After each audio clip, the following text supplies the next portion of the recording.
Hello, everyone.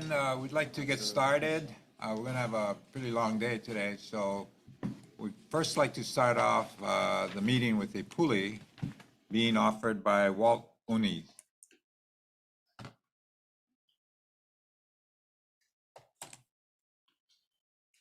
Good morning, distinguished panel and guests, everybody here. Aloha. Hello. I guess, growing up, it never pays to come early and sit in the front because you always get picked first. So I'm nobody special. I just believe in a higher power. So let us pray. Father God, we thank you for this day. We thank you, Lord God, that you provide everything we need, the beauty that we get to enjoy from this land, Lord. We thank you for this time that you've given us to be able to gather together and take part in this discussion, Lord. We pray your spirit of peace be upon here, Lord God. Let us have ears to hear and hearts to receive on both sides of the aisle, Lord God. Let your hand be upon us today, Lord, that this may be a productive meeting. Father, let the spirit of aloha truly flow here, Lord. And we thank you for this time, Lord, and we give you all the praise, honor, and glory. In your holy name we pray. Amen. Amen. Amen. Thank you. That was nice. Leah, please call the roll. Oh, one more? Okay. Let's see. The meeting of the Hawaiian Homes Commission is called to order. The meeting is being held live and in person at the Grand Naniloa Hotel, Sandalwood Room 93 Banyan Drive, Hilo, Hawaii 96720, and virtually via Zoom.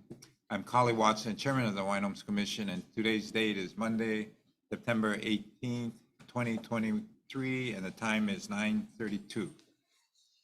Leah, please call the roll. Commissioner Awo. Here. Commissioner Freitas. Here. Commissioner Helm is excused. Commissioner Kalekini. Aye. Commissioner Kaneapua. Aye. Commissioner Namu'o. She on? Okay, we'll come back to her. She'll join us later. Commissioner Neves. Aye. Commissioner Marfil. Bill. Okay, Chair Watson. Here. 7 members present. We have a quorum. Okay, thank you. With respect to the agenda, item C3 relating to the ratification of wildfire expenditures is deferred to next month when more data can be included. Item D11 is deferred to tomorrow's agenda. The commission will recess at noon for lunch and to convene in the executive session for approximately 60 minutes.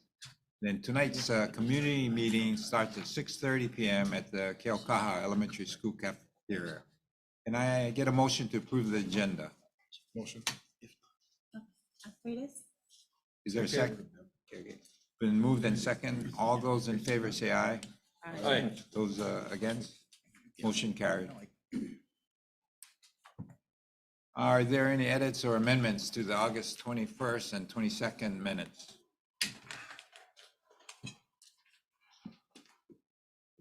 Okay, can I get a motion to approve the minutes as amended? All right. So move.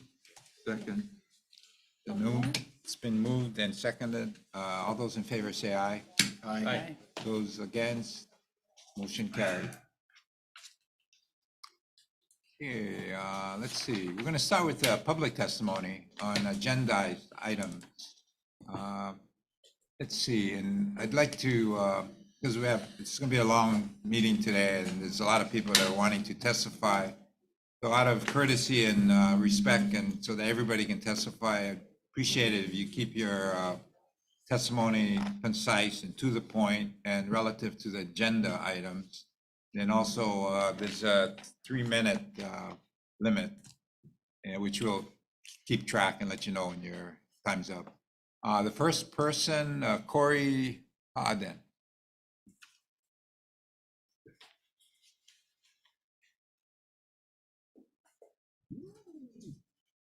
Yeah. Good morning, commissioners. Thank you for taking testimony. Good morning. Corey Harden. That includes a bill for geothermal and hydrogen. I am not Native Hawaiian. but I think it would be useful to review 30 years of impacts from Puna Geothermal Venture. 1991, a complete well blowout, unabated steam release for about a day and a half, 75 people evacuated, release of over 2,000 pounds of hydrogen sulfide. 1992, a near blowout. Desperate operators parked 2 D9 tractors on top of a well to hold it down, a move you're probably not going to find in any owner's manual. 2012, the county passed a law to stop nighttime drilling after hearing from dozens of residents impacted by the noise and vibration of 24-hour drilling, which would sometimes go for over a month at a time. But state law allows nighttime drilling, and so it continues. 2014, PG&E's air permit expired, but Department of Health let them continue operations. In 2015, residents began a contested case on the permit, but 7 years later, a hearing had not even been scheduled. Also 2014, during Tropical Storm Isel, hydrogen sulfide was released, but neighbors could not evacuate due to intense wind and downed trees blocking the roads. Over 100 people reported symptoms like loss of consciousness, nausea, headaches, and lethargy. 2018, during the eruption, PGB did not move 60,000 gallons of highly flammable, toxic pentane out of danger until citizens protested and the governor stepped in. Geothermal plants like PGB can be sited in high-risk lava zones so they can access the geothermal steam. So it's no surprise that lava partially overran PGB in 2018. They did repairs and drilled new wells, but 5 years and over $1 million later, at last report, they're producing not even half as much power as before the eruption. As far as hydrogen, if it's produced by environmentally friendly methods, it may be useful for a few things like maritime shipping and aviation, but it's tricky. Hydrogen molecules are tiny. They leak from almost every container. Hydrogen can cause steel pipes to become brittle and crack. It has to be liquefied or compressed or stored in a metal hydride if you want to use it for transportation. And the liquefied hydrogen needs temperatures near absolute zero. And of course, here we are in the tropics. So the promise of geothermal royalties is tempting, but sometimes you need to be careful what you wish for. Thank you. Thank you very much. Next person to testify, Elizabeth Calais, Kainoa, Kupuna, and Kahea Ananoy Flores Ilosa.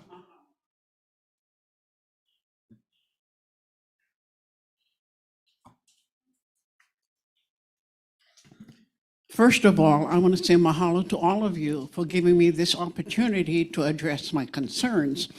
And I'm sure the concerns that I have also affects those on the waiting list. I filled out my application July 16, 1984. And my ranking number at that time was 685. So I talked story with, at that time with Gail Machado, and I said, explain to me my ranking number. And she said to me, when you filled out your application in 1984, your number means that you were the number 685 person on the list. So I go home back to San Francisco after I graduated from St. Joseph in class 1954. And I talked story and I said, why am I still on the waiting list? That is my issue today. You know how many years I've waited? If you round it up, it's 40 years. This coming Friday, Aloha Friday, I will be 87. Can you please give me my birthday present now? I don't ask for much. You know, I talked, my son is my successor, the one in San Francisco, and he said, Ma, when you go talk to the people, you like to walla out. Just tell them the facts. You work in criminal justice in San Francisco since 1974.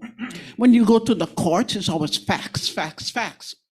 I'm here to ask you now, Why am I still on the waiting list if my number is 685? I'm not concerned about the rest of you from the different islands. I'm only concerned where I was born, here on the Big Island. Now, if you go to Punaluu and you look up Malka and you see the flat land, the land flat like that, Ka'alaiki, my grandpa was born there. And you go down to, so I'm trying to remember the names of all the places up there. I know there's Makanao, Kepui, Wailau. I was born in Wailau 86 years ago. This is my Aina, and you're making my Prince Kohio holy in his grave. You disrespect him. You don't give the Aina what he said belongs to the Hawaiian people. Wrong. You gotta clean up your hali, clean up your house. Why are you making the Hawaiian people wait? Some already maki. I just talked to a boy and he told me my father was number 500 on the waiting list. He already maki. Are you going to give his successors the Aina? You make a Prince Kohio. He's the holy in his grave. Shame on you people. You make us Hawaiian wait. I worked with the Native Indians in California. And you know what? Mahalo ke akua. I learned a lot because their culture and ours go hand in hand. And I learned a lot from the Native Indians, all the herbs, like we have Hawaiian medicine. I've learned. And I say, akua, mahalo. Mahalo for giving me life. Mahalo for making me come home. And I fight for my people. Like I fought with the Native Indians. And you know what they did? And I'm going to brag about this because I worked really hard. All the Native tribes went to Washington. They marched to Washington and said, we are a sovereign nation. Federal government, keep out of our business. And they have. And you know what they did? When Schwarzenegger was governor of California, he went and asked the natives, Indian natives, Kukua, we need the kala. And you know what the Native Indians said? What you going to give us if you go Kukua you? What you going to give us? You give us land we cannot even plant because the soil like clay, hard, hard, hard. And when we used to go fishing with our ancestors down the river, the lake, you put wire, no trespassing. You taking away our rights to go fishing. I used to live in Honolulu, and people used to pass by, go fishing. There's a sign, no trespassing. You're denying our people the right to go fishing. Anyway, I only give you facts. I want to know why I'm still on the waiting list. And from what I read in the paper, the ending of August, it said 580 families and their beneficiaries will be getting some hali in Laopua. And that's what I put in with Sam Moku. I said, brother, kukua me, I want to come home. I'm home now. And I'm going to be the thorn on your side. You're going to hear from me. You're going to hear from the Hawaiian people and listen to their voices. Don't close your pepeao and your po'o. You know, we're out here crying. Why? Why we have to beg when our Prince Kohio already said the Aina belongs to us? I'm not going to beg. I said, Akua, for whatever purpose you brought me home, I work with the Native Indians, and you awarded me 2 humanitarian awards from the Motion Picture Council in Los Angeles for my work with the Native Indians. I said, mahalo. Now I come home, I go fight for my people, all my ohana. And I say to you, and I address each one of you, whatever Aina that you're representing, I'm only concerned, Mr. Watson, the Big Island where I'm born. I'm home now. Give me my hali. If you do not give me my hali, the $600 million is supposed to come to the Hawaiian people. You give me that in compensation of the hali you don't give me, and I'm going to be living there for after 15 years. I can pay rent with the option. I paid my lease, 99-year lease. I had my sister from Papaiko who worked here in Naniloa Hotel. I said, sister, kukua me. I cannot go to the meeting October 29th, 2005, because I have surgery coming up. Anyway, I said, cuckoo on me, and she did.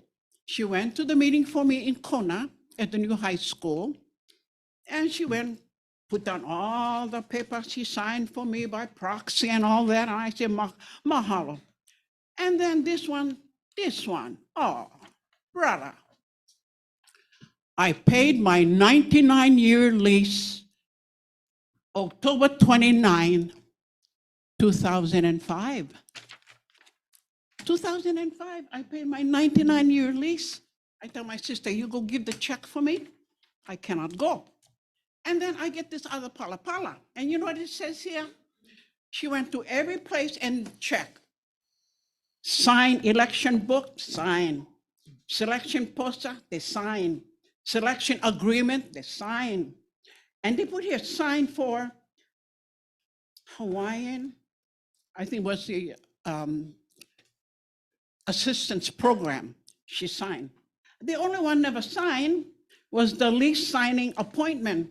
But I want you to take a good look at this one. It says, congratulations, Elizabeth. See you at lease signing. You see that? I show you. This is 2023. I never get no pala come and sign the lease. And I have everybody sign. So, Kapulo, you have to clean your house, make it right. Carly, I address you especially as the director. Thank you. I put this on you. Your responsibility now, brother. Take care of our people. With that, I say, mahalo ke akua, malama pono to all of you. And I pull it every day for all of you. Do the right thing. Do the right thing. Don't make the Hawaiian people wait. They're mucky. So I want my birthday present. Come this Friday. Aloha Friday. I'm going to be 87. I don't like cake. I don't like cupcake. You give me pala that says, okay, Auntie Kale, you go down Laopua. We get one holly for you. But if I don't feel the mana in that holly, I want to tell you right now, I will not accept that. But I will take the kala. Because if the mana is not there, I will not take the holly. For me, it's in fact, I did write, and I said, Samoko and all of them, God bless you. I do not hold grudges on those who worked with the department like yourselves, because you're there to do what you can do as best as you can, and you make sure you take care of all the ohana on all the islands that you represent. I understand that. If I was working in the department, I would make sure, and I tell you right now, I would make sure I would take care of my ohana first. I don't begrudge that. But if I find that all the, and I know it's only rumors, I have no facts. I've worked in the courts long enough to know I have to have facts. But I know when people talk story and I see their eyes, I know they're not lying to me. And they say, you know what, Auntie? Some people, they got the aina and they don't know the koko. If you don't have the Hawaiian blood, you do not get the hale or the aina. If they don't want the aina, they don't want the hale, give them the kala. So I'm going to tell you right now, if I go down to Laopua and the mana is not in the hale for me, I will tell you right now, give me the kala, I will not take the hale. With that, I said, mahalo ke akua. Okay. Thank you, Elizabeth. Can appreciate your passion and desire. Do hang around. We are going to do a presentation regarding the different projects that we're moving forward and with the use of the 600 million. There are a lot of units that will be coming out of Laopua, so it's going to be an exciting time. We do have the funding to move some of these forward, and so I think you'll have a good opportunity to participate. Okay, the next person on our... Chair, if I could say very quickly, I Sure, go ahead. would like to refer Auntie Kale to Paula Aila, the awards person. just to get you current where you are at the list and how it relates to the offerings that are coming up. So anyway, that is my request. Thank you. Thank you. The next person to testify, TJ Forsythe.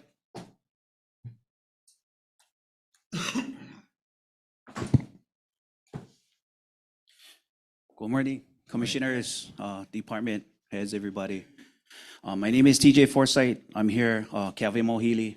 I'm here to talk about agendized items F2, F3, and also go back a little bit and touch upon what, because I ran out of time in the Waimea meeting, May 15th. But basically, I always come to these meetings because my grandmother, Pure Hawaiian, died on the wait list, waiting. My mother, currently still on the wait list, no award. So I'm a successor, but I cannot get in unless she does. And so, you know, the act talks about residential, pastoral, agriculture leases for people and spiritual, customary, cultural practices that land set aside for people to access those lands, which is also protected by the Hawaii State Constitution, Article 12, Section 7, and everything's listed inside there. I submitted a proposal 5 years ago. I never got an answer from the department. I wasn't even given right of entry. They told me to fill out a piece of paper, just write it in your own words, let us know. So I submitted that last May, a proposal for access for customary spiritual culture gathering practices, in which I never got an answer. So today I'm talking about land management issues as it relates to access for our people. You know, in order for our people to heal, we need access on the land. If it's not through residential, pastoral, and agriculture leases, the beginning of that is to ike maka, to be in that place, to be in that land that our ancestors walked, that they actually lived in that moku, that ahupa, that ili, aina, and to tap in to the ki'i, the honua, the vau that our people were able to access. So when we look at land management, this land is when we look at reforestation, conservation, watershedding, we're talking about nonprofits, organizations, special interest groups that come in and they want to steward our land for us. If we look at the Aina Mauna legacy, it's about a beneficiary-driven program to include the beneficiaries in that process. You know, that plan is all about the beneficiaries, to reconnect them to the land, as Jonah had said, you know, through that reforestation process, through that watershedding process, through customary spiritual culture gathering access. But if these groups come in, like, for example, Mauna Kea Watershed Alliance, Cheyenne Perry, he has a 10-year license on that Nukupahu, Waipohoheo management area. And in that area, he's supposed to be doing invasive species removal, right? Cattle removal. So you have 2 RFPs on that mountain currently as it sits, right? You got, I'm not gonna say their names, but you have 2 RFPs on that mountain. Cheyenne Perry took it upon himself to bypass the commission and go straightly to DOFA, forestry, to do eradication. Now, when I say eradication of ungulates, that's every hoof animal. If you read the contract, the Waimau 23 DOFA contract, that contract said that 0 ungulates in that area. Now, why is that an issue? Well, because for one, there's no direct benefit to our people as outlined in the contract that was put out in 2018 for the 2 RFPs. Presently, under that contract, you got direct benefit to the Hawaiian people through cut and wrap, USDA stamp beef to the kupunas, 2 head of cattle per association per month from the people who's taking the cattle off the mountain, the RFPs. You got, and so with this contract, they went out to the DOFA 23 Waimau contract. There was no direct benefit to our people. Now he says, land management says that they talked about it to the commission, right? And so I have all the supporting documentation of what I'm talking about. So October 17th and 18th, 2022, it talks about Mauna Kea Watershed Alliance, what he's doing up there. They did not mention they were gonna go to DOFA and DLNR to make this contract. They reached out to MOUN, Steve Burkfield, right? And they had them fund this contract. Now, why would they do that? No red tape, no need to deal with the commission, no need to deal with the beneficiaries, and you can get rid of that problem real quick, real fast. Why? Because that's what DOFA and DLNR does, eradication, right? So that's on your guys' information. The way they went about writing that contract, if you compare the two contracts with the Hawaiian Homes one and the DOFA 23 Hawaiian one, we're talking DOFA 23 Hawaiian didn't have GPS locations, never had tax map P. There was a silhouette of an island with a star, right? No designation on there.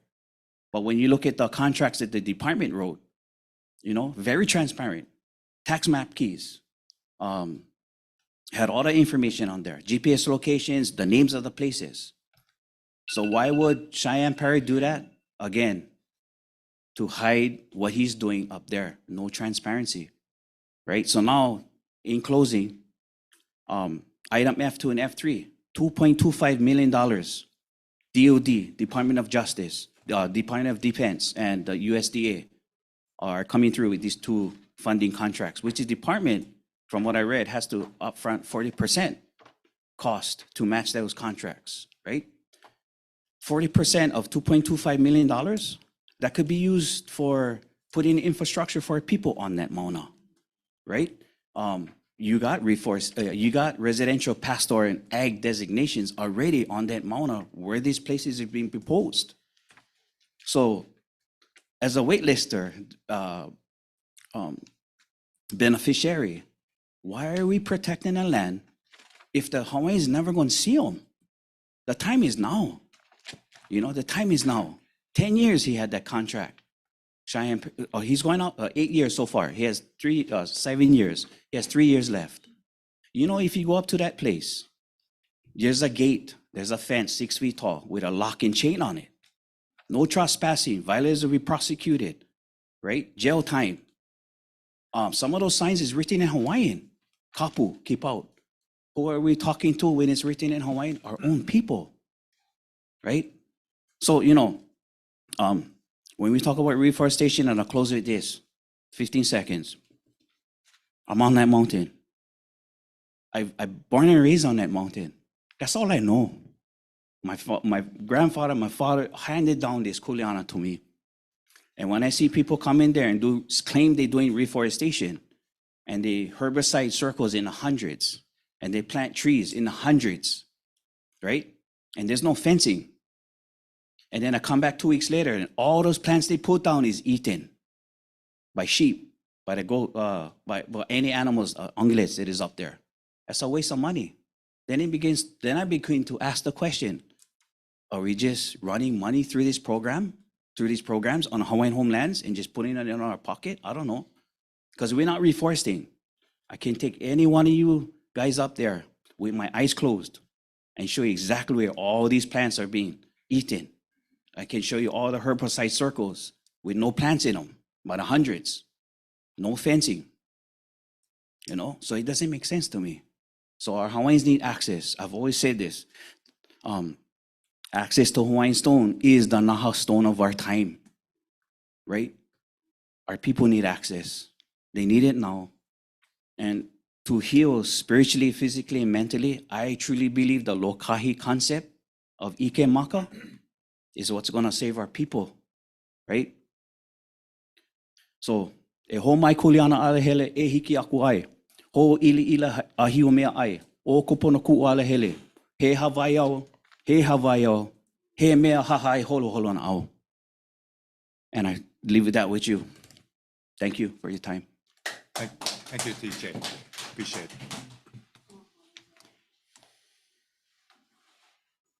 Let me just respond in part that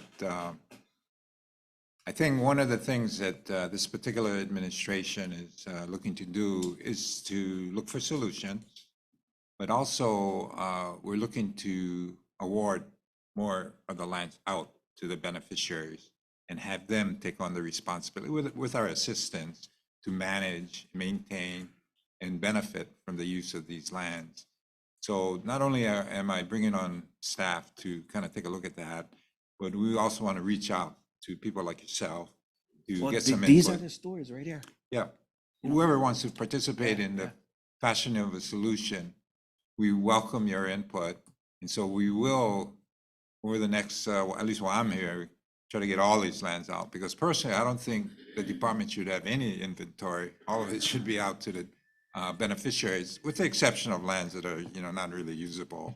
And so we're going to try to push that along. So, we got to preserve it maybe on interim, but at the same time, look at ways to transition, get the lands out, because that's really what I'd like to see doing. We got to reduce the wait list, and that includes pastoral and ag lands, not just residential. Right. So I look forward to working with you folks, and thank you for your input. Thank you. Commissioner Kalekini? Yeah, I just wanted to say mahalo for TJ testimony, and mahalo to you for sharing with everybody what our intents are to get more lands out to our beneficiaries. So what we should do. whomever else interested in giving us feedback, we're really looking forward to that. Yeah. Thank you.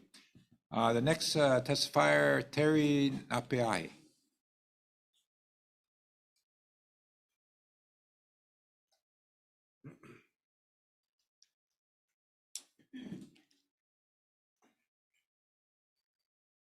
Good morning, Commissioners of DHHL. My name is Terry Napiahi.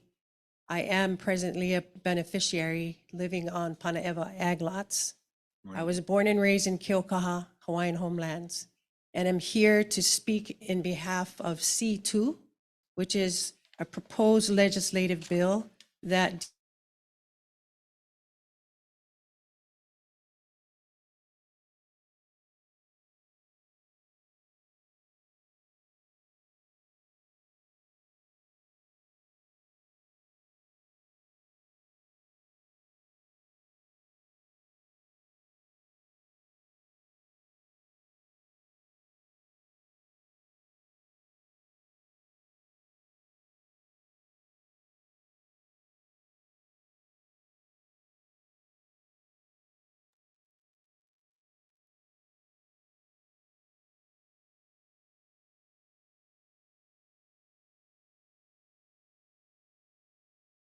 giving you some law, case law that was presented by groups previously in the 80s.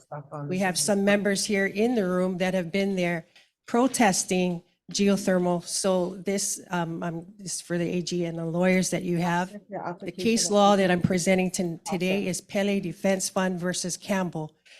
The first So 8-6, what is PDF that? lawsuit of geothermal venture when it was being proposed through legislation and created by county subzones on all the islands of Hawaii.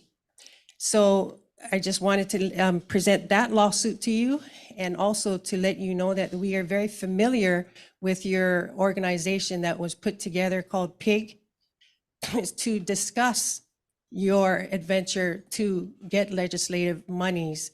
I know this is about money, and I know it is about 100% royalties that you are proposing. what is this? But I would like to educate you of the history of geothermal projects that have been done on this particular island. Why this island?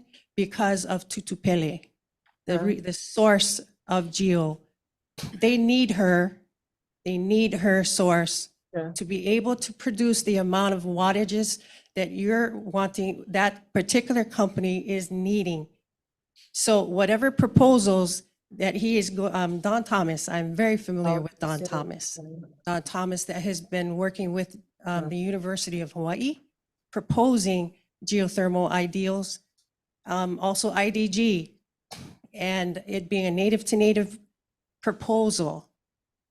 But just wanted to let you know the opposition that it has had since 1980s on this island in lawsuit. There was a previous lawsuit that was proposed in 2014 when Don Thomas and the University of Hawaii presented to do 22 drilling holes and exploration on Repeat your Hualalai. application. We gathered together people that have lived next to geothermal projects in Puna We had 9 plaintiffs and filed a lawsuit because it is a desecration. It is a desecration on our several people's or several members of our island and their religion, which So- is Article 12, Section 7, It's just, First Amendment. And I would like to just let you know that it is also a toxic release inventory company that would have to report to EPA, like the 7 other major toxic facilities that are in and around Keaukaha. I If agree. you you're want to right. ask the impacts of a toxic release inventory I company, didn't ask me. Kalava. I grew up by a runway. Find that I city grew door, what I up thought, walking to Honolulu, school, Kapolei. to school, smelling the egg, Okay. hydrogen sulfide smell of the sewage, The church is the in it. airport that runs right next to my home, the gas storage companies that are only 300 feet away from our families, landfill, and the sewage. People are getting Got it. sick. You want to ask what TR companies do to families? You ask the people that live in Keaukaha that have had to endure 50 years of excessive exposure. Each regulatory company that we are hoping that they can abide by regulatory standards and thresholds has allowed 7 toxic major facilities to emit Same, Kalava. excessively for decades. Decades. 23, Unrepairable health 54. issues to my families. And I'm here to testify that I believe My dad that is many of our about Hawaiians that have endured 5'7". 50 years of TRI 60. companies have passed because of such. Please take into my consideration My dad's social that security this is number is toxic inventory company 5766. that you're putting on Hawaiian homelands 25939. that should be for Hawaiian homelands, the land for our people, and not for industrial Right. facilities and not for commercial activities. No, We allow everybody on this island sewage, gas, helpo, everything off of the backs of our Hawaiians. Charlie Please Sam. take that into consideration. I know you, Mike Ilikini. I saw your hands up. He should have been recusing himself from this vote because he works for PGV. And this is the end of my testimony. Thank you very much. Thank you. Kelly, can I add in, please? Commissioner Freitas? Auntie, thank you very much for your testimony. Appreciate it. I was on that PIG committee. So I think as this thing progresses, or as we had dialogue on it, just to kind of clarify, if you look at, what we talked about, it was just a discussion to look at the possibility. And for I'm just going to give you my personal thought process on this, is to look at a potential economic engine that can help our people. Be all right. However, the key component in this, the key component is before we go into anything, has to be economically, culturally, and environmentally pono for us. And also, all of us up here on this panel agree on one thing. If this is to advance, it needs to advance with beneficiary consultation. So as this if it progresses, that will be a key component in that progression. But just know that the thought process behind it was not to desecrate anything, not to disrespect anybody's cultural beliefs. We're trying to look at a way to advance our people towards a self-sufficiency, towards that self-determination. And finding an internal economic engine could be a vehicle and a mechanism to achieve that goal. But however, like I said earlier, it has to be culturally, economically, environmentally pono before we move forward. And again, to circle back, beneficiary consultation is a key component in that discussion.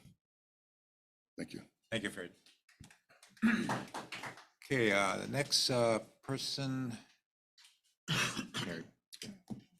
Yeah, Scott Spencer. Yeah, as soon as that person. Aloha, everyone. Scott Hello. Spencer, calling on the F2. Wow, here we go. Okay. My thing is, I'm gonna come over here with you guys. You guys need to really clean your guys' house. I mean, you guys like do Mamani reforestation. I get it. I would love it. But We get our Hawaiian people out there who no more houses. Yeah? Watershed Alliance.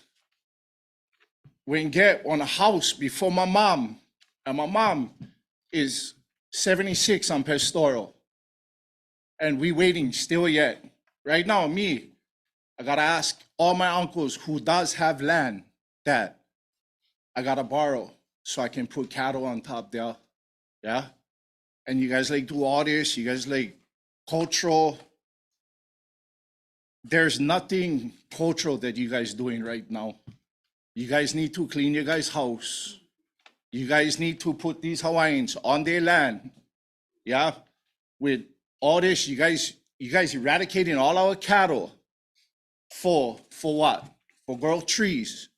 What about our kids at the end when we leave this earth? What they gonna eat? They're gonna eat the trees. They cannot cow. They cannot make an eye off trees. For whose benefit? For our children? For our children's children? Ole. You guys killing all our cattle. I get this. Karimauka. My grandfather was Francis McFarlane. Helped started this Mauna Aina legacy. Where is it now? We still trying for reinvent the wheel again. It's not hard. But then now we get guys coming over here. They got to eradicate 200 cattle. If I could be mistaken. But the cattle was just shot left there. I went down Hawaiian Homes, right? No beneficiary counseling for Bill and Hale up there. There's nothing. You guys need to clean house. That's all I gotta say. Aloha. You guys have a beautiful day. Okay, thank you very much. The next testifier, Iokepa.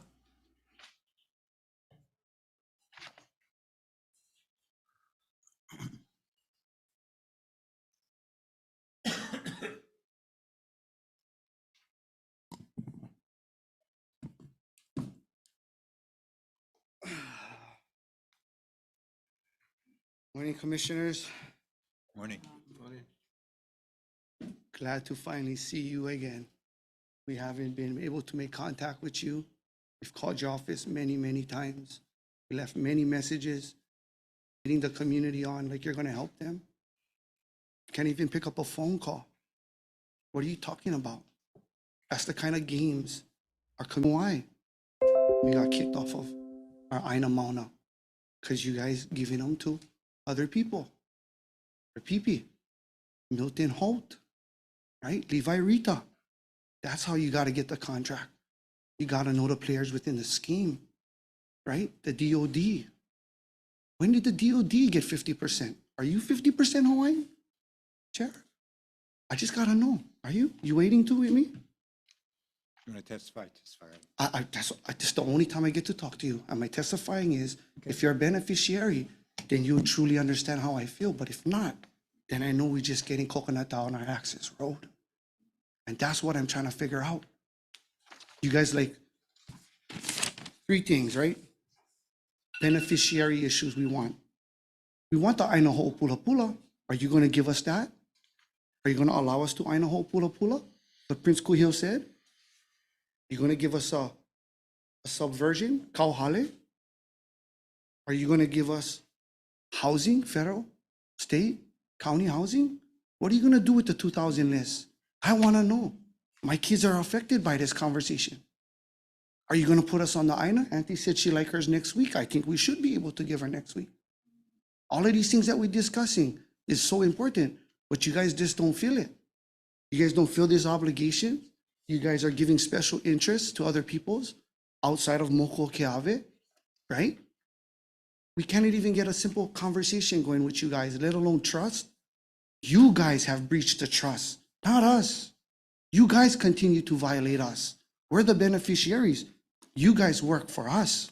Without us, there's no department. Without the department, we still exist. So that's what, Chair, can we have an accelerated award on our pastorals that was never awarded in 1970 to now? Can we get our Aina Mauna legacy on? Can we have our community pastoral? Can we have all of these ventures? What about mercantile? Since 1921, how much mercantile lease is? We want to be afforded the same things that they've been afforded before us. Why can't we have mercantile? Why do we have to go up against a bidding war with some other beneficiaries or non-beneficiaries for commercial leases? Right? You're setting us to play with sharks, right? Who have deep pockets. And you know we cannot participate with that. So how are you guys are going to be creative about this? It's not necessarily about us. We tell you guys we just want the Ainaho'o Pula Pula, but you guys are going to lease out to Maui, Oahu, so be it. But over here, right now, we cannot be giving no new leases to no non-beneficiaries. All of the beneficiary leases must be all canceled. Revisit. There should be no talks of geothermal because you guys are getting our family members into a PTSD mode, right? You guys cannot be stressing these kind of stuff on our communities if you guys didn't fulfill your obligation. And you guys didn't fulfill your guys' obligation. So regather you guys self, and I expect today, with all due respect, let's make a meeting. The beneficiary waitlisters have been waiting. We don't want to play this game where no pick up the phone call and then you still here gassing up our family.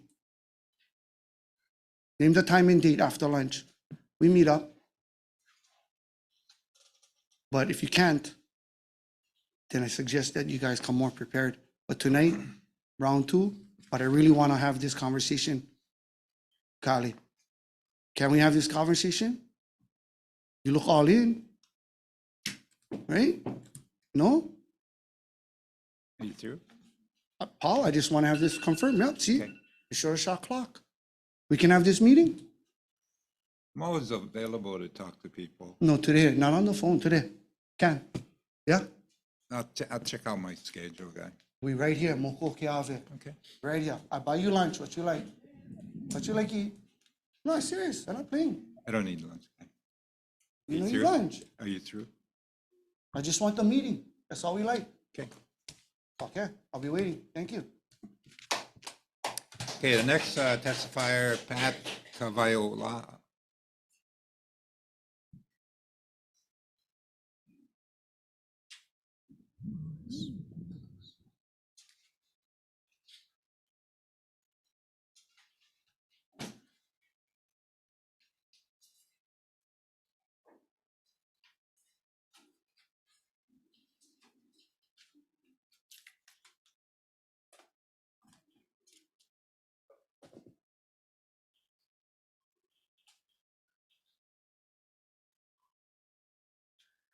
Aloha mai kākou. My name is Pat Kahawai-Ola'a. I'm currently, I'm a native Hawaiian as defined, and I was born and raised in Kilkaw. I'm 79 years old. Kilkaw will be 100 years next year. So I've been living there. I'm the only one. I have the distinct honor in my family to be the only one from my family to be born and raised on the homestead in Kilkaw. My dad's from Kauai. My mom's from Hanamaui, and my other two brothers were born on Oahu. So, my first generation Kilkaw. I just have some problems with, and I needed some direction from this body. We do have 3 minutes to do testimony. If I was to, and then have an opportunity, it says if I have the opportunity when that subject matter comes back, I can come back and talk to that subject matter. There's 17 things I want to talk about. At 3 minutes apiece, that's 51 minutes. 51 minutes. So, you guys got to be able to change something because I'm going to come back. I'll be here 3 minutes. Every 3 minutes, I'm going to come back. I know you will. So I just want to, and just for clarification purposes, now that we've got that straightened out, the Aina Mauna legacy plan that I've been hearing about, you'll come into Kilkaw and you'll have that opportunity to, that we'll have an opportunity to speak to it and everyone else. But the Aina Mauna legacy plan is what I'm hearing about now. And that's the latest plan that was put together for us as Native Hawaiians. And that was to put our people onto the land. Peter Young, who did, I believe, a wonderful consultation, being the consultant then,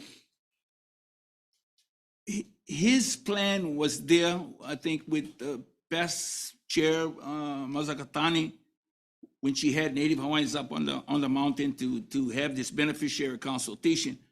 It just doesn't happen when nothing comes to fruition. And what you're hearing really now is frustration. And that's all I've heard for at least 50 years is frustration. We can come before you, we try to get things done. I appreciate the fact that, Kali, you just mentioned that we're prepared to do, that you prepared to do something, and that's based on the 279 money, the Act 279 monies. However, there is still misinformation inside of our own communities, what 279 money is and how the funding is and what is to use.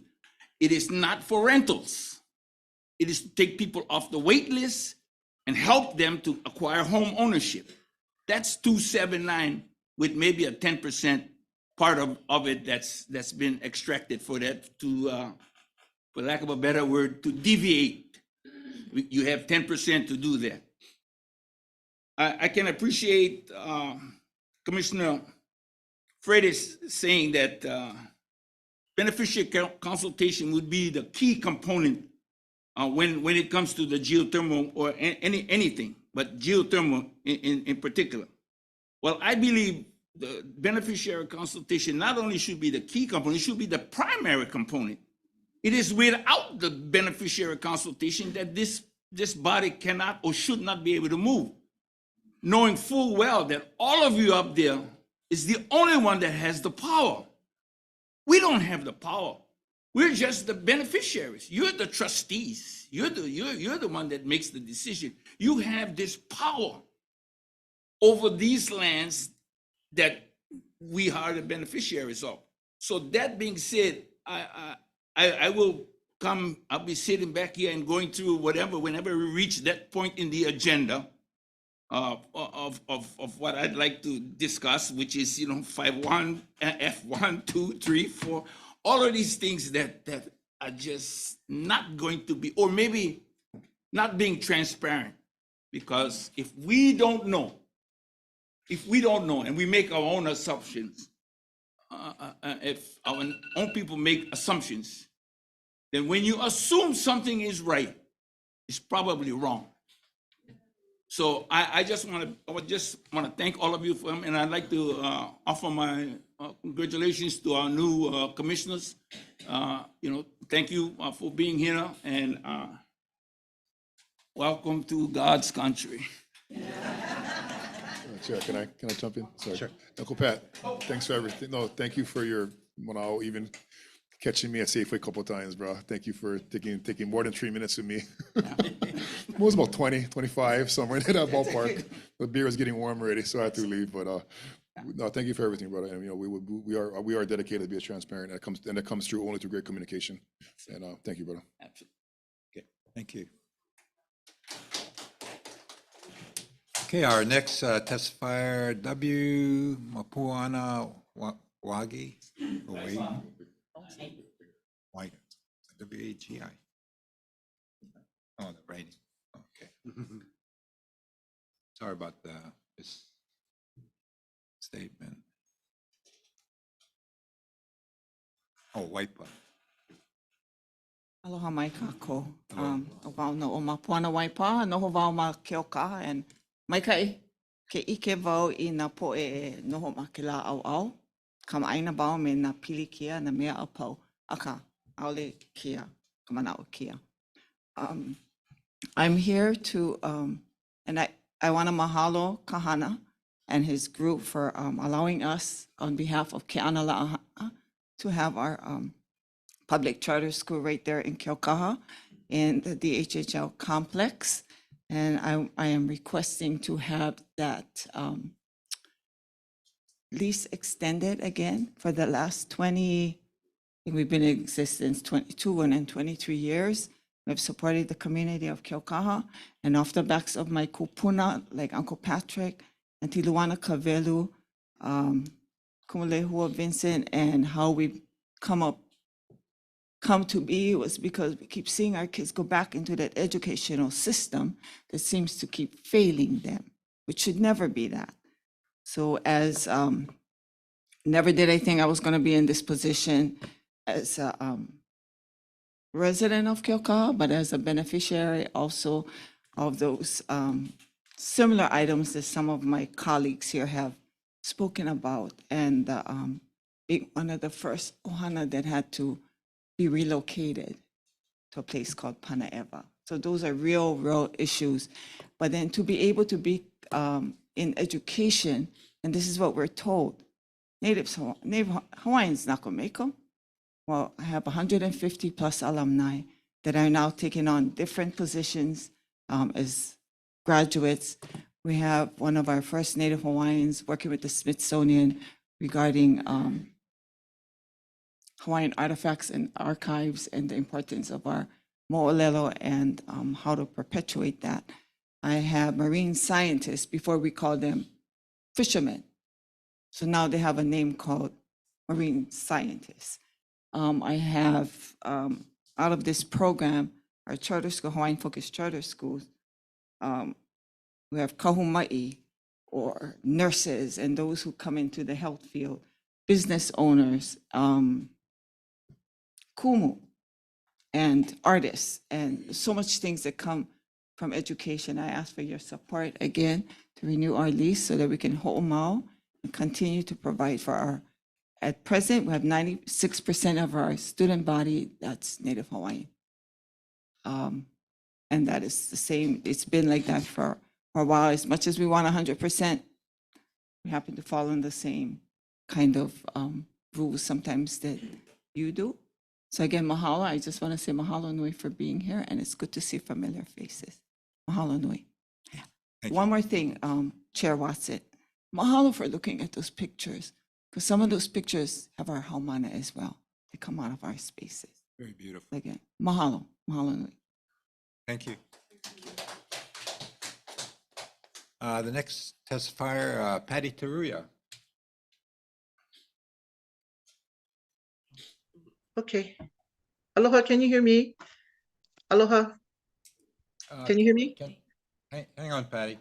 Thank you. I thought Kanani was before me. There you go. Okay, thank you. Aloha, commissioners and beneficiaries of Hilo, Uncle Pat and our Lahui in Hilo. Mahalo for this opportunity to express several Oahu agenda items in support. I don't want to take up Hilo's time, but we do have several items from Oahu that I did want to express.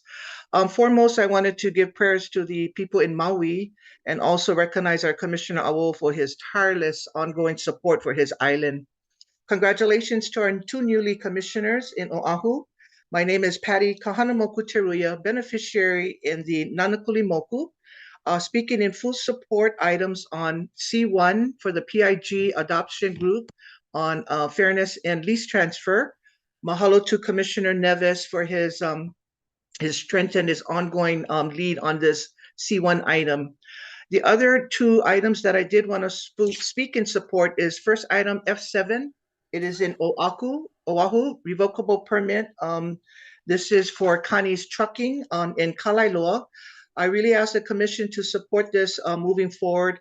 Connie's Trucking and another one, F10, they're both Native Hawaiians, Kanakas from Waianae that have been waiting for so long for opportunity in the Kalailoa right of entry permits for their business. For Connie Trucking, he looking at his submittal, this looks like a 20% square foot position. I thank LMD for putting this together, especially former Commissioner Russell Ka'apu, who has worked diligently with me since 2019 for Connie's Trucking. EC Trucking, another Waianae beneficiary. They're both beneficiaries of the Waianae Moku, have been waiting really long. EC Trucking has been waiting over 18 years for a property that requested in Kalailoa. And so it's just kind of painful, but yes, it is a day of hallelujah to see our Native Hawaiians to get into property in Kalailoa at this time in year 2023. I just wanted to also make mention that that the department and commissioners to look at really giving the Hawaiians a first priority opportunity, whether you have a right of entry list or commercial list. We need to do a better job in marketing and outreach It has been very horrible for our Native Hawaiians and beneficiaries that are waiting for so long opportunity, especially in Kalailoa. I also wanted to thank LMD Kahana and Clay Young for the efforts and initiative, the department, to move forward in Kalailoa and further in Mapunapuna to be able to put tenants in these properties. Another note to leave properties abandoned or unattended will be very damageable for this department and much more expensive. We have a lot of property in Kalailoa that can be opened up for Native Hawaiians and business people that will give them the opportunity to live, play, and work in their community. And if we could just get the right of entries or revocable permits opportunity for our Native Hawaiians to be able to have businesses there. So I'd like to see really the Oahu commissioners to pay a lot of attention in the Kalailoa properties. We also have a prime property, 43 acres in Campbell Industrial. That will be another discussion moving forward. And these are properties that are prime, they are valuable. And my whole effort is to see Native Hawaiians to be in. Ask the Department of LNG that we need to huli this department and think out of the box, and more so need to really probably, Kali, to look at a property management individual that can look over these properties of right of entries and commercial lots that will be graciously having opportunity to look at our Native Hawaiians. So I thank you so much for this opportunity, commissioners. Thank you for looking forward to support some of these projects that are on your agenda this evening. And mahalo, thank you so much for the opportunity. Aloha, thank you. Thank you very much, Patty. Nice to see you. Yes, thank you. Sure. Then, Chair, I have a couple of questions. Commissioner. Aloha, Patty. Nice to see you. Aloha. Can you go through the agenda items that you are currently supporting as a result of your testimony? Yes, sir. Thank you, Thank you, Commissioner Awo. And these are agenda items. Like I said, I don't want to hold up Hilo's meeting but you have a lot of Oahu agendas on this Hilo meeting. So F7 is the Kani Trucking. Most of you know Kani Trucking, who was there in 2019 requesting for a right of entry for Kalailoa. He has been on the revocable permit project with Joby and Isla. And I think he was the only Native Hawaiian that signed up for that parcel in Kalailoa. Today, you see in front of him, he'll receive a 1 acre lot on Kalailoa. It was a 20-acre lot. They did chop it up, and so you have other businesses there, but he will be receiving a 1 acre lot. When I look at the square footage in that property of Kani, he'll probably be paying maybe about 13 cents square foot. I hope one day some of these Hawaiians would be paying 5 cents a square foot to the department, as knowing other right of entries, they're paying 5 cents to the department. And so this gives them the opportunity. The other one is F10. This is EC Trucking, another Native Hawaiian beneficiary from Waianae, who has been waiting over 18 years, who has come back several times for property in an ROE for his business. Currently, he's on the Hunt development, paying ridiculous prices. And so I'm so happy to see that the department, LMD, has worked towards helping our Native Hawaiians from the Waianae Moku, who are business family that are having the opportunity to do business on Kalailoa. So these are the areas that I'm supporting. Thank you.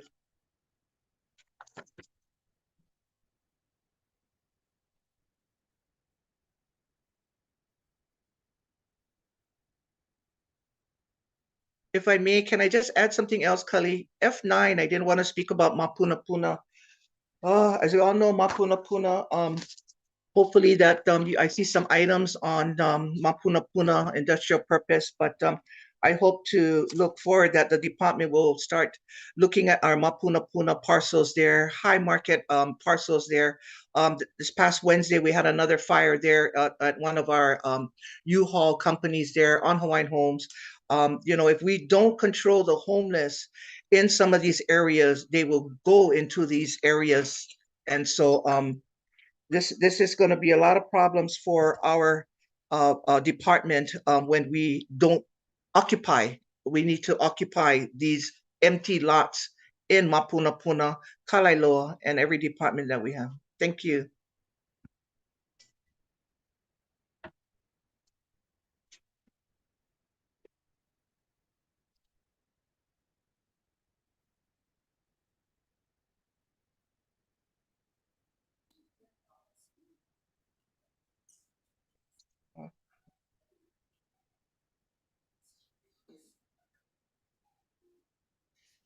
Okay.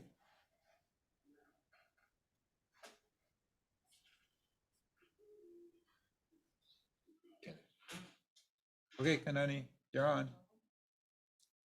Oh, okay.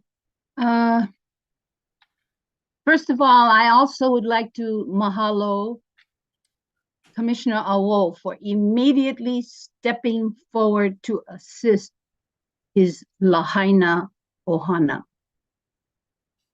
Excellent. I would like to address C1. I would like to amend the recommended motion for action to add 3 interested beneficiary lessees to this permitted interaction group. These PIGs need beneficiary input. Number 2, on C2, I agree with the withdrawal of HHL 05. Commissioners, I'm going to list a whole bunch of stuff. I hope you note your agenda. F2 and F3, enough has been said on that. I will assume enough has been said on that. The commission and staff have to work as on this. I appreciate TJ Forsyth's comments on the management of these lands. H1, if HHL 5 is withdrawn, how is the additional full-time employees of 5 land agents and 6 compliance officers included at different homestead district offices? How is that justified? And there are no job descriptions. How do we justify these additional employees when HHL 5 has been withdrawn? And thank you very much. And that's all I have to say today. Aloha. Thank you. Well, that's short, Kanani. That's very unusual. Anyway, thank you. Let's see, the next testifier, Kikoa Inamoto.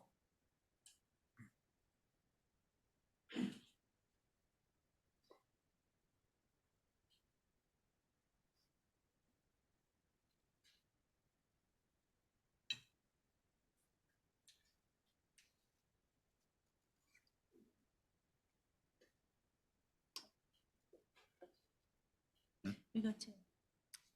Okay, Chantel Kili Ho'omalu.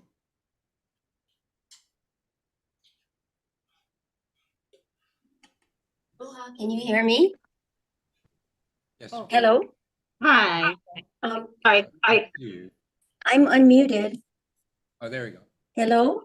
We can see you now. Wait, now we get both Oh, of them. now we got So- both. Well, let's go back to Kikoa Inamoto. You're up first. Aloha. Okay. Aloha. Hello? Are you hiding there? We don't see you yet. Hello? Hi. I'm unmuted. Oh, there. Hello? Yeah, hang on. Oh, now we got both. Well, let's go back to Kikoa Inamoto. You're up first. Aloha. Okay. Aloha. Aloha. Hello? Are you hiding there? Well, can you turn off your YouTube? We don't see you yet. And we don't see you yet. Hello? Hi. I'm unmuted. Hello? Yeah, you're not. Hang on. Okay, now we got hold. So, no? About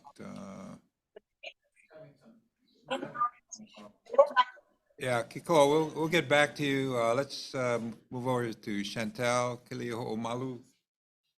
Hello, am I on? Hello? You can turn your video on. Video on. Aloha. I can, I'm unmuted, but I'm not sure if you can hear me.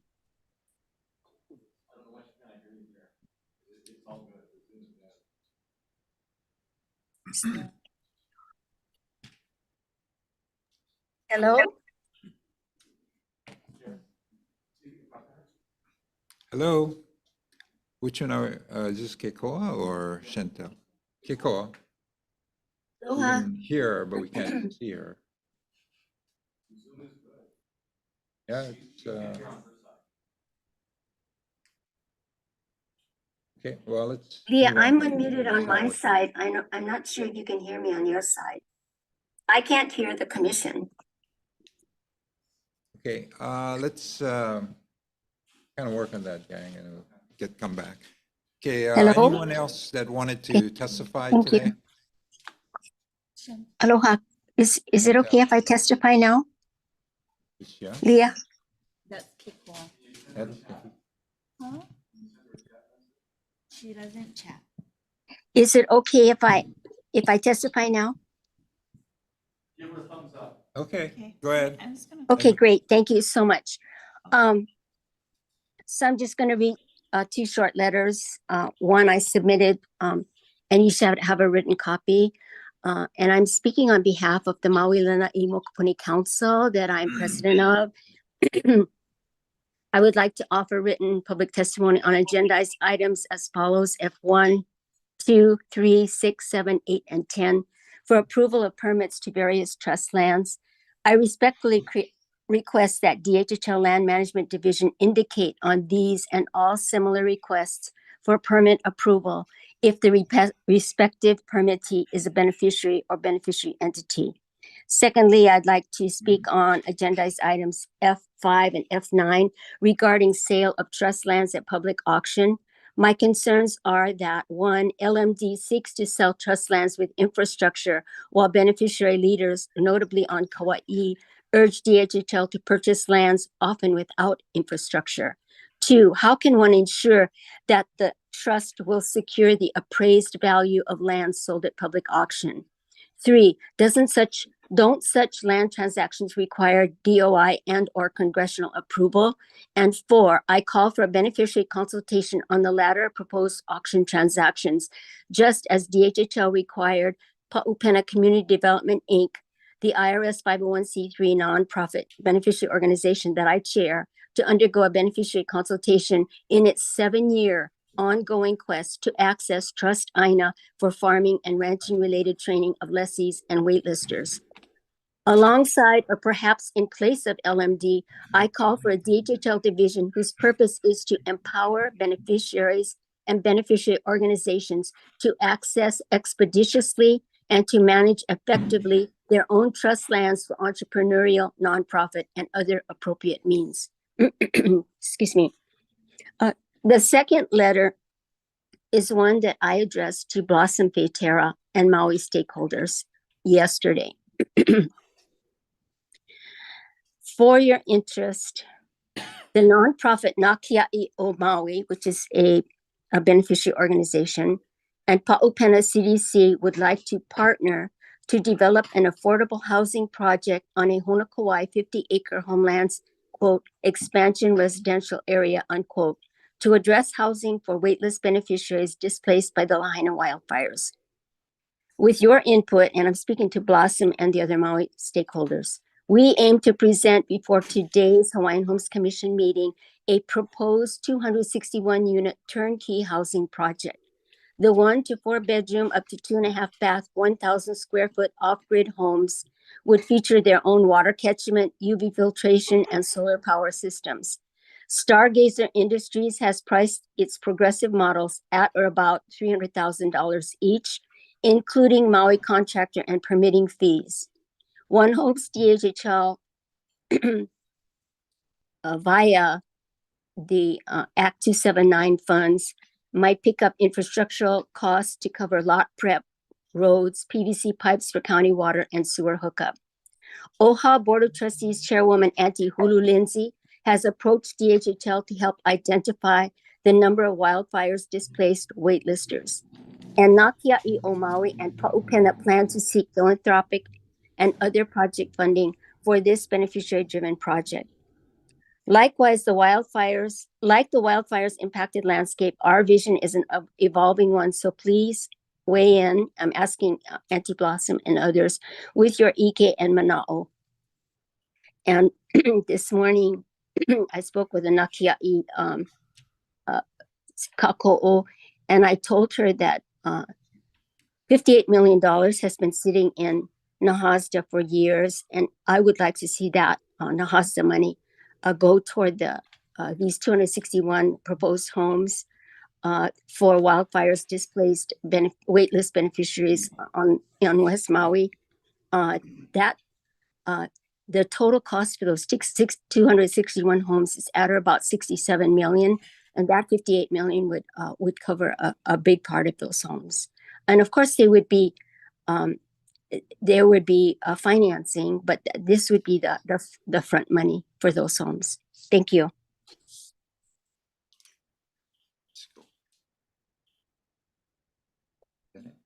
Okay, thank you very much.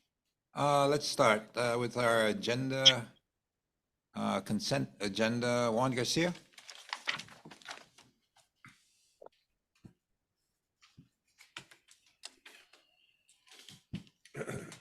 Good morning, commissioners. Morning. I also want to say a special aloha to the new commissioners, Commissioner Marfield, Commissioner Kanekua. Welcome aboard. And I want to say a special aloha to former commissioner here in Kalua back there. Again, my name is Juan Garcia, Homestead Services Division Administrator. And we have before you 9 consent agenda items for your consideration so we can move forward with respective loan transactions, applications, transaction, as well as lessee associated transactions that requires your approval in order for us to move forward.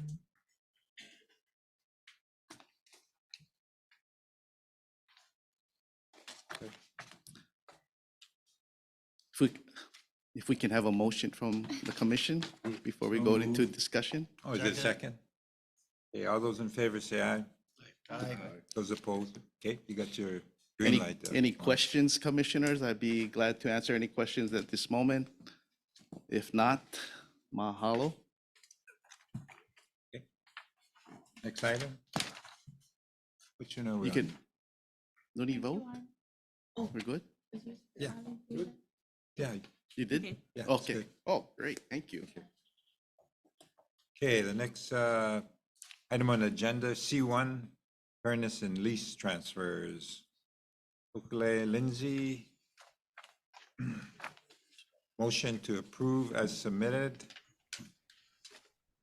Aloha, Chair Watson, aloha commissioners. Hokule Lindsay, Administrative Rules Officer for the Department of Hawaiian Homelands with item C1.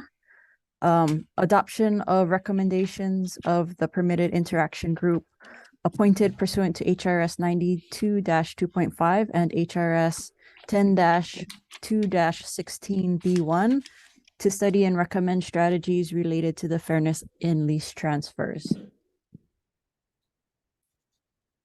Okay, is there a motion to approve as submitted? So we're gonna have a discussion. Yeah. Is Question.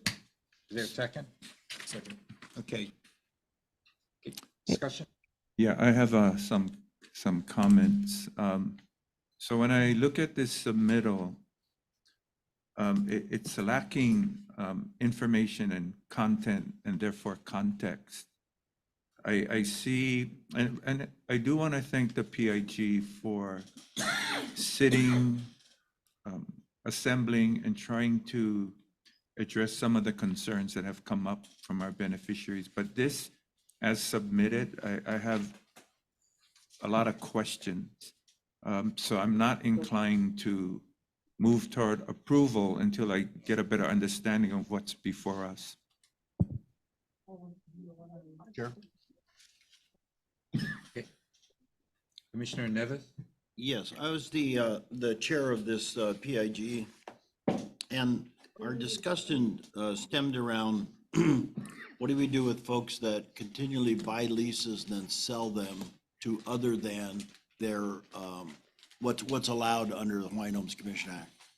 So when we looked at this, based on the amount of people we have on the wait list, we looked at this and it's less than 1%.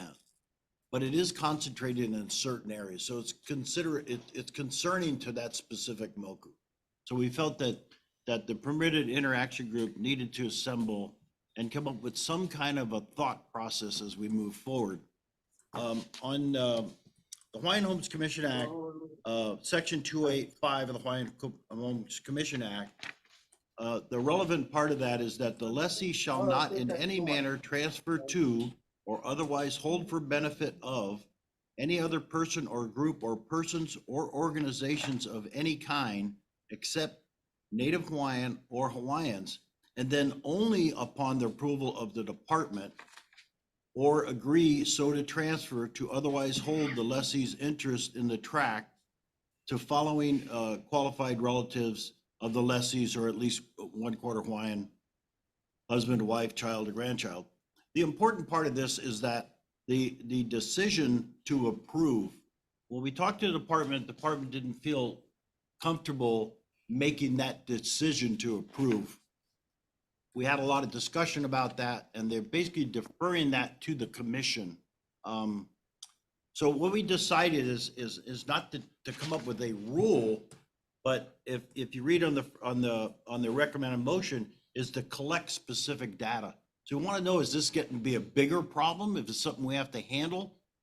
Because what happens is when someone continues to buy and resell or whatever private, for profit or whatever, we live unfortunately in a capitalistic world, and, we got to figure out ways to make money to survive. But the concern is not just that, is that it bypasses the wait list. We have people on the wait list waiting for these homes. So what we want to do is collect enough data and see if it's getting bigger, if it's getting to be a bigger problem.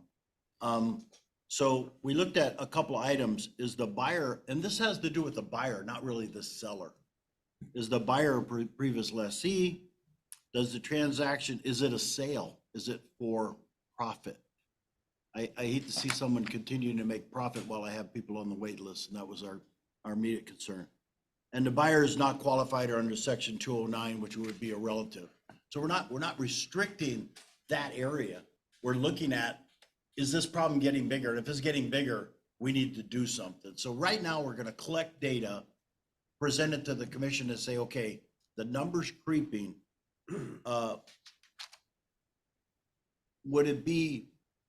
Is it the responsibility of the commission to make these decisions, or is it department's decision to make these decisions?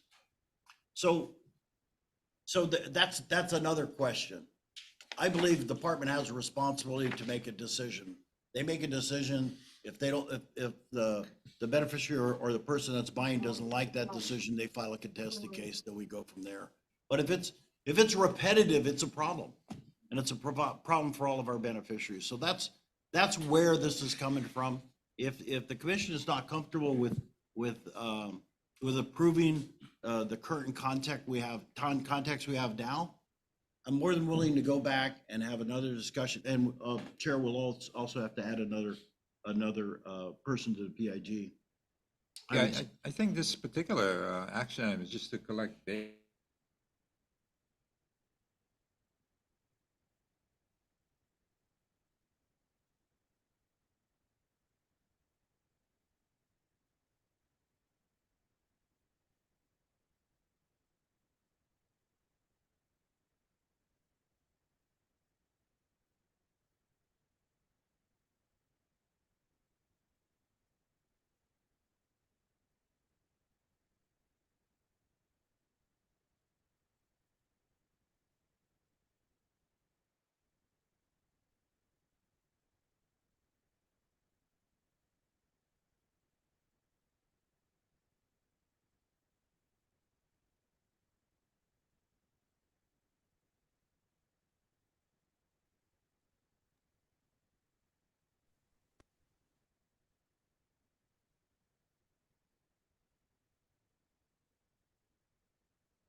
So I'm a little confused by the proposal, even if it's just data collection.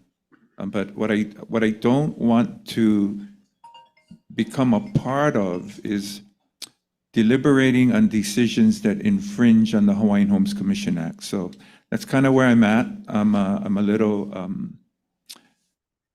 lost in what's in front of me, but I think I'll stop there. Thank you.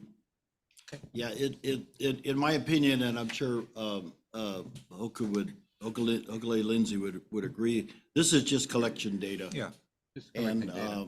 you know, there's no way we want to infringe on the Hawaiian Homes Commission Act. The act is there, the rules are clear. It's a question of, is this problem going to get bigger and bigger and bigger? And how do we collect data to find out if it is going that way? Because, you know, we don't want to spend a lot of time on 1% problem. We have other bigger problems to deal with, but this could get big and it could be a problem moving forward, so. Okay. Thank you, Chair. Thank you. Or ask. Okay. Go and ask. Any other discussion? Okay, go ahead, come up, Kawhi. Could Nani just entertain the amendment to the PIG group? Would it be inconvenient for 3 beneficiaries to be a part of that group? Just saying, because Auntie just asked that. Oh, Chair, we need. That's consultation. Oh, yeah, I see. Yes. Yeah, the PIC concluded, and so we're just, basically, the recommendation is to collect data. So. Okay, any other discussion? If not, all those in favor say aye. Aye. Those opposed? Motion carried.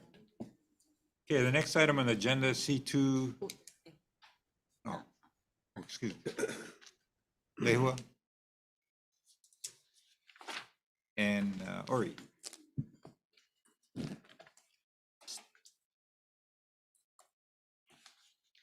Aloha e nā komikina o wau o Oriana Leao, na HASDA Government Relations Program Specialist, here to present item C2, approval of 2024 legislative proposals.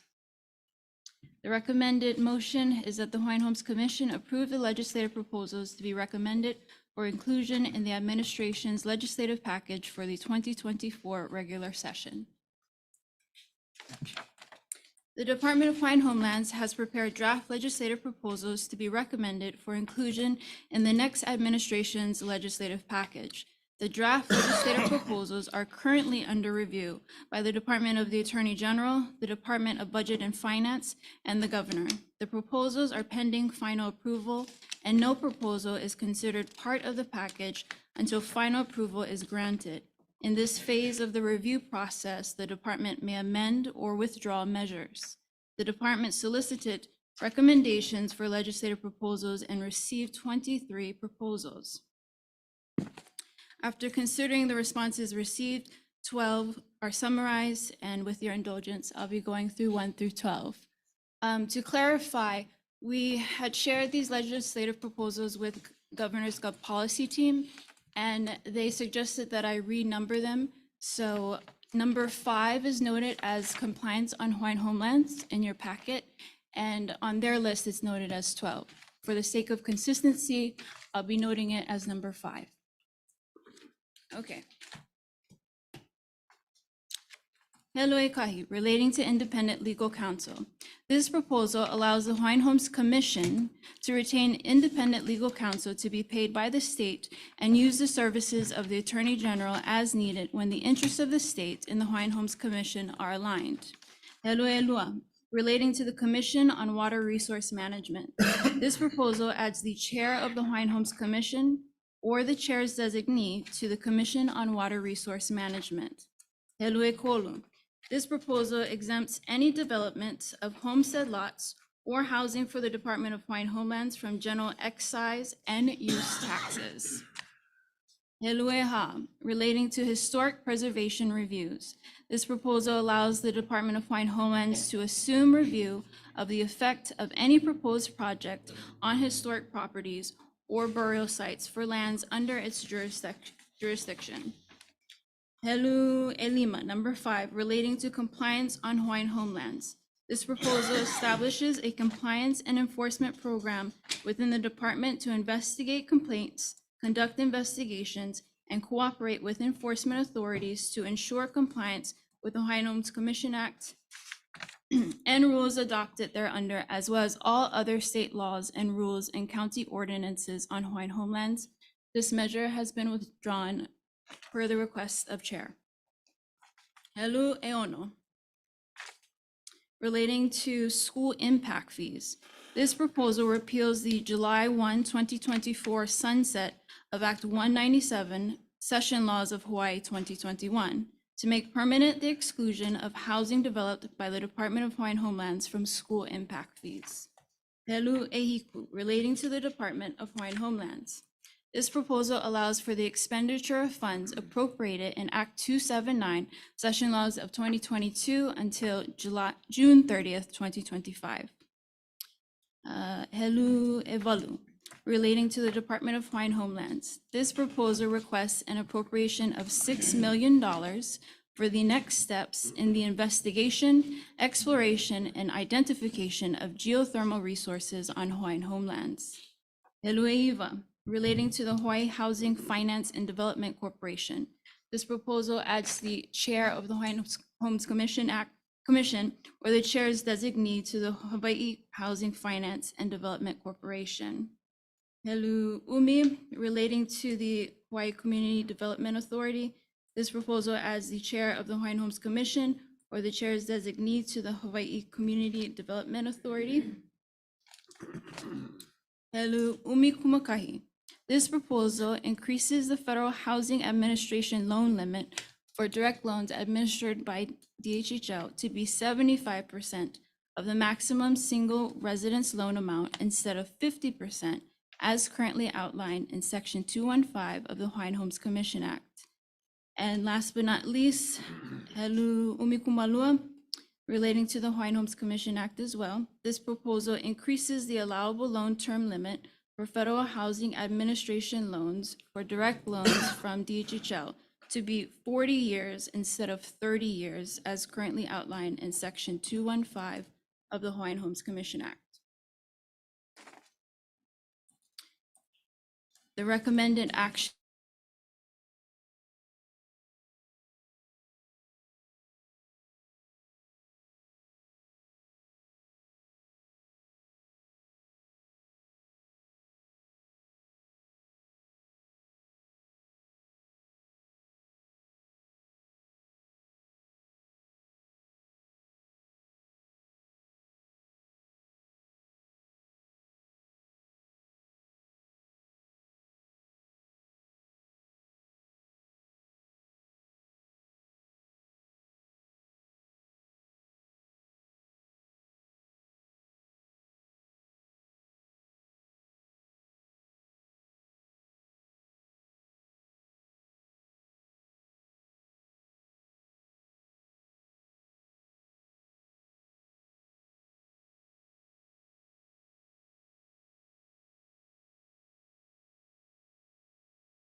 In the years that have followed, many other communities have come forward. Nanakuli, Waianae, Kapolei, on Maui, Pokukalo, Waiohuli, Keokea, Wai'ehukou.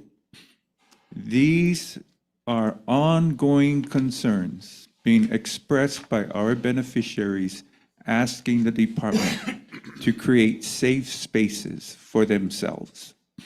In Waiohuli, in the past 2 weeks, I've received numerous emails about illegal firearms being discharged in and around their homes. A murder victim that was dumped in an area that they used to recreate, following trails that go down into other areas below their neighborhood. They are asking, and they continue to ask, that we do more to protect them. And so I do object to what I've just learned here today. In addition, we have many administrative violations that the department cannot handle. we have lease violations, we have right of entry violations. All of this infringes on the rights and our ability to serve beneficiaries who are entitled to services for all the right reasons. They should not be prevented from receiving services as a result of violations that are going unattended. So that's it, mahalo. Chair. Commissioner Nevis? Yes, I'm in support of Commissioner Woe's concerns about this withdrawal. And for example, you know, we met with police force on Kauai on the west side. We have some problems up in Pu'upai. You're familiar with that area. So to get to Pu'upai, if there's some kind of criminal activity, you be off. If you have to bring in a beat cop, there's only 2 cops from that operate from Kaneohe to the west side. So if it's a police activity, they'll need both of them. That takes all the police force away from that west side. So when we ask for assistance, because we don't have police powers, they have to pull both of those. And they said, look, sorry, you're on your own. So we're on our own. This is our trust. We need to protect our trust. I think it's very, very important to have police powers for our officers. Some of these incidents over the years I've been commissioner, about 4 years, is, you know, they're walking into stuff where people, you know, have weapons. They come out, walk out with a long rifle, and they're just to give them a lease violation. So, you know, we're putting our own E-team, or what we call our E-team, in harm's way to try to protect the trust. That's like going to a gunfight with a baseball bat. So I am concerned that we've had this withdrawn. I know there's been some discussion about, you know, give the sheriff's department some money and they'll cover it. No, they won't. They'll take that money and go run away and do something else. What we call them, they're not available. So we have a lot of issues as Commissioner Woes mentioned, and this needs to be resolved. We need to move this forward. Thank you, Chair. Commissioner Kaliakini?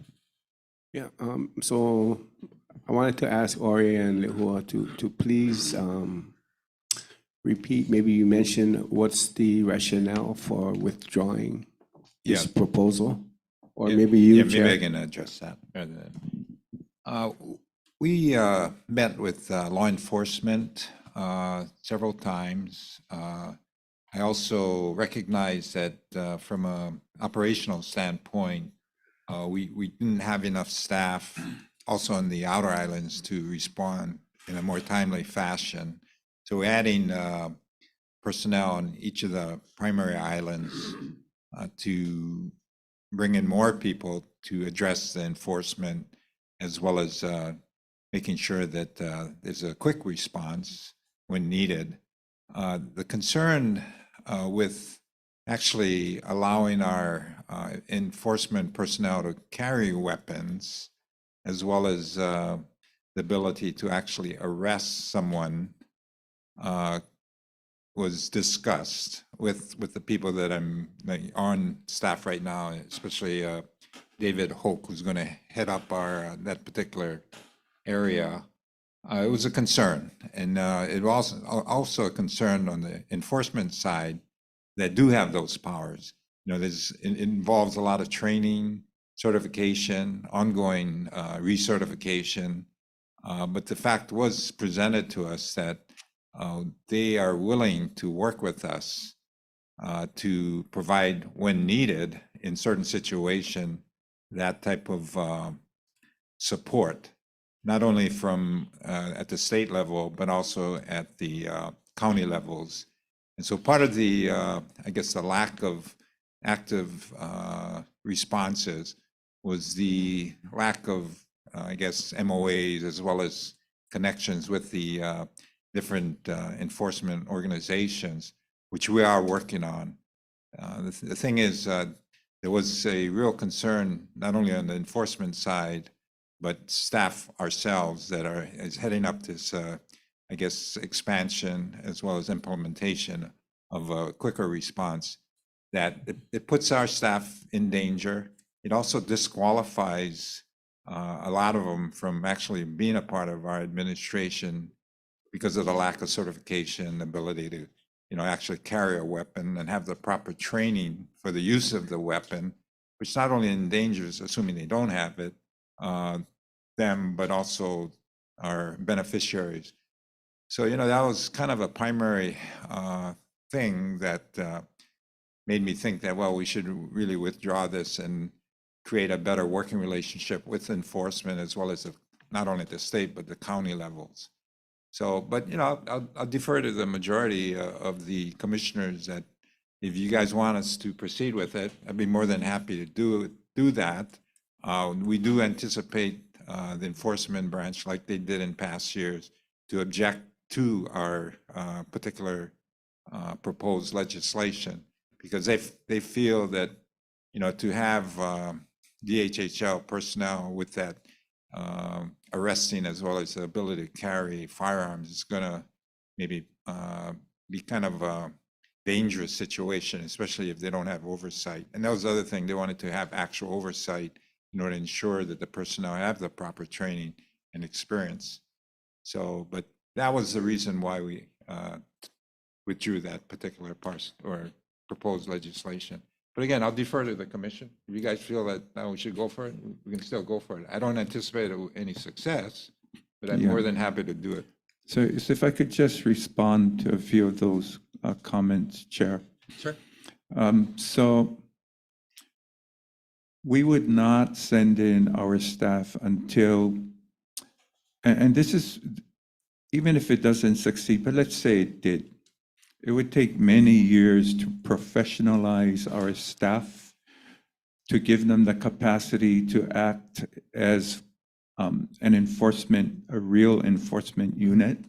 So of course, we would not expect them to go in until such time they have received the authority and the training. And the reason in a law enforcement regime, you are subjected to recurring intense training. It's to ensure that when you're engaging members of the public, you do it in a way that's professional and safe, and that this is not intended to act as a Gestapo in our neighborhoods. This is intended to create safe spaces. Now, when we talk about MOAs, I've seen that movie before. If you're going to public safety with an MOA, Hawaiian Homes is not their primary concern. It's not their priority. If they get called as a result of needs that address their primary concerns, they're going to deviate. Secondly, if you're going to send a badge and a gun into our neighborhoods, then they should be trained up. They should be familiar with the people they are serving, rather than having some contract sheriff coming in with weapons who don't know or understand our people. This is all part of what a enforcement unit is intended to do. And part of, and look, for me, I liken this to doe care with DLNR. They have very special and unique needs. So do we. And so our department should be creating an enforcement team that understands the unique needs of our people and not come in with a lack of understanding that they know. They know from being in proximity to our people how to approach our people.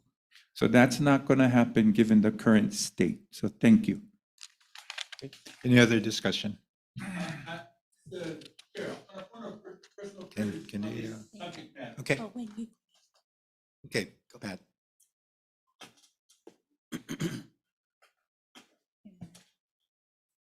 Good. Oh, you got 3 minutes. I definitely will. To add the other 3 minutes, you're going to be taking up. Again, that's one. Okay. But only because this discussion has happened. And I believe what Commissioner Wu is speaking about, I was and several other people in Kilcar, you know, we have this dubious honor in Kilcar as being the idiots that cemented the water meters. Okay, it's not something that I go around and say that as a badge of courage, but there were things we were doing that were fighting against the policies of the Department of Hawaiian Homes then, like we did at the Walmart issues, and we got arrested. We didn't get arrested by our own enforcement people. They sent 25 Deputy Attorney General under the Ed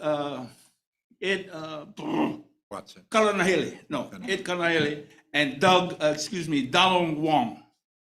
Donald Wong was then. And then the Hawaii Police Department, we got arrested. I got arrested 4 times at Puhi Bay for challenging the department whether or not permits were needed on Hawaiian homelands by the county. County was, whether or not permits, we needed to go to the county to get permits. Right now, the county was saying, no, you don't need to. Some Hawaiian homes, you guys go do what you got to do. Okay, Georgiana Panikin was then there. But we got arrested 4 times there. 4 times. It's been over 20 years since Hawaii County has had a memorandum of understanding signed by Chair Soon with then Mayor Kim. It's an MOA that police can come, we gotta pay tax, we gotta do this, we have to do everything. Now they don't come. It's because there's still a confusion. So it's either we're gonna crap or get off the pot. We're either gonna have to file these cases to force them to do it, or I would clearly go, because I believe the act clearly says if they're not going to come and protect us, times have changed. I have a little bit of sense now, but I'm still an advocate. So I think what Commissioner Awo is suggesting that I would want you all to think about is that maybe I gave testimony against that this past legislative session only because we had an MOU here. I was a direct recipient of being arrested on Hawaiian homelands, not 1, 2, 3, 4 times. And they still continue to do it. I got evicted from Hawaiian homelands for protesting, legally protesting, peacefully protesting the mortgage problems that the Department of Hawaiian Home was doing. I had an 8 3/4% interest rate in 1983. I replaced the home. My interest rate was 8 3/4%. To replace my home, the act says I should have been getting a 2.5% interest rate. I got an 8 3/4%. I protested that. I lost my home. It's something I'll take. But I'm not prepared to see it go on and on and on. Like Kupuna said earlier, she's been on it 40 years on the waitlist. She's 87. My daughter's 56. 56. She's been on the waitlist 30 years. So we need to, you have this power. I don't know how to articulate it other than you can do it. And let them challenge us. If we got people, we used to have an enforcement team led by, he's long gone now, John Piper. He arrested, they came and got people out of the house. They got drug people out of their home, boarded up the homes. I've got 3 homes in Kilcar now that's boarded. The people are gone, they lost their lease. Why are we still having this discussion? That we don't have anybody to come and get rid of it. It's a scourge that something needs to happen. We have, please, the organic document is the Hawaiian Homes Commission Act. Let's not deviate. It says you can't do this, you can't sell your land, you can't rent it, you can't do it. Don't do it. Even if the department said with the, please go look at that. because it says the commission used to have that power. That powers were changed in the 1978 Concon to give that power to the department. It was the commission that has that power. You have that power till the day I die. When they created this act, Kuhio did it in 1920. It gave that power and vested that power in the commission, not in no other governmental agency. So you guys can do whatever you want to do to make sure you keep our beneficiaries safe. Thank you. Thank you, Pat.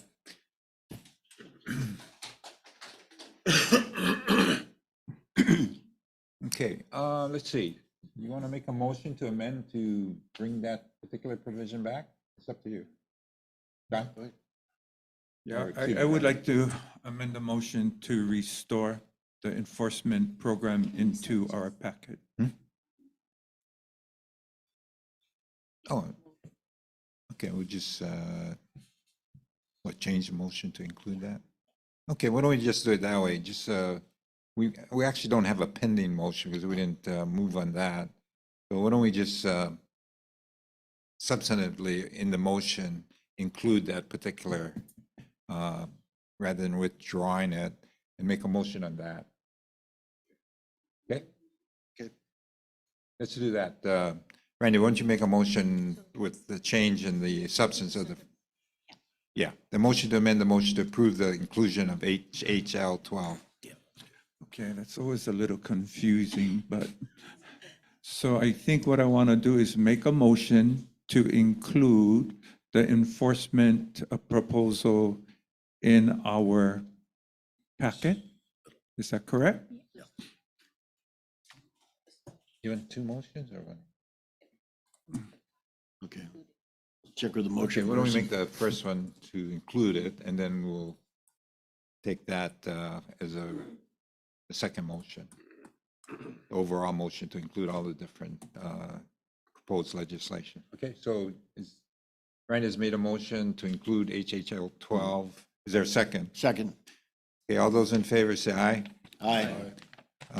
All those against? No. The motion is carried. Okay, the next motion is to approve the legislative proposals with that included HHL 12. Is there a motion? Is there a second? Second. Any discussion?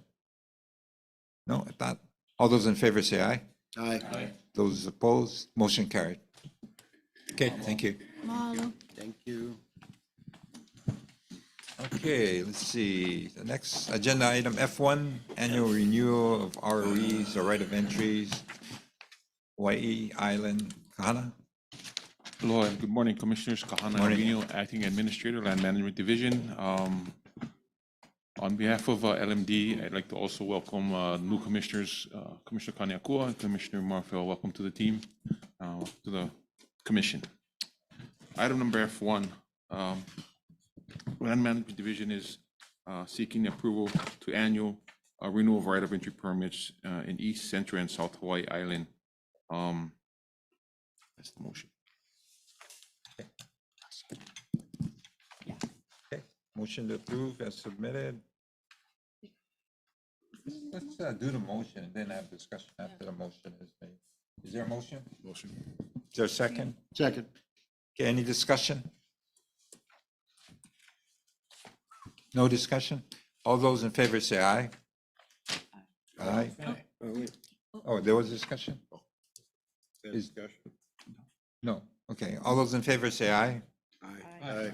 Those opposed, motion carried. F2? Item number F2, LMD is seeking the authorization to enter into a memorandum of agreement with the U.S. Department of Defense to receive federal funding, federal grant funding for 2,500 acres of TMK number 38001, 002, 007 for Aina Mauna Legacy Program implementation, Native Mamani reforestation out in Humu'ula. With me, I have our land agent for the Big Island, Kuli Kamara, who will be discussing this motion.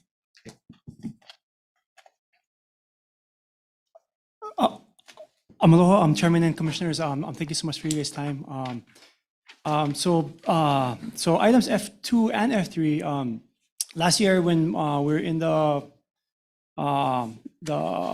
Hilo meeting, the Hilo Hawaiian Homes Commission meeting, I mentioned to you guys that I was looking at applying for some grants to implement the Ainamana Legacy Program, so without using DHHO funds or limiting the use of DHHO funds.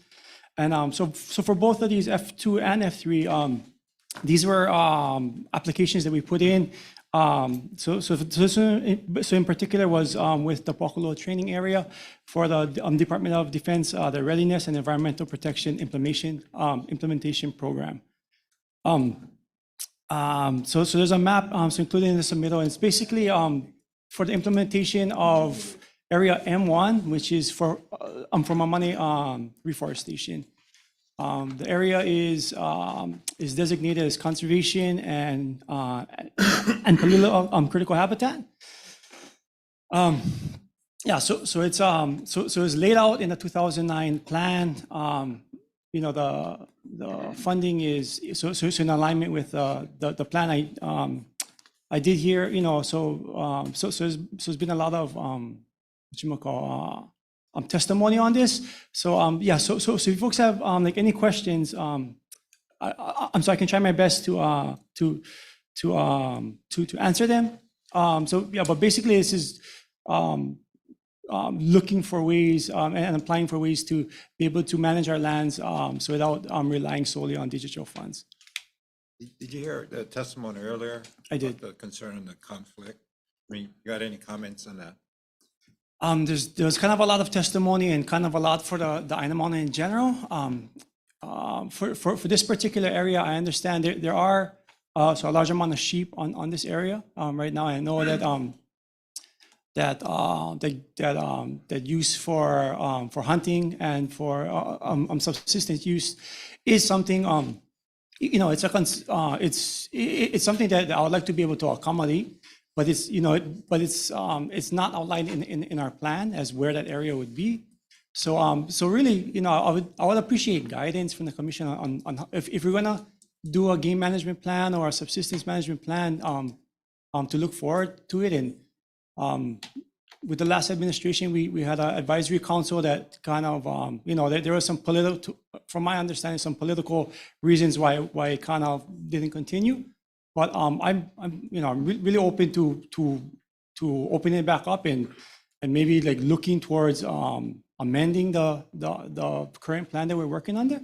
You know, but yeah, if there is a so if we are gonna create a place, you know, I can give guidance on what the on where that could be and how it would limit the impact to our sensitive to our sensitive resources. And so I know a lot of people don't agree with fencing, and they feel like they're getting fenced out.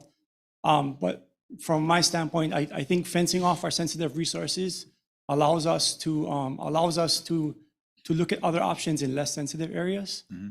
Like we have 10,000 acre area that was that's a gorse containment area. There's a gorse containment area that we're planned to do commercial forestry on. Mm-hmm.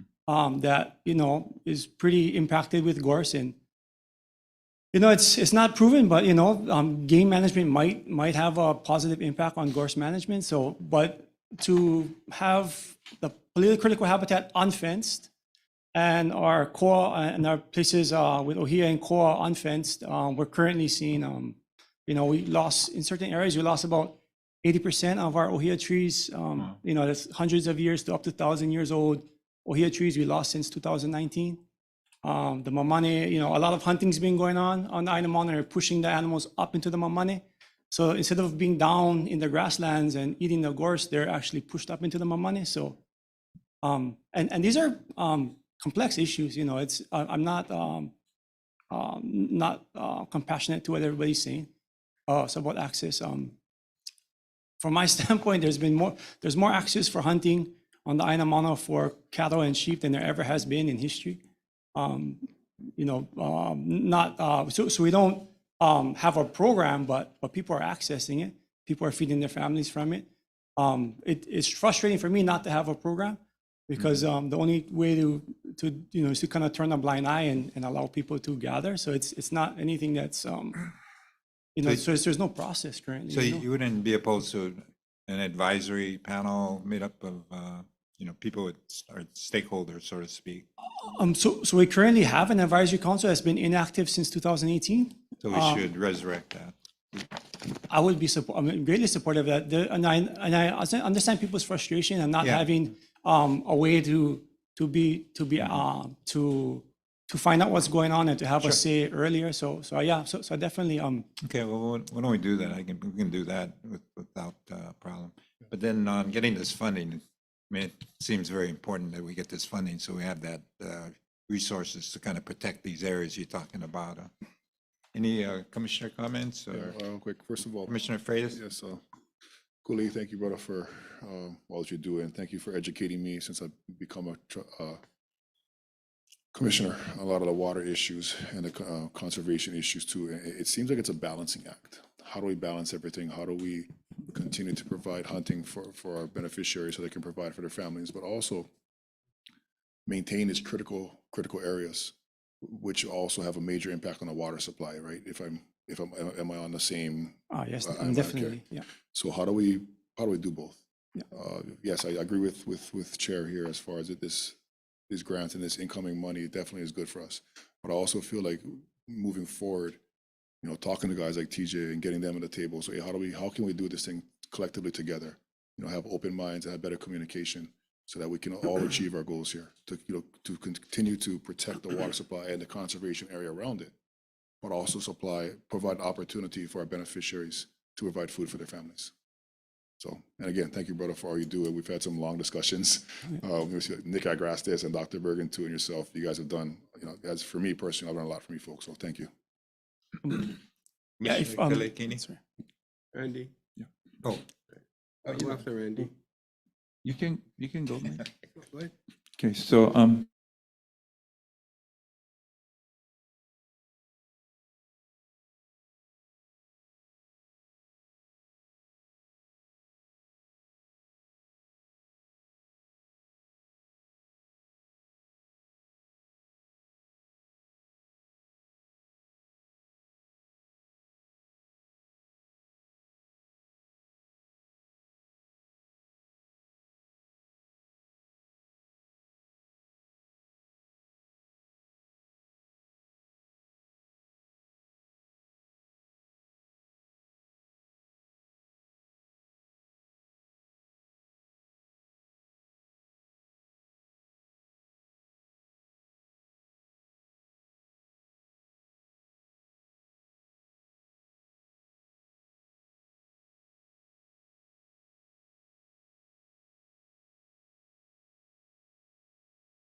of native forests, what they have learned over the years is you have to fence.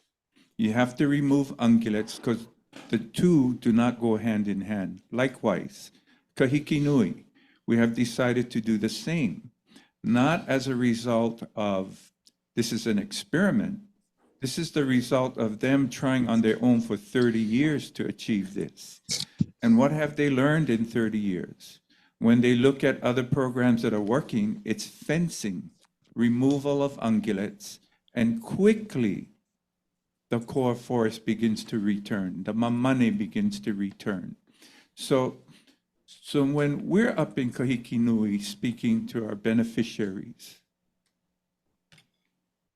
it's what's more important to you? Is it protecting those things that are invasive and that have destroyed those things that identify who we are as a culture? That is the choice before you. You choose if you want the ungulates or you want the native forest to return. You choose if these are the places you want to send your keiki to gather, to go beyond mo'olelo and just reading things in a book and having a place to gather resources. This is the choice in front of you. And when put that way, they choose the forest. Now, when we talk about hunting on a 22,000 moku, there's plenty of hunting. Even though it's not allowed, the reality is in those remote areas, they're going to hunt. So when the argument is you're taking away our mea'ai, it doesn't wash. It doesn't wash because you have 18,000 acres of ungulates roaming around that smaller patch of aina we're trying to bring back. So anyway, that's my mana'o. I think that's what we have to do in order to retain those things that identify who we are as Native Hawaiians. Thank you. Commissioner Kalikini. Thank you, Chair. Yeah, mahalo koli'i, Ghana. I wanted to first start off with the recommended motion and the action. Yeah. So this is the recommendation is for the commission to approve us department entering into a memorandum of agreement, right, with DOD and USDA. And so I see like on the last sentence that the drafted MOA would be subject to review, final approval by administrators of both DHHL and USDA and DOD respectively. Yeah. So my position is that whatever review and final approval between those two entities that it comes before the commission to make sure, commission needs to support that. Let's just start off on the recommendation. I mean, on the motion. And I too, listening to all the inputs and even the testimony, I also would very much support getting the advisory council back up and getting folks like those that gave testimony to help participate in us moving forward. So even with the Aina Mauna plan, that was 2009. 2009. 2009. And I know you shared Koli'i at the last meeting in Hilo, Yeah. but I would like to see like a workshop update on the Aina Mauna plan. I think it would be beneficial. We have new commissioners, and it's always good to see what's going on. And there was talk about the RFP. I would imagine that's the with regards to the ungulates, yeah? Is that the cattle, the license? So it would be good to have an update on what's the status, how's that? I mean, give us an update. Okay, we caught so much and the associations got so much. What time frame? Because we don't hear that often. It seems like only if we come have a meeting in Hawaii Island, then maybe we talk about it. Or if beneficiaries come, and ask with concerns, I think it would be beneficial because, like, even USDA and DOD, yeah, it sounds good to have funding and everything. It sounds like it's going to be helpful, but are they? And that may be part of the MOA. It could include how can these entities also benefit our beneficiaries, just like the two licensees that we have. How can they help out our beneficiaries? Because I've heard comments, some are concerned, about just eradication and leaving carcasses, right? So that's where I think advisory council can be helpful. But getting our beneficiaries' input, getting benefits from all of this, other than just the financial gain, is something that I hear is something that would be we want, yeah. But also the big one though, the MOA, the final needs to come back for commission review. Sure, you want that. Yeah. Yeah, so there is it's actually a cooperative agreement for the DOD one. They actually just sent me a draft this morning. Their fiscal year ends on September 30th. So we're probably going to miss the opportunity for this year if we have to come back to commission. Yeah, we don't want to do that. But you just got to trust that, we'll But, yeah, but by, I put it in but I try to, separate myself from it. It's, if the commission, if something that the commission doesn't want to, have the terms and conditions to accept the money, it's.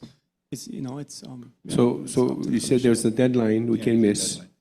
Is there opportunity after this deadline for the funding beyond that? For next year.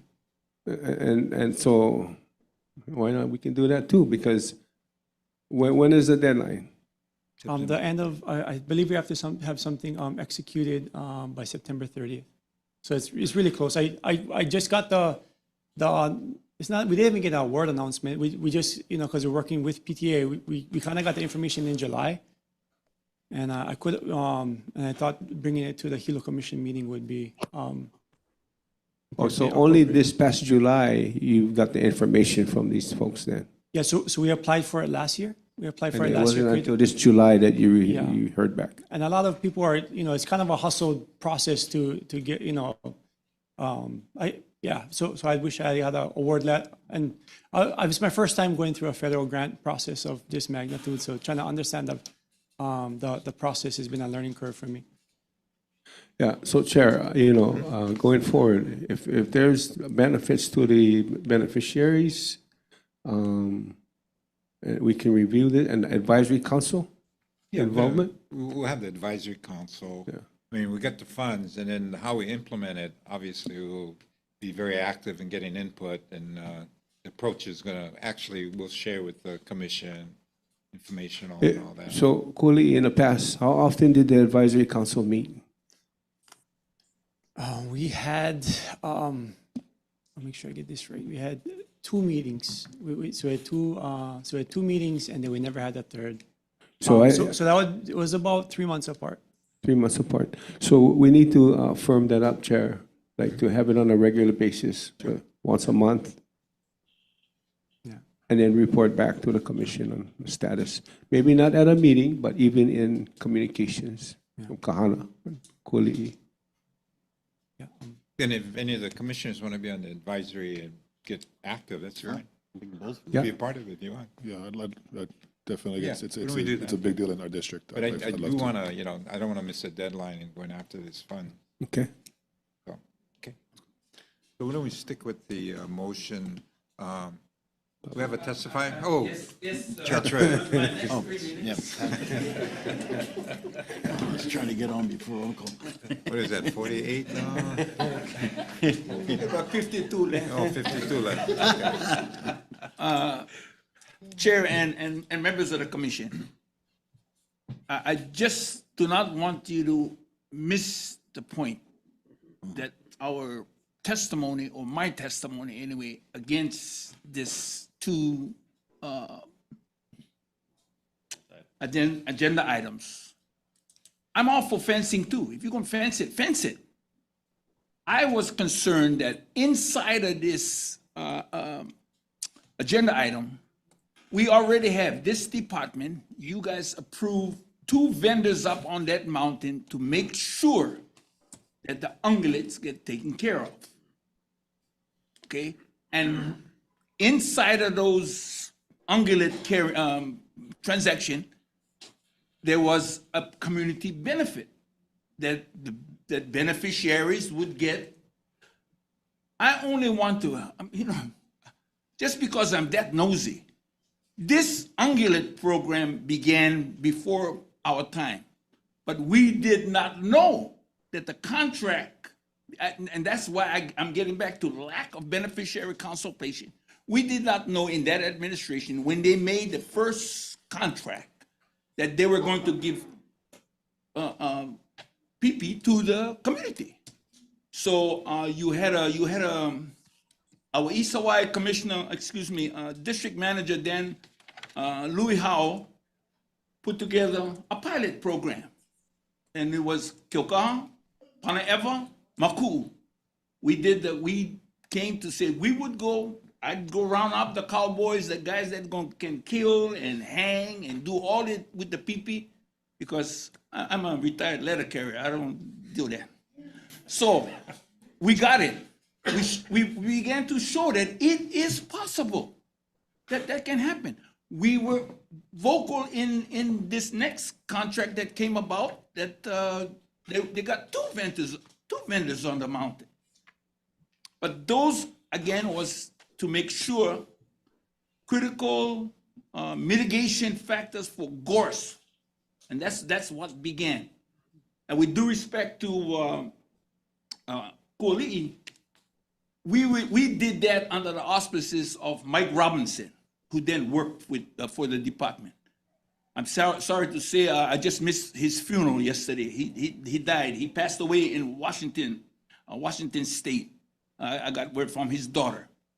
But my point is, we are not against the fencing. I'll be the worst guy to tell you, no, take the money. You know, I don't want you to miss the money to do it. I'm just saying the particulars inside when we fence it to keep my money, you know, palila bird. I've been here since the palila, I think it was like, you know, no can eat the palila bird, so what I might as well make the my money grow. You know, so do that, just the benefits on the inside of it, if we can get the PP that's there. And it's whether it's the DOD wants to drop it off, but allow people like TJ or somebody. But in this case, we don't need to allow TJ. You guys got vendors to do that. You have two vendors up on the mountains to do that. So it's just that we just have there's a lack of communication. We keep hearing it, you know. And I would since Commissioner Freitas volunteered to be on this new advisory committee, I'm gonna volunteer my commissioner for be on that thing too. The reason I'm saying this, the reason I'm saying it is because we're talking about lands in East and West Hawaii. Yeah, you're talking about 56,000 acres of that land straddles this island. So I think it's important. Who sits on that committee? Please don't ask me. You know, but I would want to, and if you guys come to this decision, but by all stretch of the imagination, we're not here because I don't even think our argument was just that. Is why we did not know about it, and if you do it, why was the cattle or ungulate or sheep good too? Everything good, tastes good. It's in fact tonight you guys gonna eat some of that thing from the mountain. However, please do not think that we don't want the money. It's just that if you're gonna fence it, you're gonna protect the Mamani forest, you're gonna protect this, please have the opportunity for the community to get that. Sorry, Uncle Pat. Point taken, and we'll do better with communication moving forward, but there's also some extenuous circumstances that are interwoven into this overall situation that I can't get into right now, too far off the agenda. No, don't go there. Before the AG scolds me, there's my JPO to the left. Yeah, Okay, no, she might please, scold no, me. I don't want them to go there. And I think the fencing, and again, you know, before I talked about these guys educating me on the overall process. You know, I'm a Portuguese from Honolulu, moved to the Big Island. Never rode a horse in my life.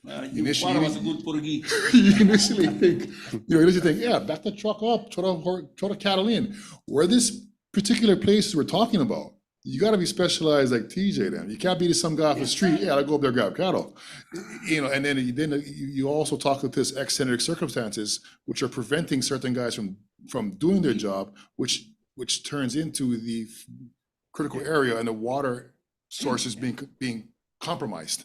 So there's a lot of moving parts here, a lot of moving factors. I think getting a committee together with guys like TJ and having dialogue and transparency is a move forward. But yeah, we need the money. Start here and then move forward from there. And that's what I'm saying. You guys are gonna do that. Please don't talk about who occupying the land. Because I like the Attorney General. The guys, you know, they staying in sheep station and we're not doing nothing. They build gates against the road, you know.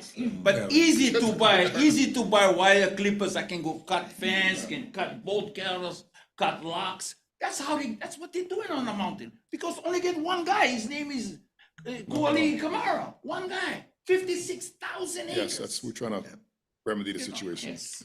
So, thank you very much. So if I could just say a couple, so this question, Chair, is I know that there's some questionable activity that goes to legal issues. So I do want to go into exec session to have a discussion about that. And the other thing to Uncle Pat's mana'o about meat distribution, I'm not sure how it's being done here, but I know in Kahikinui, community get first crack at all the meat. And what's left over then is handled by the vendor. So anyway, thank you. Real quick, real fast. You know, with these two grants, right? The DOD and the USDA. My only concern is that we have responsible reforestation, right? Yeah, sure. And I'm not trying to put nobody on blast, but I see the Roundup, the herbicide circles in the hundreds, unfenced, with plants that go down, right? The trees. If we're reforesting our forests for our people, there should be a fence around all those herbicided areas. There's none. So when you come back the following week, within 2 weeks, all those thousands of trees or hundreds of trees that they put down is gone. I mean, is that a fair statement to say? Sure. So, responsible reforestation that make impactful for, in perpetuity for our people, Exactly. right? Yeah. Like what you guys are saying, choose the forest, well, then we gotta be responsible and plant responsibly, you know? So, and if you guys wanna, I support, I support game management. I've told Kamara this, I support reforestation. Like you guys said, the balance. If I had to choose forest too, but our people gotta eat at the same time. But responsible reforestation, yeah? And if you guys need, I can sit on that council too. Good, good. Yeah. We're definitely going to have you on the council or advisory panel. Thank you. Chair, can I make a comment before we go into executive? Is, Commissioner Nevis? First of all, Cooley, thanks for all your work up there. I know you've been beat up and down. You mentioned earlier about, the meetings that started in 2018 and didn't continue. But you also mentioned that there's some political interaction. Yeah. This commission is not political, okay? Wherever that came from, obviously came through the management at that time. We heard a list of beneficiary concerns, and we're here to take action on that. So, so reinstilling that group, I think, is going to be important. Widening the aspect of how many people can provide information. I think we have a lot of folks here that provided some good information moving forward. So I think that's going to help us get to a positive result. Brother TJ mentioned about, putting in plants and not fencing. Well, that's not going to work. That's like putting plants in your backyard and you got a deer problem. Yeah. So anyway, thank you for what you do up there, and moving forward, I think you have the support of the commission to move forward. Thanks so much. I wanted to address some of the things that came up because there's so it needs to be more open dialogue because there's some things that could be easily resolved. And sorry for saying the political thing. So what was happening was the Mauna Kea access road and the disposition over that road was happening at the same time of these this advisory council meetings. Okay. To Uncle Pat's question, this area is way up in the Mamani, so there was some cattle up there. The cattle has been caught already under the licenses. So the cattle has been caught. There are a lot of sheep up there. As we would fence, we would leave the gates open and we'd find ways to push the sheep makai as much as possible. As much as possible. I know that there was concerns about the Waipohoi area, but the licenses that we had put out, we're bending over backwards to catch cattle live and remove them live. The Waipohoi area this was brought up earlier. There's 800 cattle brought out live out of that area through one-way gates and capturing. The fence was cut in many areas, in many ways. Over the years, in 2019, pre-COVID, there's less than 50 cattle in there. And, now we're up to like 200. And all the rods affecting all the trees on the outside, this Waipohoi is the best forest left in the Hawaiian Homes Land Trust, period, in my opinion. And saying all of that, it's not making excuses or, it's not ignoring the concerns about wasting of meat. There is It's something that was retracted. That thing was retracted, and we need to find a better way to do it. But that's the background to it. You know, I agree with them that that's not, you know, that's not that's definitely not preferred. It was almost like an emergency action to protect the place. It's still under peril, but we need to find a better way to manage that. Trying to what TJ was saying, we did plant conifers, which you know, they're, you know, from redwoods, coastal redwood and sugi pine, which grow. They're not like Hawaiian plants. They grow with elk and caribou and buffalo on the continent, and we thought that maybe they would be all right. We do have other conifers that have done all right. A lot of it, you know, looks like, you know, there's more sheep down in the lower areas, and then a lot of it was just territorially, they just pulled the plant out without even eating it. But it was pretty much last year was a wash. This year we planted some more, and we have this spray you can spray on it that deters browsing, but it's not ideal. We are behind the gun. We're supposed to have the area cleared of cattle already. So yeah, so definitely to TJ's thing. So we need to do better on our reforestation efforts. Julio, we got one more testifier, Jojo Tanimoto. Yes, thank you. Can you hear me? Yeah, okay.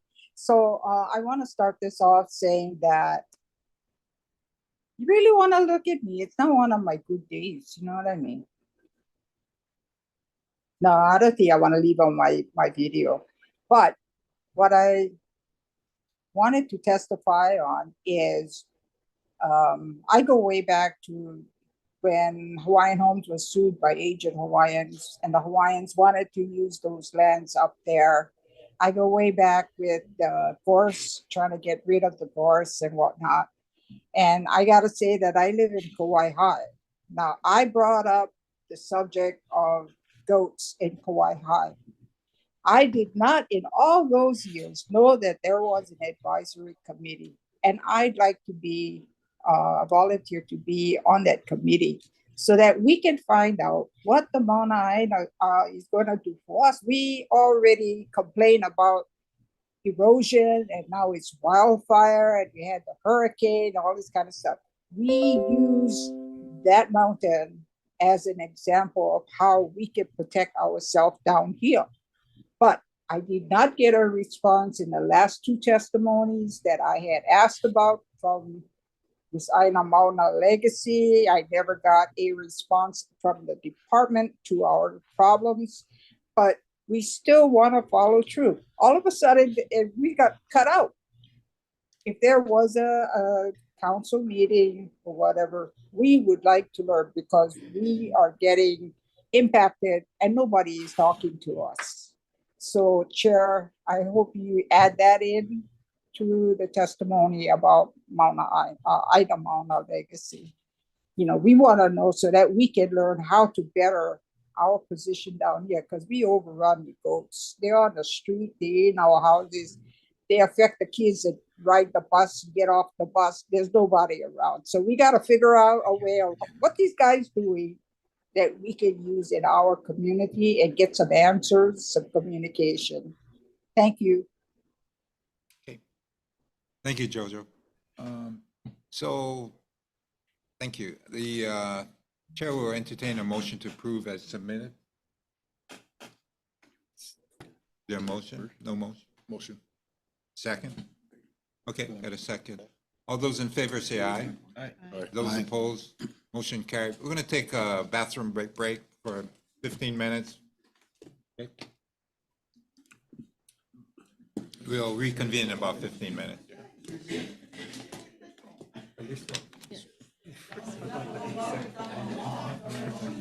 20 minutes then. So I didn't share it any else because I think he forgot, but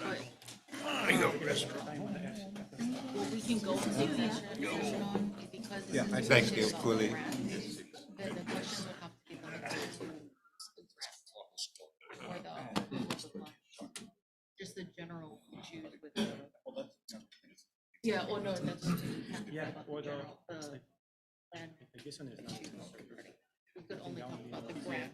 Money generated. Okay. Right. We're gonna have to talk about that. We can, if you want to agendize it for next week. You know, other illegals, right? But if it's not appropriate for. Yeah. Really? I apologize. Yes.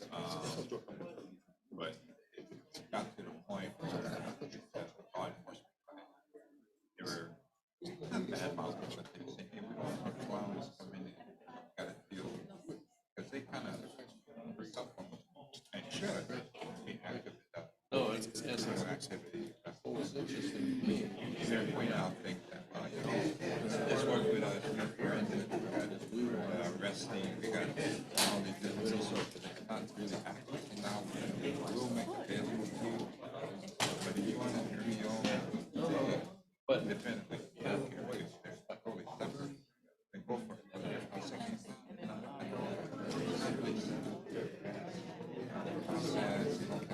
it's a lot more involved than just getting the middle of the arrest and carrying weapons. So I understand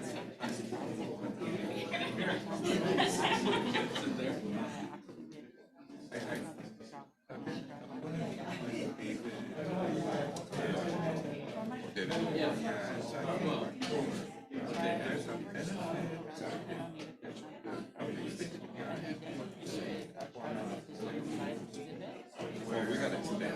Where it's very specific that you are assigned to the one. There may be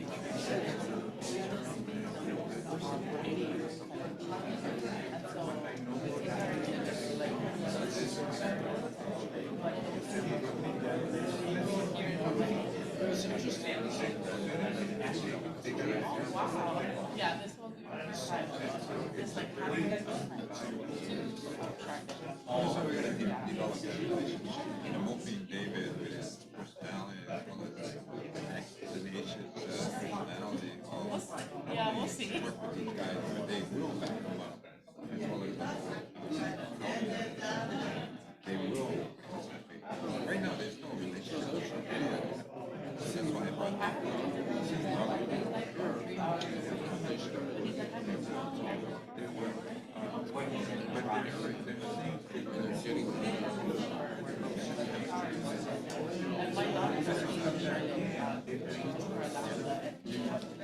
That's where we get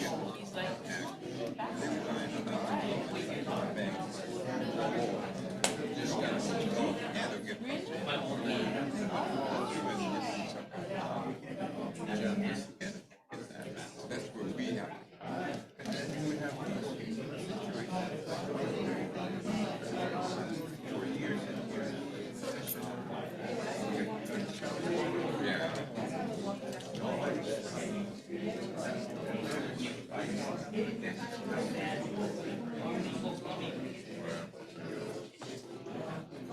Even if we, part of it is, in like London, we got this stuff. It's like a risk. When you don't go into a situation, but it's they don't feel threatened. They get defensive.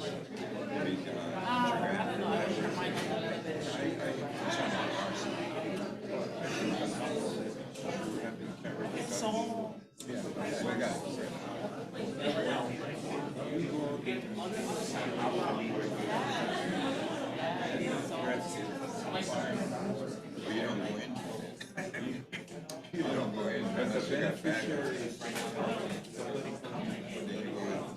I think every situation, you know, you gotta think. That 1 year already. And then, you know, the guy's dangerous. But see, one of the things I want to use is get personnel on board. Kind of the enforcement, but without the weapon. So that's why we're bringing in a lot more guys, not just Oahu, but the different islands. Yeah, why? We can, yeah, there's benefits and disadvantages to both. And so I know those guys will probably go in and oppose legislative action. I'll try to convince them otherwise. Yeah, they're gonna oppose. You're right. This is, See, I wanna go in with, maybe there's a way we can do it. I don't know what, I mean, if we put them under their umbrella, the guys that are, you know, are part of their training program, which they suggest, bring home guys, and maybe even assign. Yes, so go, it's fun, I love that place. In their unit to the department, EHHL specifically, exclusively. If we can do that, they suggested that. Yeah, well, that might be good that way. Look at all the options, see what works. Because I like the idea when you was telling me about all the resources they have. Yeah, by community, their umbrella, you can bring a lot to the table, and then just have a specific outline, assigned to each, which I kind of thought that might work. They would go in with the legislation, but then again, they control it. they control it. So, you know, I think what's Nice to meet you, now I'm putting it together. This community so just doesn't do anything in sense of like. I do have some experience on commitments versus the reality. Yeah. So, but I'd like to know. I love it. Maybe we can tweak the legislation where it accomplishes what we're talking about, but have personnel that are really qualified. They're trained, they gotta be, but I like the idea that it's under us, because we have a certain mentality that's unique to the department. Yeah, and they can be modeled to our benefit. So that's why I thought, well, if we don't have that, then we can still have enforcement guys that are, and they can bring a lot more in, rather than having guys, oh, you gotta Outside be trained, of you the gotta take department, care of and that. position, I've heard Weapons and all that, that. That I've restricts heard our, past testimonies and well, information, but now learning more, it's just really interesting. it's kind of a balance. It's always the balance. Yeah, you guys appreciate that. You have more experience on that, so, but I do know, David didn't want it. Okay. He didn't want it. That's why I Just said, if you don't say that, that's not what you want. Of course, that you make, but I just think it's gonna be. I think it's gonna be. that was the decision, when I brought him on, specifically to do that part. He said, well, if you want it, he said, no. He said, no, I will support you. I mean, okay, God is faithful to you, but he said he didn't want it. Okay. I will talk to you. It's a tough one. Thank you, buddy.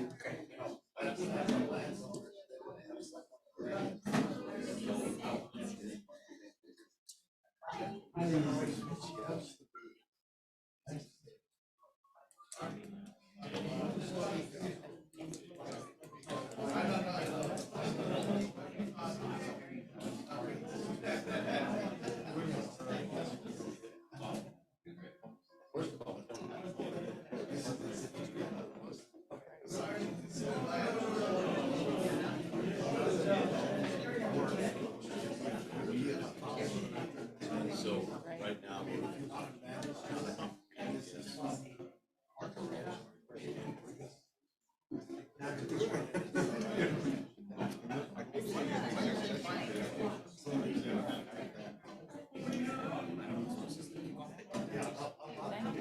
Yes, I'd like to learn. Thank you so much for introducing yourself.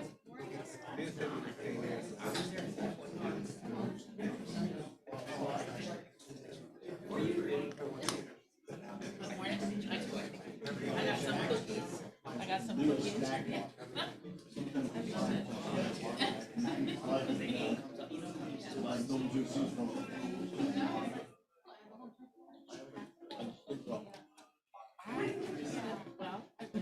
did my own little stuff and then got up a little early. I was working at schoolwork.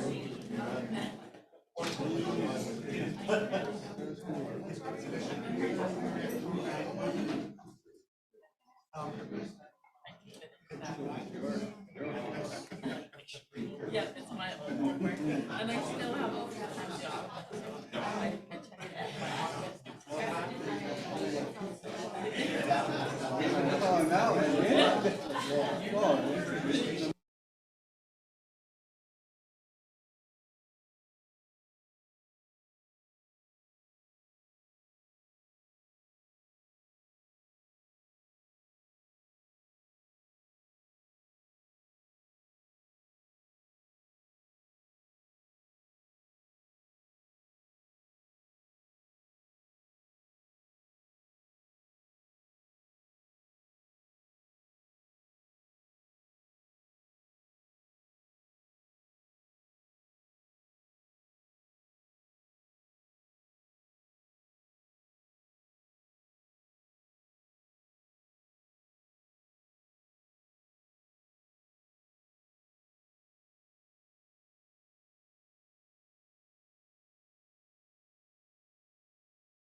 Not except for F2, Yeah. the regular exam.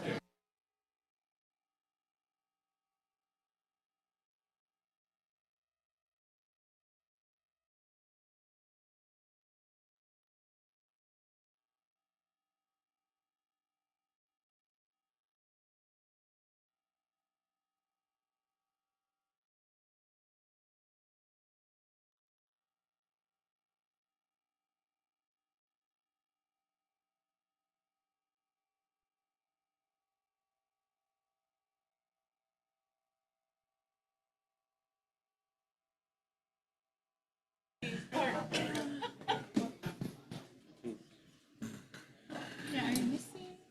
Oh. Oh, that's Yeah, Randy did. my, Okay.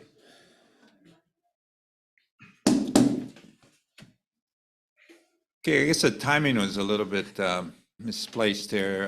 The commission will convene in an executive session pursuant to section 95-5A4 HRS to consult with its attorneys on questions and issues pertaining to the commission's powers, duties, privileges, and immunities and liabilities.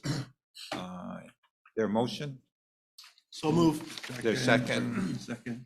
All those in favor say aye. Those opposed? Aye. Motion carried. So about 60 minutes? 45? 60. Okay, it's gonna be about 60 minutes, just so you have a heads up on how long we'll be breaking for executive session. Anything else? Okay. Okay, so we'll be back in about 60 minutes. Thank you very much. Sorry.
Commission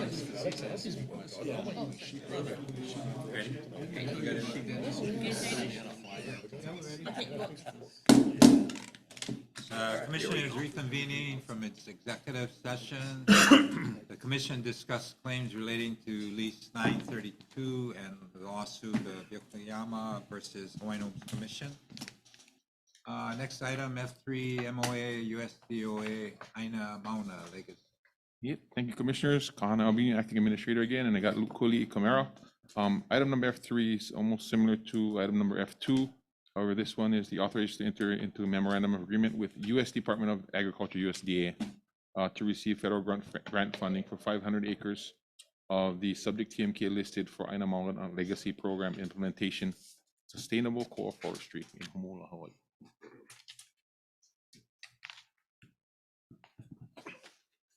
Aloha again, I'm Chairman and Commission. Thanks so much for your time.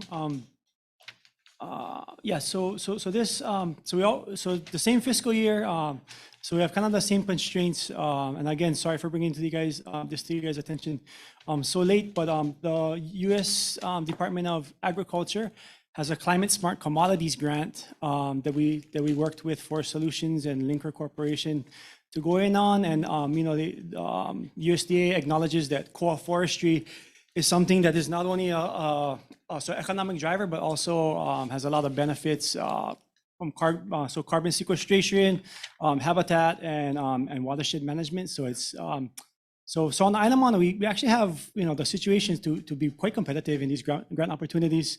So in this one, DHHO will retain all ownership of all the core that's grown. It's just a grant to put it in, and it's hard to give an estimate on what the value would be, but it'd be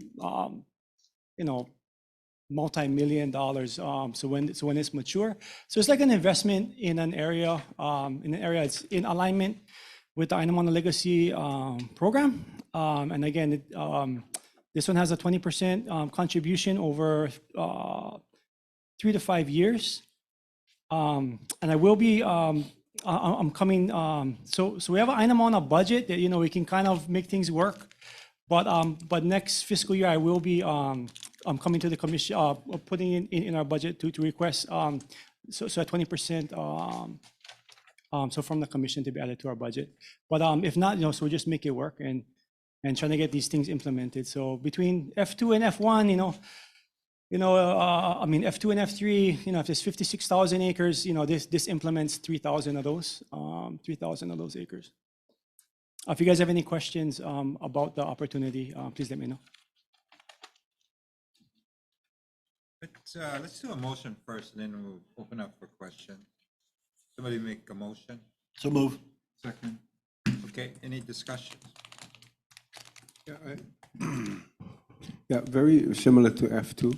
Yeah, and my thoughts are if we apply what the discussion points we did with F2, I'm good.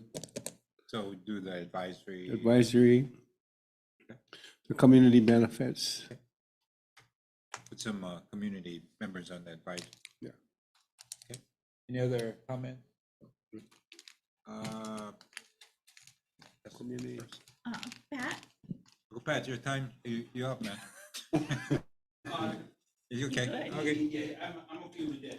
Okay. Hallelujah. Hallelujah. Okay. All those in favor say aye. Aye. All those opposed, motion carried. Okay, next time. Item number F4, LMD is seeking the approval to issue a right of entry permit to the U.S. Army Corps of Engineers in Kauai High to investigate these parcels for chemical contamination, containerized regulated substances, or munitions of explosives of concern, which may involve soil sampling, installation of groundwater monitoring wells, geophysical surveys, and clearance of surface vegetation.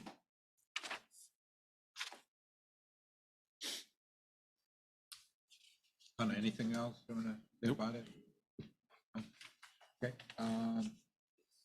Entertain a motion. So move. Is there a second? Second. Discussion. Ready? Just thanks, brother, for going through this. It's a hot topic in our area. from the community perspective as well. It's a normal Waimea community, Waikolo community, as well as the Hawaiian homestead community. So I know it's a process. Thank you guys for having the urgency to get this thing done. Thank you. Any more? Okay, all those in favor say aye. Aye. Oh, almost got by you, sorry.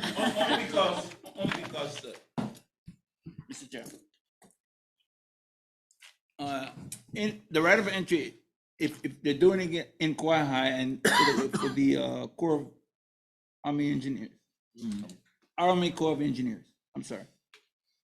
There's still, isn't there some outstanding, I don't know, the word is report or some, if the commission's been made aware of, with the same entity on its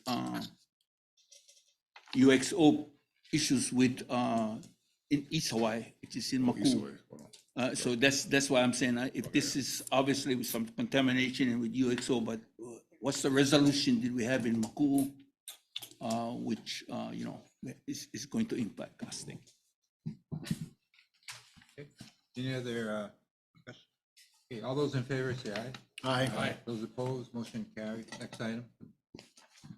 Item number F5 is land manager seeking the Chair, authorization to Chair, I enter got my hand up into a over sale of here lease of and I sent in public my auction for industrial testimony. purposes for the Kaehana 2 industrial subdivision out in Kauai High, island of Hawaii, TMK listed as listed.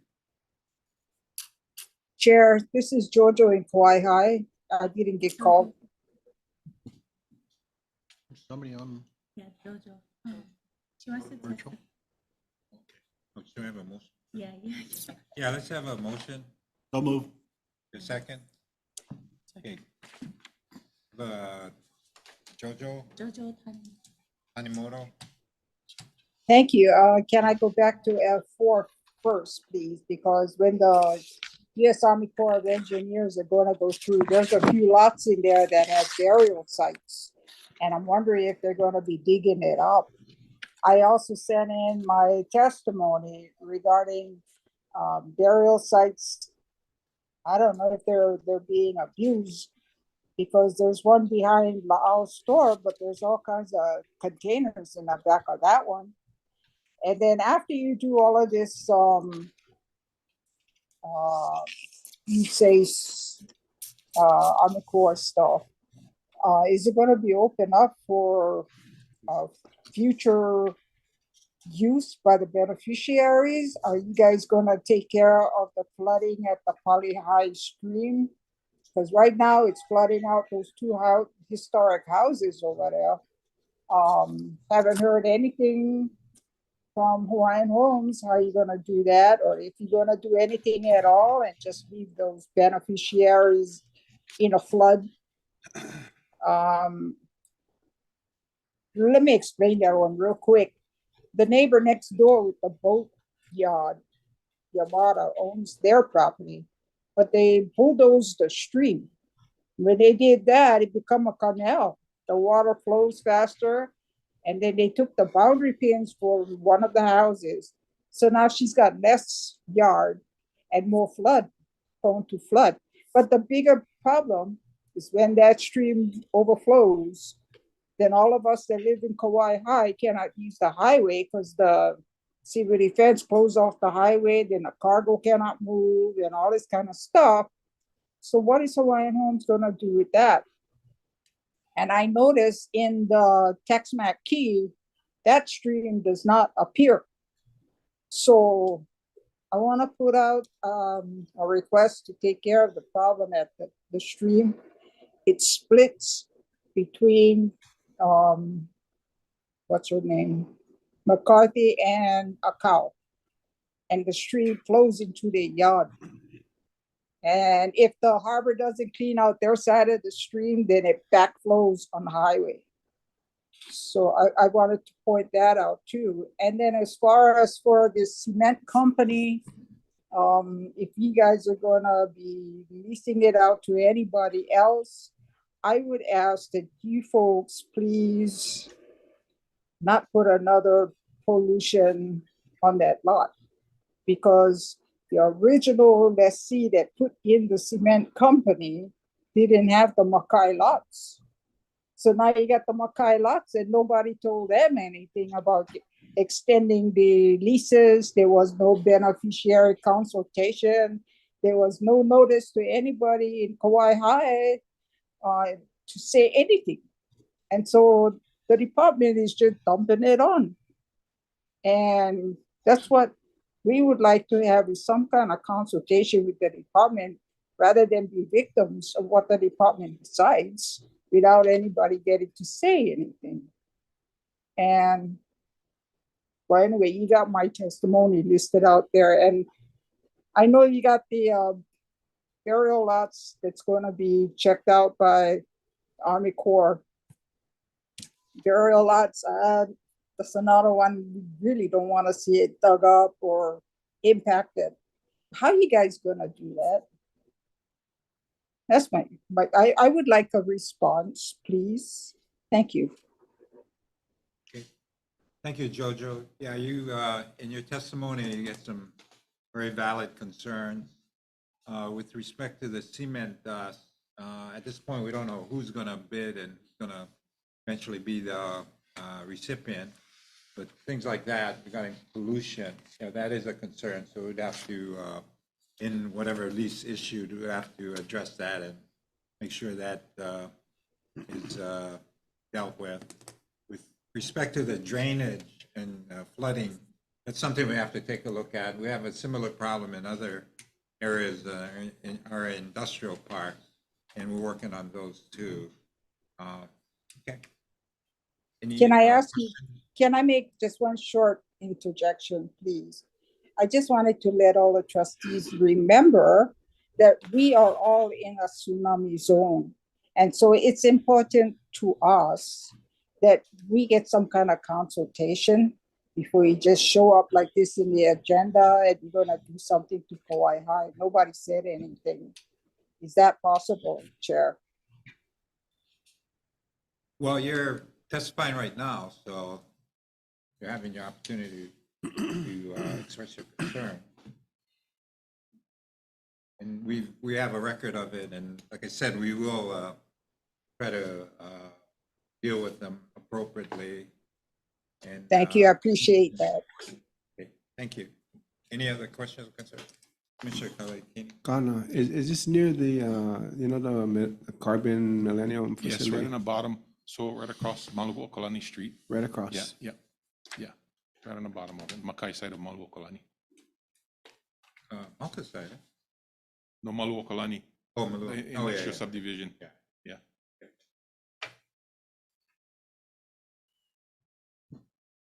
Any other? All those in favor say aye. Aye. Those opposed, motion carried. Next item. Item number F6, the Land Management Division is seeking the approval to establish a preliminary condominium property regime, or CPR, and approve to amend General Lease number 294 issued to Kalaeloa Homeland Solar LLC out in Kalaeloa Island, Oahu, on the TMK listed on the submittal.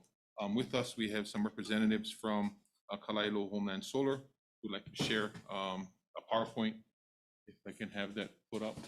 David, we have David Lau, who's going to be handing out some. We have Samantha Frick, and we have Nick Azadi, and Michelle Sims, who's on virtually.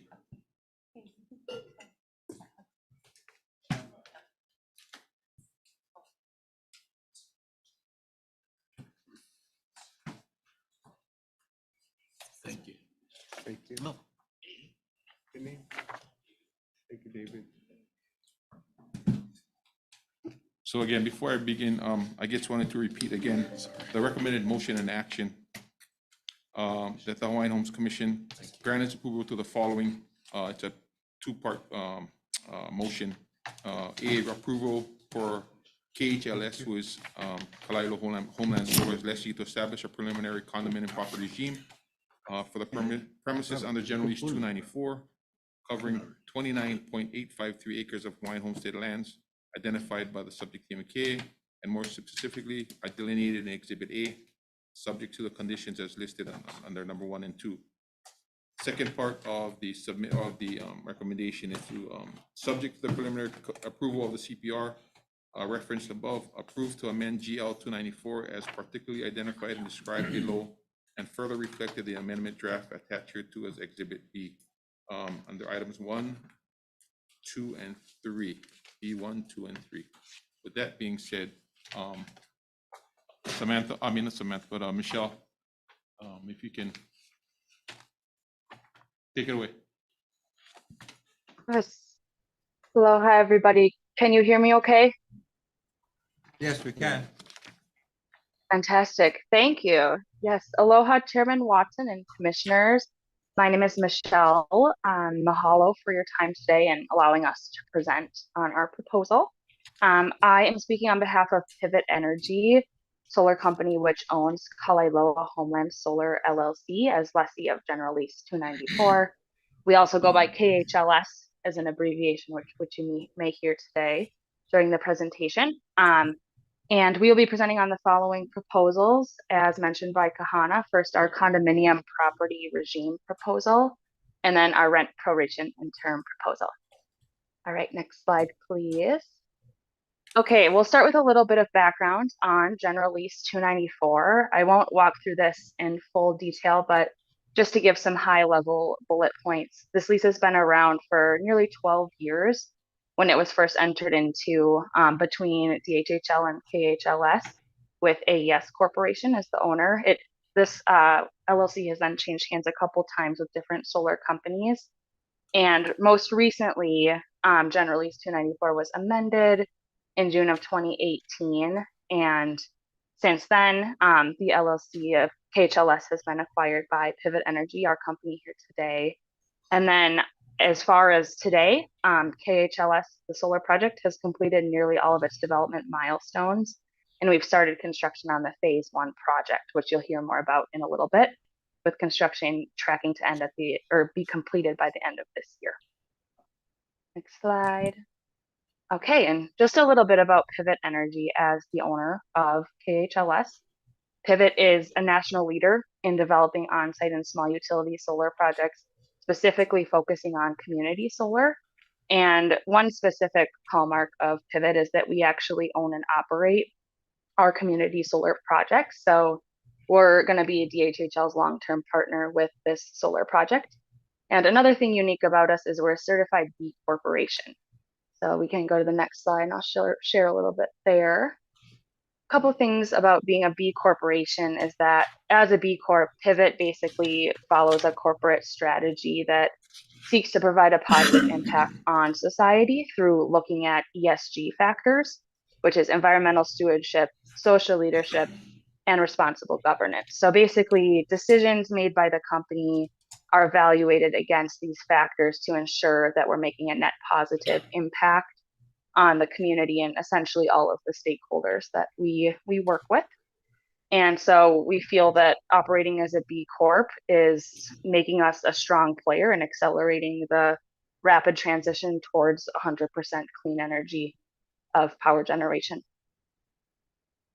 Next slide. Okay, so now getting back to this project specifically. So Kalailoa Homeland Solar LLC is located in the Kalailoa area on Oahu. It's actually located, as you can kind of see in this visual, on the very northwestern corner of the runway, one of the runways of the Kalailoa airport. And so given that context, it is actually like no habitable structures, homes, or commercial facilities are able to be constructed on the parcel. And it's more of a barren type parcel in an industrial zoned area. So that lends itself very well to hosting solar arrays as the use. That's a little context there. Some more high level information about the TMK. And then, as I mentioned earlier, there's a phase 1 solar project, which is under construction now, expected to be complete towards the end of the year. And then we also have a phase 2 project, which is proposed on the site. So phase 1 is 7.31 acres in area, again, under construction, going to be completed towards the end of the year, and it's expected to start producing electricity around March of 2024. And the phase 2 project will cover the remaining 22.54 acres of the parcel, which is in late stage development. It's currently working to receive an award from HECO for electric capacity, and then will be a little bit phased behind the phase 1 project in terms of development, but definitely underway with some initial milestones. All right, kind of like I just touched on as well. So I won't go through this in a ton of detail, but as I mentioned, the phase 1 project, which you can see on this diagram here, it's on the southern portion of the site, the red outlined area. It's completed its fence installation, pile driving is underway, again, expecting to be complete around December of 2023, with commercial operations around March of 2024. And we're actually working closely with HECO, as the project must be operational within March of 2024. And so that's a lot of the reason why we're here today presenting on our proposal, is we're seeking to ensure we can meet HECO's timelines and bring this project to operation. And then, yep, as far as phase 2, so it's in late stage development, already has its development approved by the HDCA, and then it's going to be submitted to HECO in their upcoming community-based renewable energy, which is CBRE, phase 2 tranche 2 request for proposals, which is expected towards the end of this year into Q1 of 2024. And then we complete the remaining deliverables for development as shown in the table. Next slide. All right, at this point, I'm going to hand it over to Sam to touch a little bit about on the land benefits and the community benefits of our phased solar projects. Aloha Commissioners, my name is Sam Frick. I'm the Community Engagement and Impact Manager at Pivot Energy. Mahalo Commissioners for your time. Prayers to Maui, our beloved Maui. I lived in Paia and Kihei since 2020 until March of this year. I'm originally from an island as well, a freshwater lake island in Michigan in the Great Lakes. I'm a tribal member of Sault Ste. Marie Tribe of Chippewa Indians. I'm a quarter Anishinaabe, so I'm hapa hapa. But that is to say that we do have a lot of shared commonalities and cultural values, and Malama Aina and Aina is Ohana is one of them. So I'd like to express and emphasize that this parcel, homes cannot be built on this parcel. There have been appraisals and evaluation of the parcel, and solar is one that can provide the most value to the site. We are very conscious of our sacred responsibility to be good stewards of the Aina, and we're exploring what would be the best approach for this land, looking at native grasses to cover the site and what will be appropriate for that particular climate. I'd like to switch to the next slide to talk more about the community benefits. As a leader in low-income shared solar, and as a B Corp, which in the state of Hawaii, it's known as a sustainable business corporation. We have a triple bottom line: people, planet, and prosperity. And so we have baked into our DNA and our legal accountability structure to do socially and environmentally impactful projects. And community engagement and community benefits is a core pillar of that.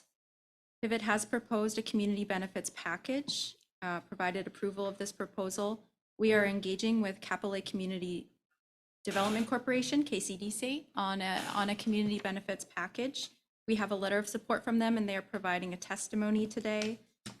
Additionally, the Land Management Division has provided an example of another project based on a 4% rent to go towards a community benefits package. Pivot has proposed a higher percentage, an amount equal to 6% of rent. We do recognize it takes time to develop genuine community partnerships, so we are in active and ongoing discussions with KCDC to finalize the community benefits package. We will be discussing if an upfront payment versus an annual payment will be the best approach, as well as the use of the funds that will go to KCDC.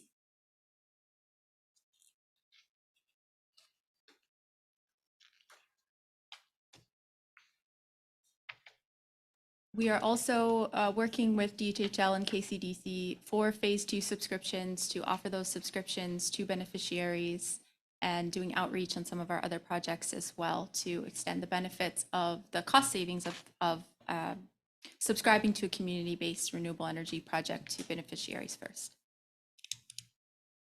And I think we can go to the next slide. Thank you, Sam. Okay, so moving on to the core components of our proposal. Number one is a condominium property regime on the property. So specifically, I wanted to touch before I dig into this, as previously mentioned, the project must reach commercial operations in March of 2024 in order to meet Hawaiian Electric's deadline. And we've been working closely with Kahana and the land management department since the start of this year. And we had a chance to meet with the chairman and staff a couple weeks ago and taken their input into our proposal as well. So in light of our impending deadline and the correspondence to date, we respectfully request your review and approval of the proposals today. So that's a little bit of framing. As far as the CPR itself, proposal number one, we propose establishing a spatial CPR, which is a condominium property regime at the leasehold level with 2 spatial condominium units. So condo unit 1, again, the red on the bottom there will be subleased to KHLS phase 1 solar project, and condo unit 2 would be subleased to the phase 2 project that's in late stage development currently. Next slide, please. And a couple reasons of why we are seeking a CPR today. First, a CPR structure is necessary to locate the 2 phases of the solar project on the same parcel. This will ensure each project can be developed and operated as separate affiliate entities, which is necessary for the model of solar project financing. They essentially have their own affiliate entities, and in order to locate them both on the DHHL parcel here today, we're requesting the CPR to do so. It's also established at the leasehold level. And lastly, implementing a CPR is critical for the long-term financing and operation of phase 1 and phase 2. As described above, it's at the leasehold level, and it would allow them to operate as a separate affiliate entity as well. And we also understand that DHHL has implemented a CPR regime on other projects in the past, so we would respectfully request your approval of our proposed CPR today as well.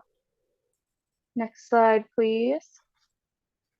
And then proposal number 2 is our rent proration and term proposal. So KHLS is proposing the proration of General Lease 294's rent provision in order to allocate the timing and amount of the rent to be based on the commercial operation date, also known as COD, and acreage of each phase. And so for a little bit of background, the current rent terms under General Lease 294 state that lessee shall pay a rent of $120,000 annually from the commercial operation date of the lessee's project. So currently, KHLS must start paying the full rent amount for the entire property when phase 1 begins operations, even though phase 2 has not yet been developed and is not yet operational as well. So since the phase 1 project, which just covers that red portion of the site, is carrying the full rent payments, it actually really significantly and adversely affects the financing of phase 1 to the extent that it could be unfinanceable, it could create potential delays in it. It does very much put it in risk of this March deadline for the community-based renewable energy award. And so that's why we're proposing this here today. Just for additional context, we're up to date on all milestone rent payments for the lease as well. So essentially, we're seeking DHHL's approval of the proposal to successfully finance and complete the construction of phase 1 and open up an avenue of success for the phase 2 project. Next slide. And this is a little detailed as well, but I'll touch on the main points. So the phase 1 project, the one shown in red earlier in the presentation, comprises 24.5% of the TMK's total acreage. The phase 2 project comprises 75.5%. So we are therefore proposing to pay 24.5% of total rent annually, or starting at $29,400 with the applicable escalation of 1% annually once the phase 1 project reaches commercial operations in March. And then we would begin paying the full amount of rent of $120,000 annually with the applicable 1% annual escalation when phase 2 reaches commercial operations expected in 2026. And additionally, we're also going to pay an annual option fee of $20,000 under this proposal for the phase 2 project, which would offer up value for DHHL for that portion of the land that has not yet realized its solar project. That would be paid when the phase 1 rent is paid and would continue until a phase 2 project reaches commercial operations. And then the final component, or two final components of this proposal, is that General Lease 294 currently has a 20-year term that kicks off when phase 1 reaches commercial operation. We also propose extending this term to 25 years.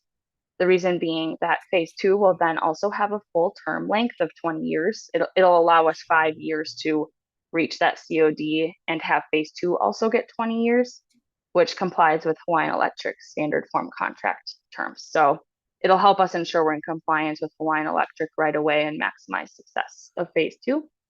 And then the last component, which you'll also see more in the next slide, is that we're going to propose a backloaded rent component or a rent premium payment, where basically the accumulated rent for phase 2 that was not paid will be paid back once that phase 2 project reaches COD.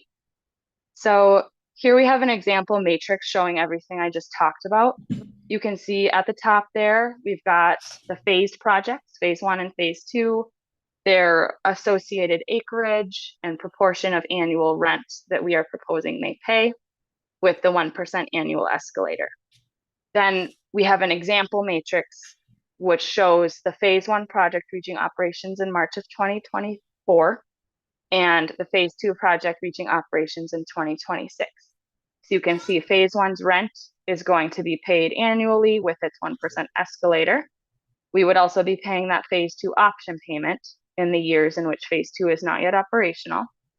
Then phase 2 project rent kicks in 2026 once operational. And again, this is for example's sake, we're estimating the project will be operational in 2026, but should it be earlier or later, this would also follow the terms of what I'm proposing. So phase 2 rent begins then. And then I've shown the rent premium accumulation. So the rent that was not realized for phase 2 in the years prior. And you can see that it would be paid in the year that phase 2 reaches commercial operations as a one-time lump sum payment called a rent premium payment. And then the total rent paid is shown on the bottom as well per year. So you can see that, oh, and there's a little bit of a typo. It looks like the 2024 total rent paid should say $29,400 with the $20,000 option period payment, so $49,400. And then 2025 would be $49,694. And then those rent premium accumulations would be paid in 2026 as the rent premium payment for 2024 and 2025. So that is an example. I understand it's a lot of numbers. So please do let us know at the end if there's any questions on the calculations there. In the meantime, we can continue to the next slide. So a couple reasons we'd like you to consider in approving our proposal today. So the first reason we respectfully request your approval is that this lease has been in place for nearly 12 years now, and we are on the cusp of bringing long-term value to DHHL through this lease. So we are very excited to start providing financial benefit in the form of the phase 1 rent as proposed, starting in March. The lease also includes that 1% of annual gross revenue to fund DHHL's future housing program. That will kick into gear as well once phase 1 is operational. And then, as Sam mentioned earlier, we are currently working closely with KCDC on discussing a community benefits package that best suits their needs. We currently have proposed 6% of the phase 1 rent and then 6% of the upcoming phase 2 rent as well. And we're going to be continuing close conversations with KCDC as well to ensure we work out a community benefits package that best suits their programs. So again, this will ensure the project can be financed and retain its CBRE award. And then another reason we would respectfully request your approval is we have a strong working relationship with Hawaiian Electric, HECO. We've created a positive track record through working closely with HECO for these projects. proven we can execute successfully, and we are highly confident we'll receive capacity from Hawaiian Electric for the phase 2 project here. It is an ideal location for solar, as mentioned earlier. Habitable structures can't be built on this property, and it's in an industrial zoned area characterized by that airport runway limiting a lot of the uses. And so it's honestly one of the best places to site solar. And so we're very confident we will receive an award from Hawaiian Electric for that project. And worst case scenario, if capacity wasn't received for CBRE, specifically, there's a number of other solar pathways we can explore on the parcel to support the 100% renewable energy goal.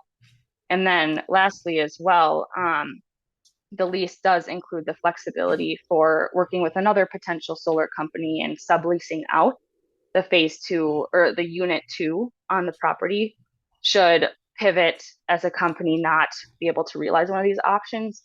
We would be committed to pulling in another partner to develop solar on that portion of the property, bringing value to DHHL there as well.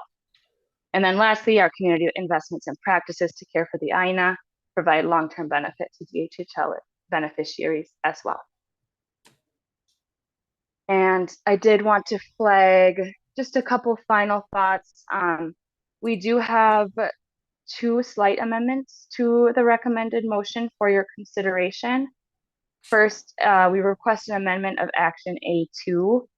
Action A2 currently reads that lessees shall submit the following items for review by the Hawaiian Homes Commission. We would request replacing the Hawaiian Homes Commission with chairman. In this case, essentially allowing for the chairman's sign off on the CPR documents for approval today. Secondly, we would request an amendment of Action B1. Currently reads that upon final approval by the Hawaiian Homes Commission of the CPR as envisioned, the annual lease rent shall be prorated as reflected in the General Lease 294 rent payment matrix table below. We would respectfully request amending that by deleting the first clause of upon final approval by the Hawaiian Homes Commission of the CPR as envisioned to start Action B1 with the annual lease rent shall be prorated as reflected in the GL 294 rent payment matrix table. We're proposing these amendments because, as discussed in the proposal, we're seeking to finance and finalize this project as soon as possible to meet deadlines set forth by Hawaiian Electric, and allowing for the department, the chairman, and the AG to approve the CPR, and allowing for Action B1 to be approved today without being contingent on the CPR approval will ensure we can meet those imminent deadlines and bring value to DHHL through our proposal. So thank you very much for your consideration on our proposal. Any other comment? Commission. Hello, I'm David Lau. I'm an attorney with Imanaka Sato, and we've been assisting Kalaeloa Homeland Solar and its parent company Pivot with putting together this draft amendment. I just wanted to add on to what Michelle said about the amendments to the recommended motion action. Item A2, where she referenced changing reference to the Hawaiian Homes Commission to the chairman. And also for item 2B, we would also request that the reference to Hawaiian Homes Commission be changed to the chairman.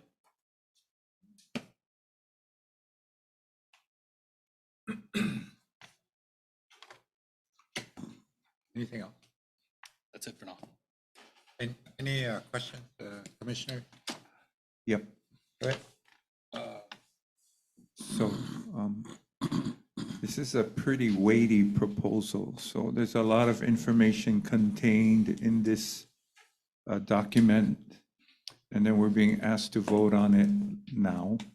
On the surface, I see things that I like, and then there are things that I don't fully understand yet. One of the questions I do have is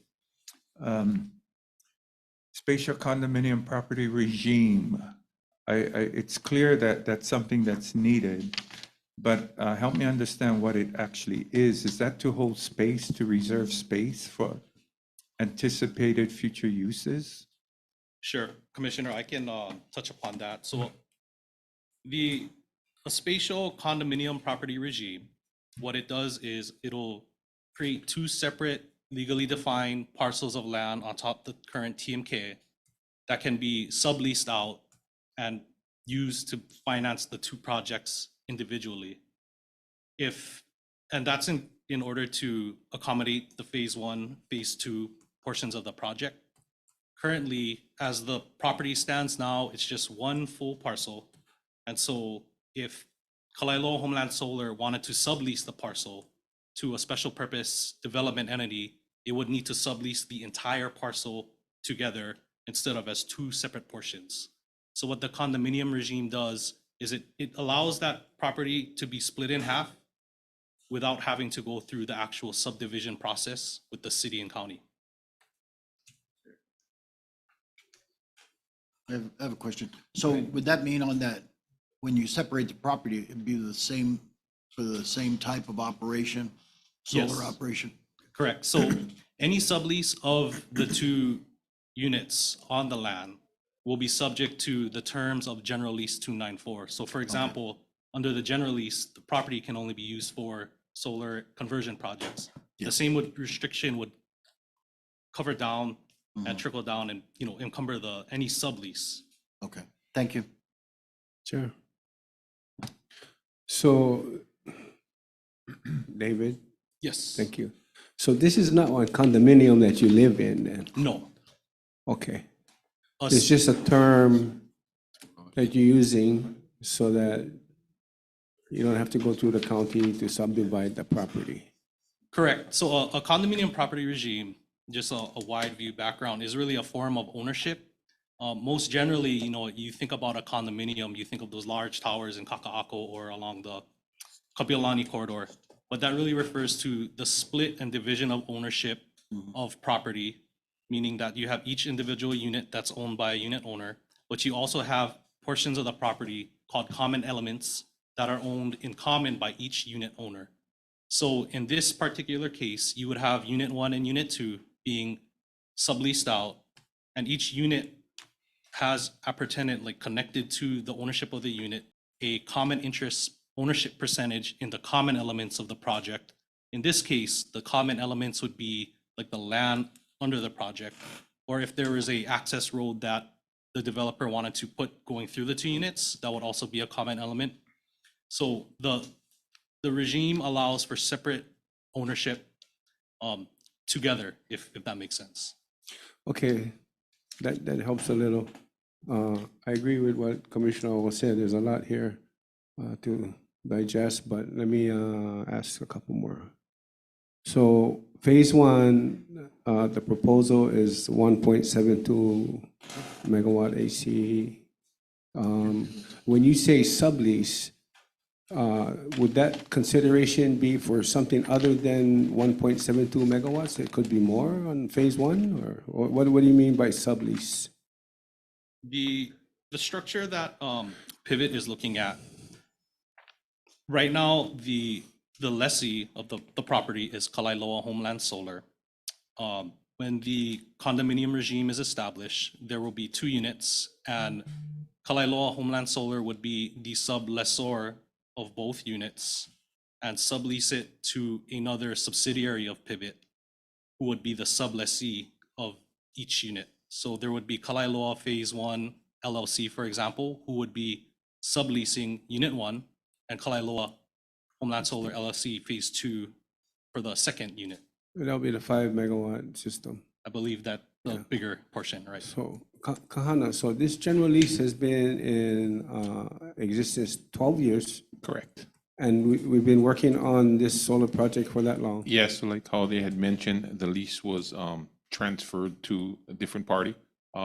At first, Kalaeloa Homeland Solar was the first one that got it. Mhm. And then I believe Arion came in. Yeah. Okay.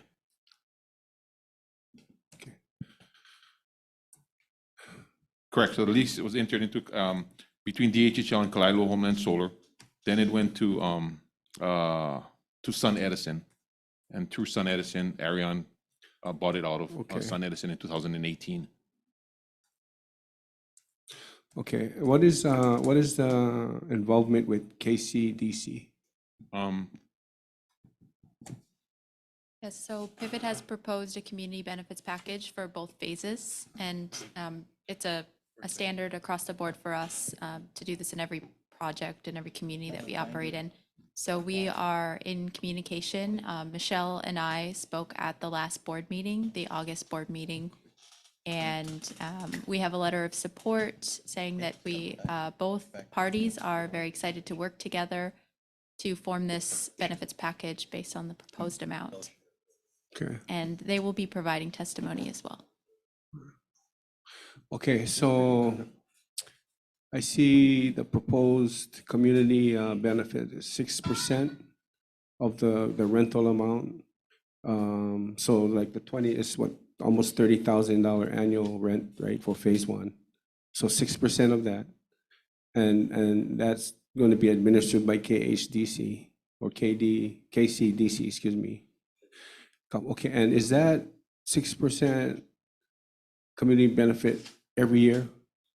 And so the way we had received an example of another community benefits package, and it's 4% of rent paid annually.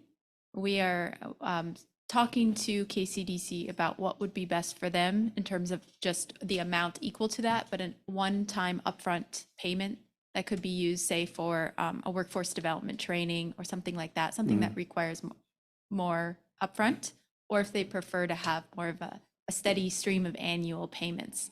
And so it would be determined. Okay, so it's not firmed up yet then, whether each route that you mentioned. And the reason why I ask is I know we're in discussion with another developer for Kalawa on the west side, yeah. It's CBRE, and anyone on island can sign up for it and they get a discount from their bill. But the way you guys are operating, it's not that same way, right?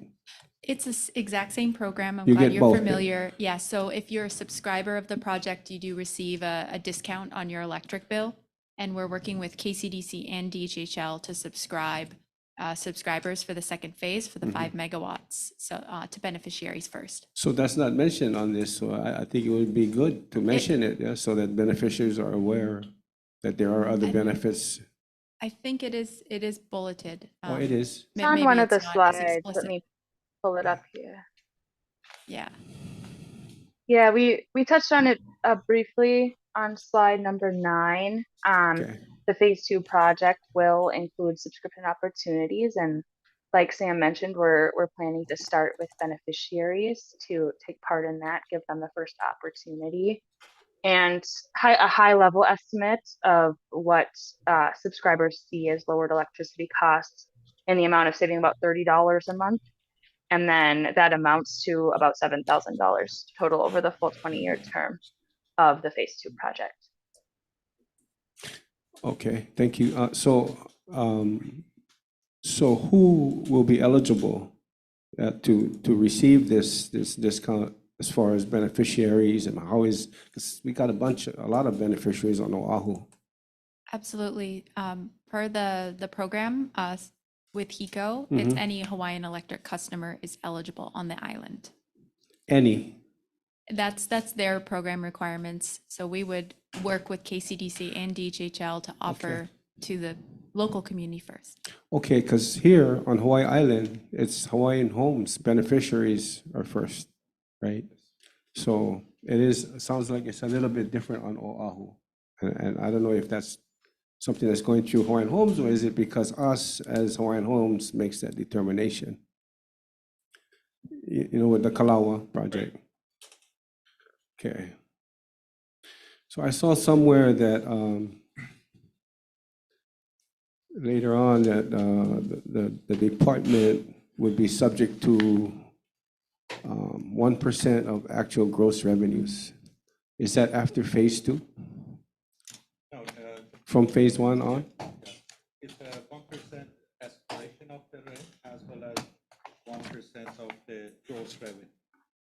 Okay, so the rent increases 1% annually, but on top of that, 1% of the gross revenues. Is there an estimate of what that 1% would be for both phases? I believe Michelle has that information. I do, yes. Just a moment here.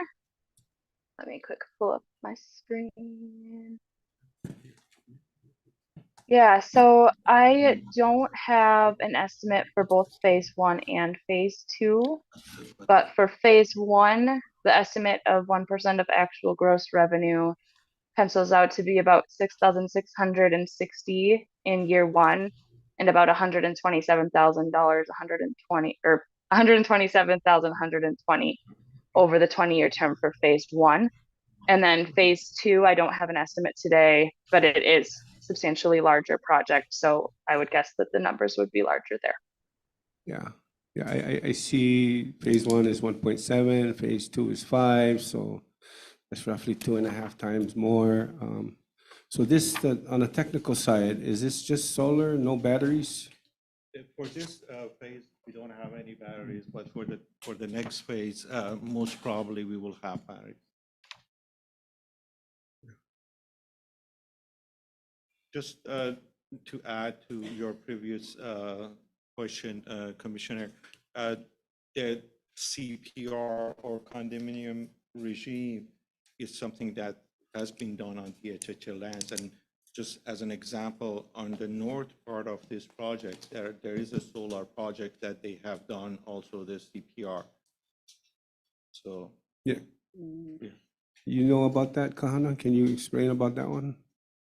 Or at least educate us more about it? Yeah, I don't have the exact information on that right now, but we have a solar project right above where their project is going to be located. And that's one of the first projects that DHL ever put in place back in 2010, right around that time. Yeah, Commissioner Kalekini, yeah, CPR is pretty standard approach. We did that on the Nanakuli Village Center, where we separated the parcels because of the financing. We did the housing in the back, the cultural learning center in the middle, as well as retail and medical clinics in the front. So it's really separation of TMK, but primarily for financing. I think they're looking at maybe 2 different entities to do the financing. Even their requests to have the chairman or the director to approve the CPI, it's really a procedural administrative. There's really no substance to it other than a kind of a formality of processing documents and separating of the 2 units. So I don't see any problem with that. If it's okay with you guys, but okay. You know, I'm kind of wondering on the determining the amount of credit that's given to the beneficiaries or a reduction in their rent or electricity bills. How did you guys come up with the $30 a month? Chairman, typically, the economics of these community solar projects all over the country, you know, started from Colorado and spread all over the country. I think over 30 states now have that. It's 15 to 20% of the what they call bill credit. So the beneficiaries will save 15 to 20% of their bill. But is it also contingent upon, you know, your actual costs, construction, as well as offsets and the tax credits? It seems to be a lot more favorable now recently. So isn't there a bigger, I guess, benefit or profit? Well, the thing is, like, considering all of it's a bidding process, right? RFP. So we have to go through the RFP to be competitive bid. You know, if we consider a larger amount for the beneficiaries, then we have to increase the PPA rate for ECO, and then the chances are that we will not like that. So it's a balancing act. And one thing I'm really excited about our new partnership with KCDC is that we'll have the opportunity to co-design a lot of the community benefits for phase 2 from the beginning with their input. So before we've even put together an RFP, a proposal, we're going to be working with them to ensure that we have the community benefits that that are most suitable for the area. So like Nick said, we will be submitting an RFP, a proposal to HECO, and we'll look at how we can maximize the savings to subscribers, which we're doing in other states as well. Donating bill credits are one way that we've explored to maximize benefits to income qualified individuals. Are you guys pretty certain that Hawaiian Electric is going to come out with a request? Absolutely. Yeah. You guys willing to bet on that? Yes, the 100% mandate is absolutely. Maybe we should add the place. premium, increase the premium on the bet. Oh, good. No, I understand. And we appreciate you guys. It does take a lot of money to do all the preliminary work and all of that. So you guys are kind of at risk on your investment costs. So, and we appreciate that. Yeah, a couple more. Chair. Go ahead.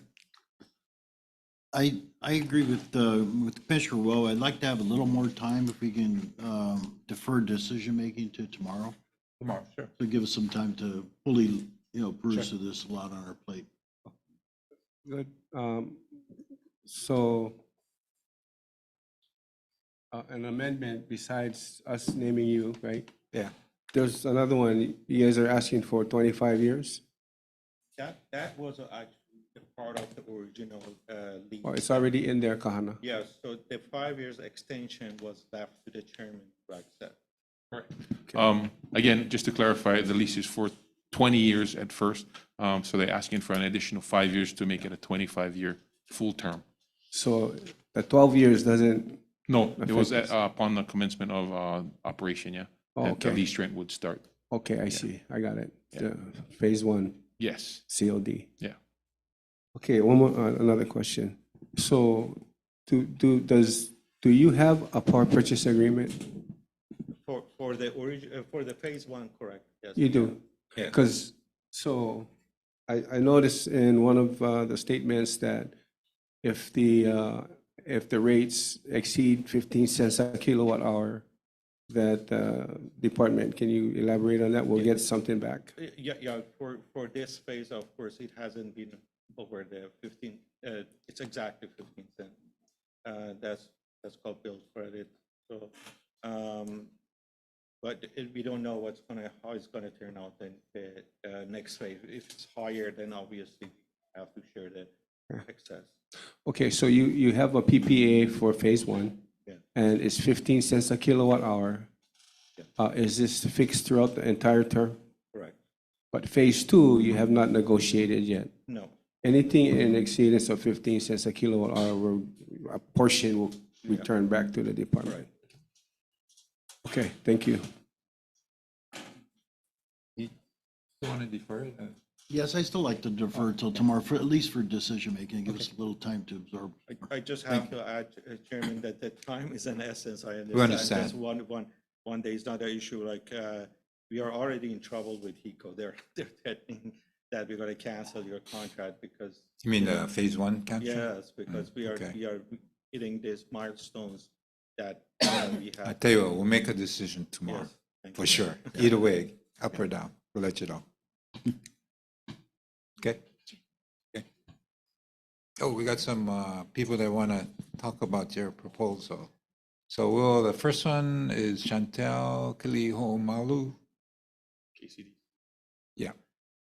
You guys can stay there. Chantel? Yep. Hi, aloha. I'm trying to get everything unmuted. Aloha, everyone. Aloha. So I'm Chantal Kiliho'omalu. I'm the Executive Director of Kapolei Community Development Corporation. We're a 501c3 nonprofit. Can you turn down your sound a little bit? Chantel, we're getting some feedback. Thank you.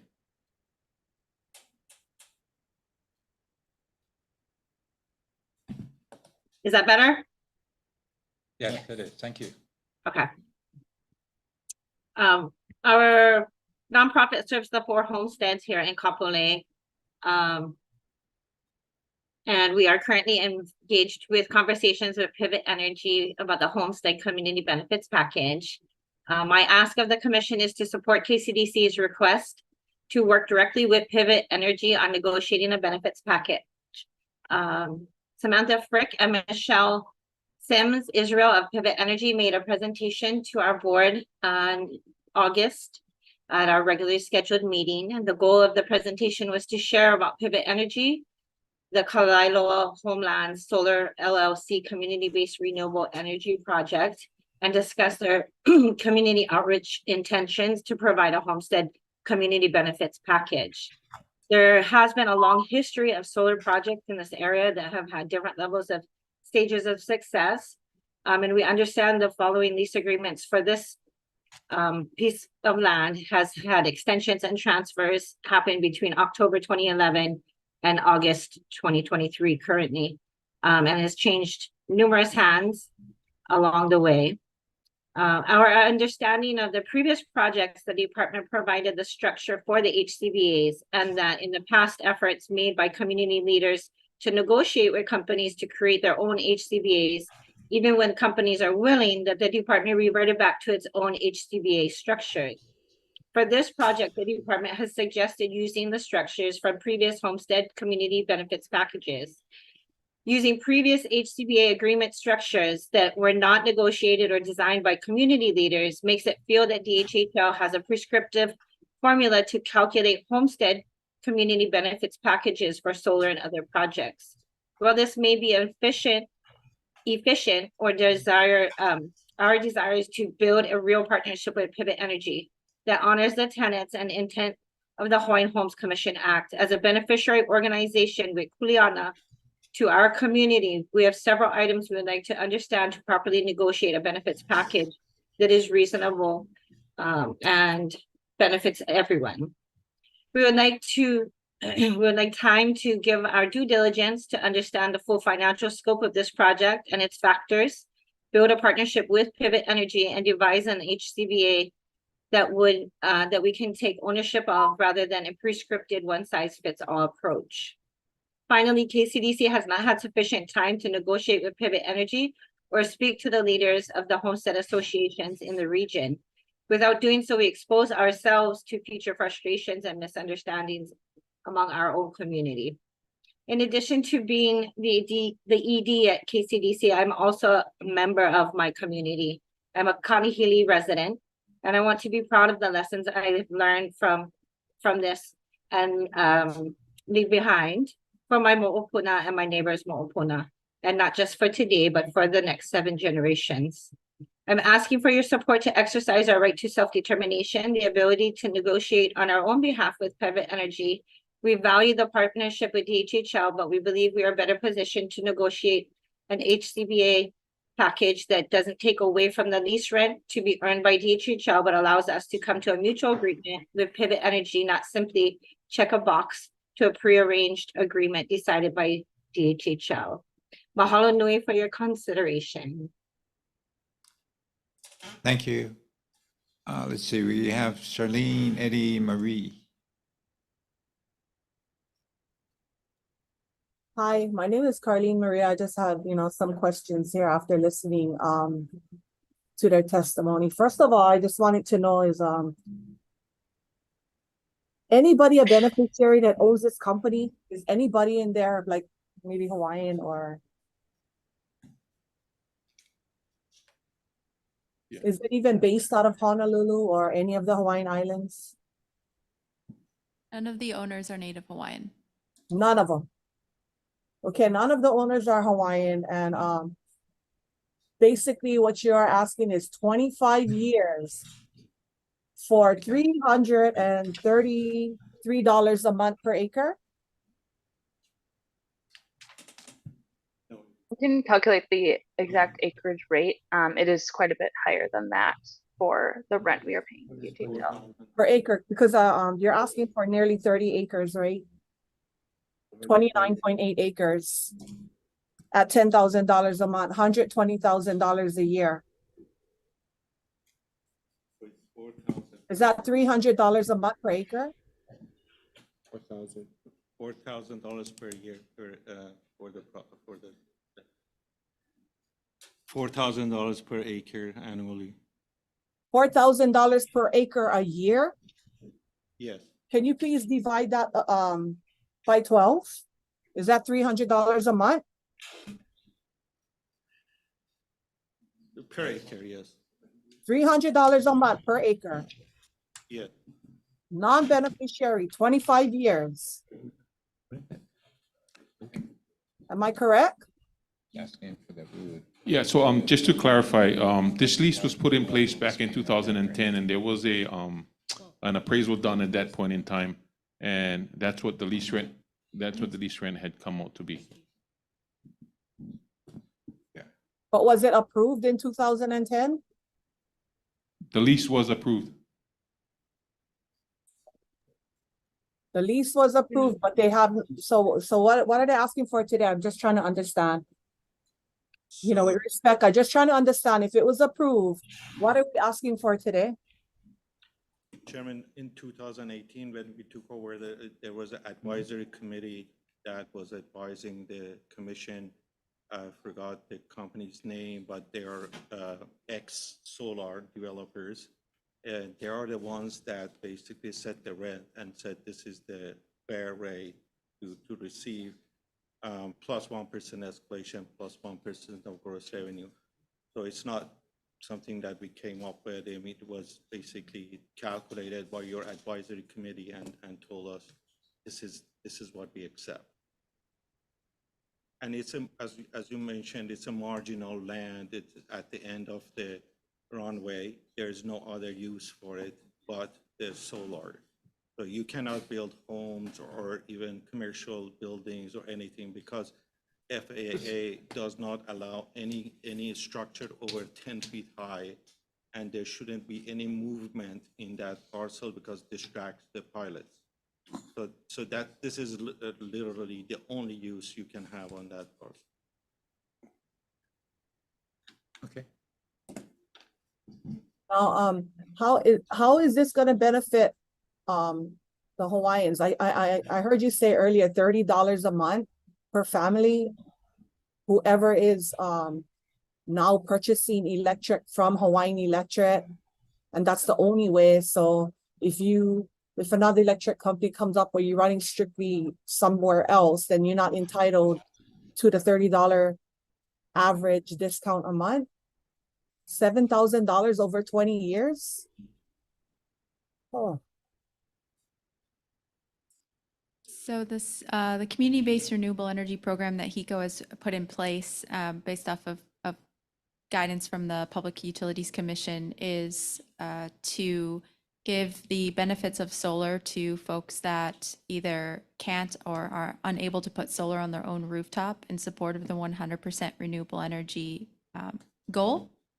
And for this particular project, it is producing revenue for DHHL, both through the land payments, the lease payments, as well as the 1% revenue share. The benefits to the community is something that we are actively working with KCDC to put together a community benefits package, as well as the benefits to people that are subscribers of the program. Okay. Just okay.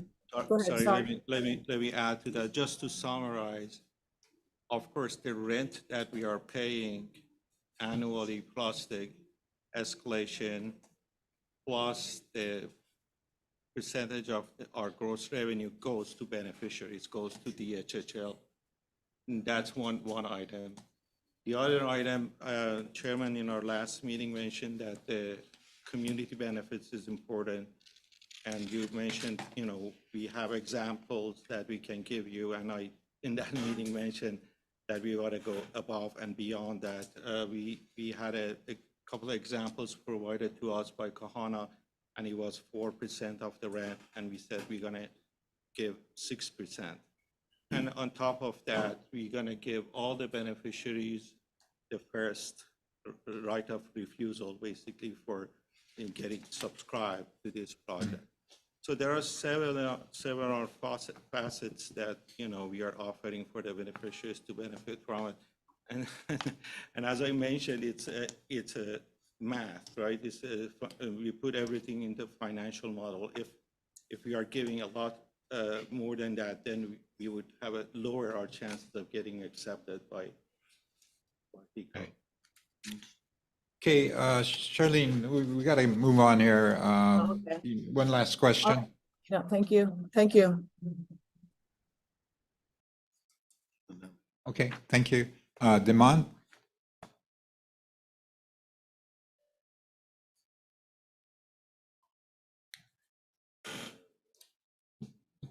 Demond, you're up. There you go.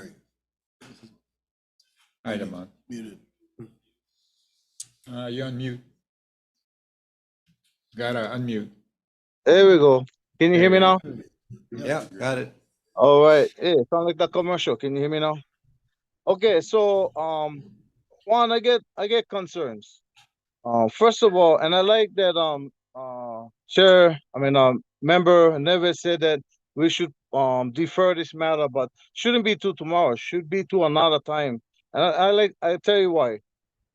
There is no HECO representation in writing or no testimony from HECO in this thing. These people making representations about what HECO said they may or may not do. Right now, HECO's still on the fire right now. There's gonna be many lawsuits against them. The shares, they may even change their entire company structure. Might even change ownership. Who's to say that they're gonna stick to any agreement that may or may not have been given to these people? So that's one major consideration right there that I think the commission should think about, because these people cannot make any promises on behalf of HECO. I like HECO come before the commission and tell the Hawaiian people what they're willing to do. Number two, I was happy about what the chair had said a few meetings ago, where we got to get back to preferential treatment for Native Hawaiians, especially on industrial lands, right? Because very soon he stopped that practice, and every chairman since then had stopped that practice. But it says right here in the Act, 207C 1B, theaters, garages, service stations, markets, stores, and other mercantile establishments. And in parentheses, it says, all of which shall be owned by Native Hawaiians or by organizations formed and controlled by Native Hawaiians.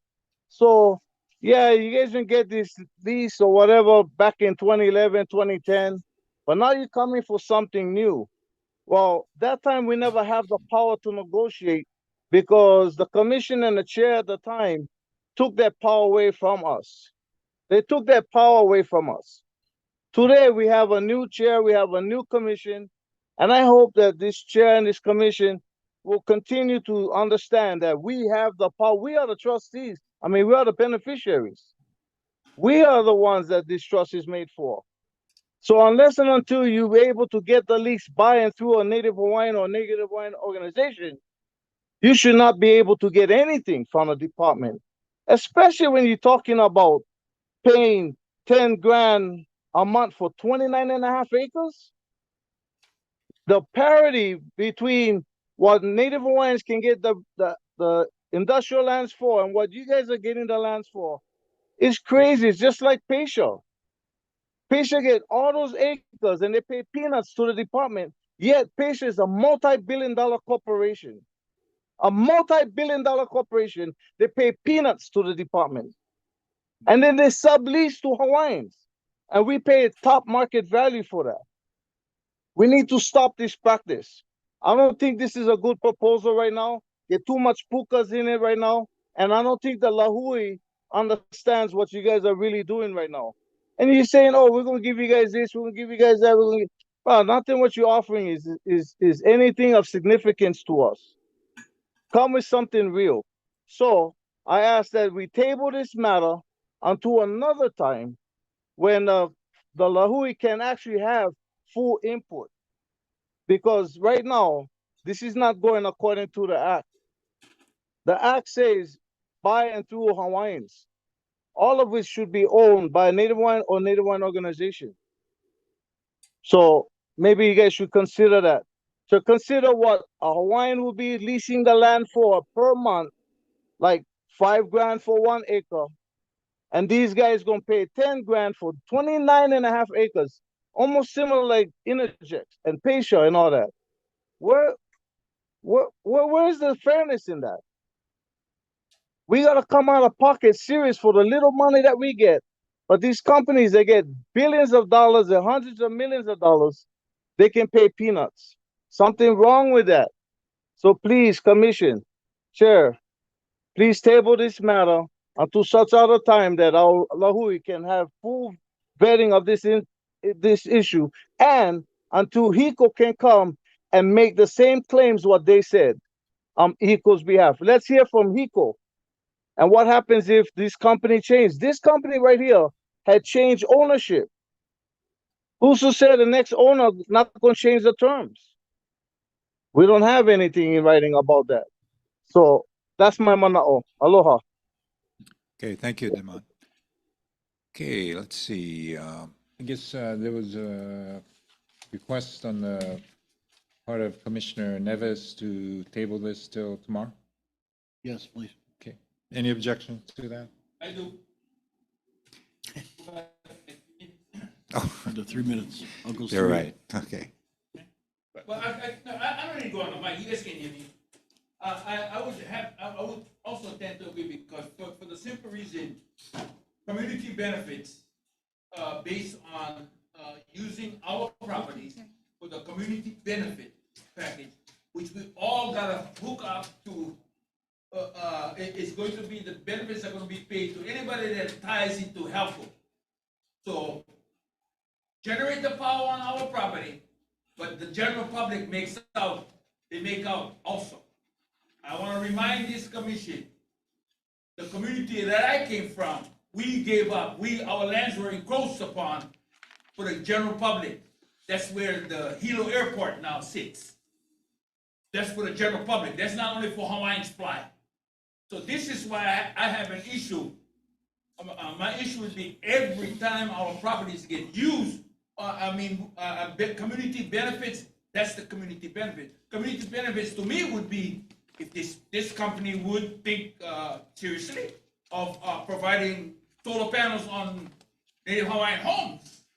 And that's something that I would want to do, but as opposed to just saying, we're going to generate the power, we're going to get the PPE agreement with HELCO, and anybody that's tied to HELCO is now going to get the benefit. But after they use our land, and that's where I have a problem. A marginal land, as was described at the end of a runway, trust me, marginal lands were given to our people from 1920. Marginal lands. Because the lands that I come from, as Congress said, in 1924, a cat couldn't live on it. A cat couldn't live on it. So, thank you. Okay, thank you. Okay, we're going to defer this till tomorrow, and I appreciate you guys coming. I don't know if you want to hang around tomorrow, but you've done your presentation, so probably should probably be available tomorrow if you can, but either by Zoom or in person. Okay, thank you. Next item.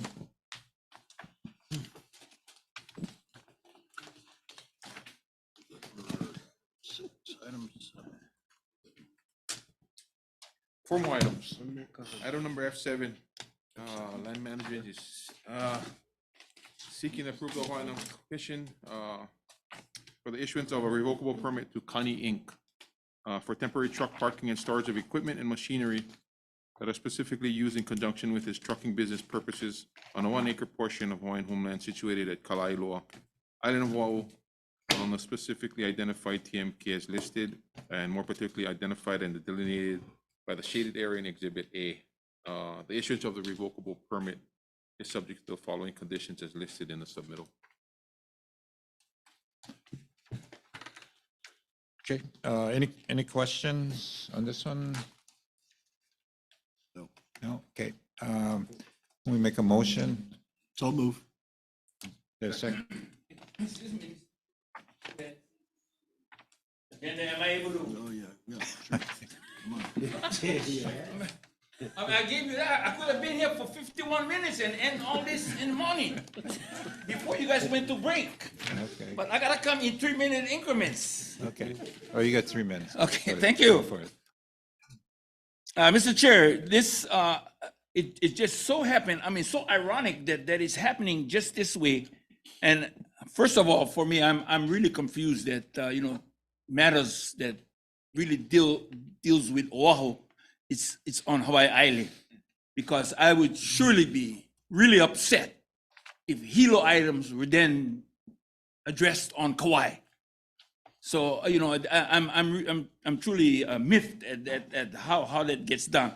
But for this item F7, the revocable permit, my understanding, I think in the last meeting we heard that this individual, is this the individual that helped us clean our place in Mapuna? No, this is not the individual. It's not the No. individual? Okay. I was a little bit confused there, see? However, these individuals are Native Hawaiians. They're this an entity, Native Hawaiian entities, that was just, as the other brother just mentioned, that we should, when our Native Hawaiians try to better themselves to a company or whatever the business that Connie Inc. is, that they be given an opportunity for, I would love to say the word preference, but that's going to stay, you know, that's still something up for interpretation. But they should be, if they're Native Hawaiians, to use our properties just for the fact of enhancing their businesses. And I think that question was at that when that individual mentioned about Section 207 C1B, but that's mercantile. We're talking about this commercial venture. So I would beg the indulgence of this body here today, the commission, that when you approve this, maybe if we have the opportunity, and I'll leave that up to our land manager, someone who I really have an opportunity to work with, but in the amount that this individual may need to have to pay for his revocable permit, his ROE to RP, as he's about to go and use this lands here. So that is basically my thing. But just think that Hawaiians also need an opportunity to flourish in this economic times. Thank you. Okay. Thank you, Pat. Okay, any other questions or anything? Okay, if not, all those in favor say aye. Aye. Those opposed, motion carried. Item number F8, LMD seeking the approval of the Hawaiian Homes Commission to approve the issuance of a revocable permit to KKNOW, or better known as Kekula Nui o Waimanalo, for community uses that are in accord with the purposes of 501c3 nonprofit organization on a 1.7 acre portion of Hawaiian homeland situated at Waimanalo, Island Oahu, and identified as the subject TMK listed, and more particularly identified and delineated by the shaded area in Exhibit A. The issuance of the revocable permit is subject to the conditions as follows. Okay, any questions? Comments? If not, the chair will entertain a motion. So moved. Second. All those in favor say aye. Aye. Those opposed, motion carried. Next item. Almost there. Item number F9. LMD seeking the authorization again to enter into a sale or sale of lease at public auction for industrial purposes for the Shafter Flat Island Industrial Development Subdivision in Moanalua, Oahu, on the TMKs as listed in the agenda item.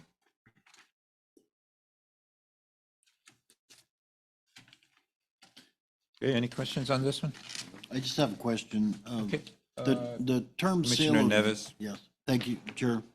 The term sale of lease, we haven't heard before. Can you explain what that means? term Correct. sale So, of I mean, lease? I was reminded and actually guided by the Office of the AG to put in that. So I guess that's a term that the AGs had asked me to Okay, revise so it to. What does it mean for my edification as well as folks here? It's a public auction by, it's not a sale of the land. It's a sale of public auction, by public auction. Okay. Yeah, please. So pursuant to Chapter 171, which is the chapter that the department uses for its unencumbered lands, like these commercial lands in question, you would use chapter 171. So for any, before entering into a general lease for any of these lands, you have to go into, or you have to enter into public auction. So you've more commonly seen it on your agendas as general authorization to general lease. But this is just the more formal terminology in alignment with the statute. Okay, very good, thank you. Thanks. Thank you, Chair. Any other questions? Yep. Commissioner Khalekini? So, Khan, on this, what would the process be then, when we go out to solicit for interest? Do you It'd be do this- appraisal or Yes. assessment, or what is the? It's going to be appraisal because it's existing industrial lands that we have that'll expire, in fact, beginning part of next month. And when it comes back to us, then we're going to conduct all those due diligence stuff that we need to do prior to the auction. Okay. Good. Thank you. Marlo. Okay. Any other questions? One other question. Yeah. Kana, are all these vacant? Not at this time. Some of them are actually being used by some of the right of entry tenants that we extended for holdovers. However, those extensions for the holdovers are expiring beginning of next October 9th. So that's why the Yeah, reason we're moving correct. towards these. Okay, very good. Yes. Thank you. Thank you, Chair. Okay. Any other question? If not, all those in favor say aye. Aye. Last Oh, item. excuse me. Number F. Wait, hang on. Oh, yeah, is there a motion? I'm sorry. Is there a motion to approve as submitted? Motion. Is there a second? Second. All those in favor say aye. Aye. Those opposed, motion carried. Last item, item number F10. LMD is seeking that the Hawaiian Homes Commission grant its approval to issue a month-to-month right of entry permit to EC Trucking LLC, a limited liability corporation whose sole member is Carlene Maria, for the use of Hawaiian homelands in Kalaeloa, identified as a portion of TMK number 91013024, containing approximately 1.18 acres of land area, together with building number 2, containing approximately 4,900 square feet, and outlined in red on the map attached hereto as Exhibit A, and subject to the conditions as follows. Any questions? Is there a motion? So move. Second. All those in favor say aye. Aye. Those opposed, motion carries. All of Commissioners. Thank you, Kano. Thank you, Honor. Okay, let's see. H1, fiscal 2025 budget request, Brian Rudo. Afternoon, Commissioners. Good morning, or good afternoon. Brian Ferruto, Administrative Services Officer. The measure before you, item H1, is our FY25 budget request. What this is asking the commission to do is approve this budget so we can ask BNF and the governor to introduce this in the governor's executive branch budget. This also asks for your approval that we can approach the legislature as necessary to request our budget. And then finally, approval to make corrections to the budget for technical and omissive errors. So in a nutshell, again, just to reiterate, the reason for this agenda item is to request your permission so we can ask the governor if we can put it in his budget. The FY25 budget request is built upon the 4 purposes of Section 1 of Article 12. Number 1, Purpose 1, lot development. Purpose 2, loans. Purpose 3, rehab projects. And Purpose 4, administrative and operating budget. So the FY25 budget is comprised of basically 2 main parts. The Purpose 4 budget, which includes a request for 28 new FTE. That's 22 general funded FTE and 6 federally funded FTE. An additional $40.3 million in new general funds, an additional $426.6 million in general obligation bonds. This is all reflected, the Purpose 4 budget request is reflected on page 5 of the submittal. The second part of this budget is comprised of purposes 1, 2, and 3. Purpose 1, again, lot development, loans, and rehab projects. The total request for purpose 1, 2, and 3 is approximately $343.7 million, comprised of both general funds and general obligation bonds. Summary-wise, lot development, we're asking for another roughly $200 million so we can build new homes. Another $73.1 million to take care of loans. $15.3 million for general fund repairs and maintenance. And $56.7 million for general obligation bond repairs and maintenance for our homesteads. And that about wraps up the item. I stand by for questions.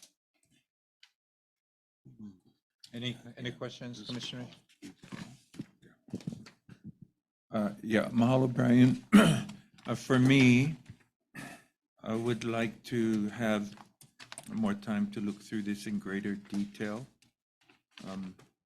My request is to defer decision-making until tomorrow. Okay, any objections? Okay, we'll do that, Commissioner O. Thank you. Next item. Next item, item H2 is our pro forma. It's basically formality. We are requesting that the commission approve our transfer of Hawaiian Homes receipts to the Hawaiian Home Administration account. So roughly our Hawaiian Homes receipt fund is at the end of September, the end of this quarter, will be roughly $700,000, and we're asking to transfer that to the Hawaiian Home Administration account. Any questions? If not, the chair will entertain a motion. So move. Second. All those in favor say aye. Aye. Those opposed, motion carried. Thank you. Thank you. Okay, next item, D1, Juan Garcia. Just for information.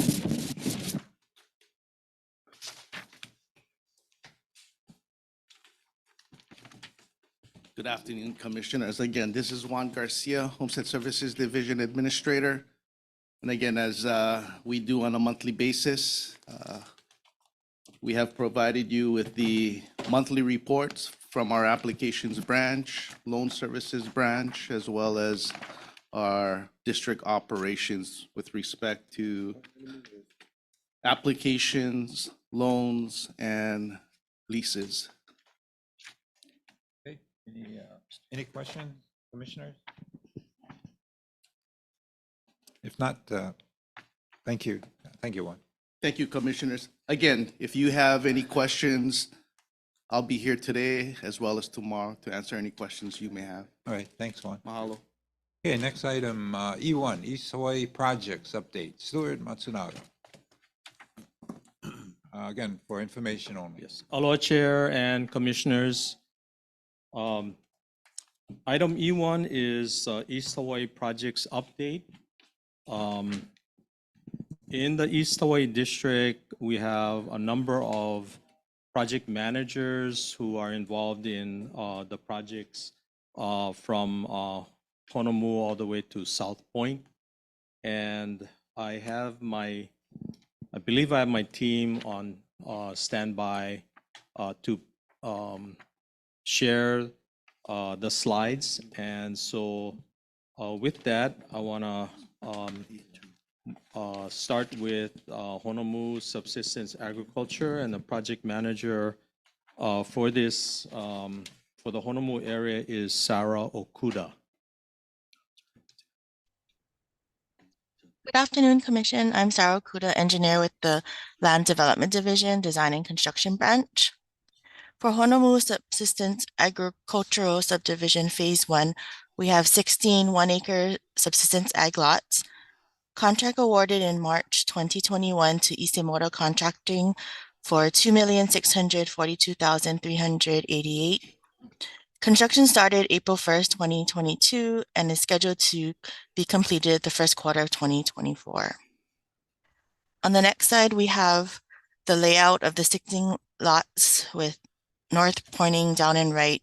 Access is from Akaka Falls Road at the top, with the 16 lots on either side of the constructed Road A going down, and the project includes roads B, C, and D as private roads to get to the lots in the back along Road A. On our next slide, for phase 2 of the Honolulu Subsistence Agricultural Phase Project, we have 61-acre subsistence ag lots. Okahara and Associates is our design consultant, and we're looking at design completion 3rd quarter of 2024, and then invitation for bid 4th quarter of 2024. Here's the preliminary layout of the 60 lots, subject to change depending on, but not limited to, topography, soils, drainage, flora, fauna, and historical properties. And next we have Kelbert or Kaumana. Thank you, Sarah. Wait, I had a question, Stuart, on this phase 1, I guess it's already under construction, huh? Started April 1st. Yes, it is. Yeah, so we got, what, 16 1-acre subsistence ag lots. Is there potable water on that site or no? The improvements for Honolulu Sub-Ag Phase 1, there is no potable water. Water will be collected by catchment. Oh, catchment. And we do have a county standard road with overhead electrical. Wastewater will be by individual wastewater systems. So we could, or the recipient of this ag lot could put up a house if they They wanted? could, and it would also qualify for USDA funding for house construction. Okay, so rather than wait, well, it's actually 1st quarter 2024, we could move forward on awards, huh? In anticipation of the completion. We could, and if you would allow me to work with Kalani Randa on that, Yeah. we can talk about the timing mechanism. Yeah, because I'm thinking if we do the awards, while we're still under construction of the infrastructure, and we do have awardees that are interested in putting in housing or whatever, maybe now's the time to kind of have the contractor put in the infrastructure to do whatever tweaks they have to in order to facilitate maybe a house construction, huh? What do you think? Yeah. Oh, why don't you come? And Tony, why don't you introduce yourself and kind of explain to the commission your job? Aloha, Chair and Commissioners. My name is Kalani Fronda with OCH, and I've been tasked to put together a program that would address parcels that are vacant throughout the Pai'aina, and putting together a program and a package that would involve vertical improvements as well as a financing package. And so some of the things that we need to address as it comes to some of the things that Stuart had brought up is putting an additional package that would include a catchment system, specifically in East Hawaii, as well as an independent wastewater system. And these are some of the infrastructure items that have not been provided in some of these areas. Thank you. All right. So Stuart, are you saying the individual catchment systems, or is there going to be a community catchment system? This would be individual catchment system as well as individual wastewater system. Gang type facilities are not allowed, and it also affects the sizing of the unit. Okay. Okay. Yeah, let's kind of move along on the awards. Work with CAD or Paula's group, and as well as Kalani. We will do so. Yeah. And work that out on the scheduling. Sounds good. Thank you. I'm sorry, what was the next project you guys want? Next is Kaumana, and Kelbert Yoshida is the project manager for the Kaumana projects.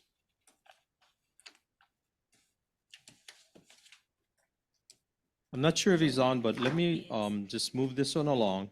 And so the next slide shows Kaumana subdivision lot rehabilitation for, okay.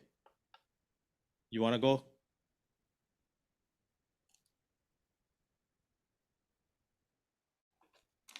Albert.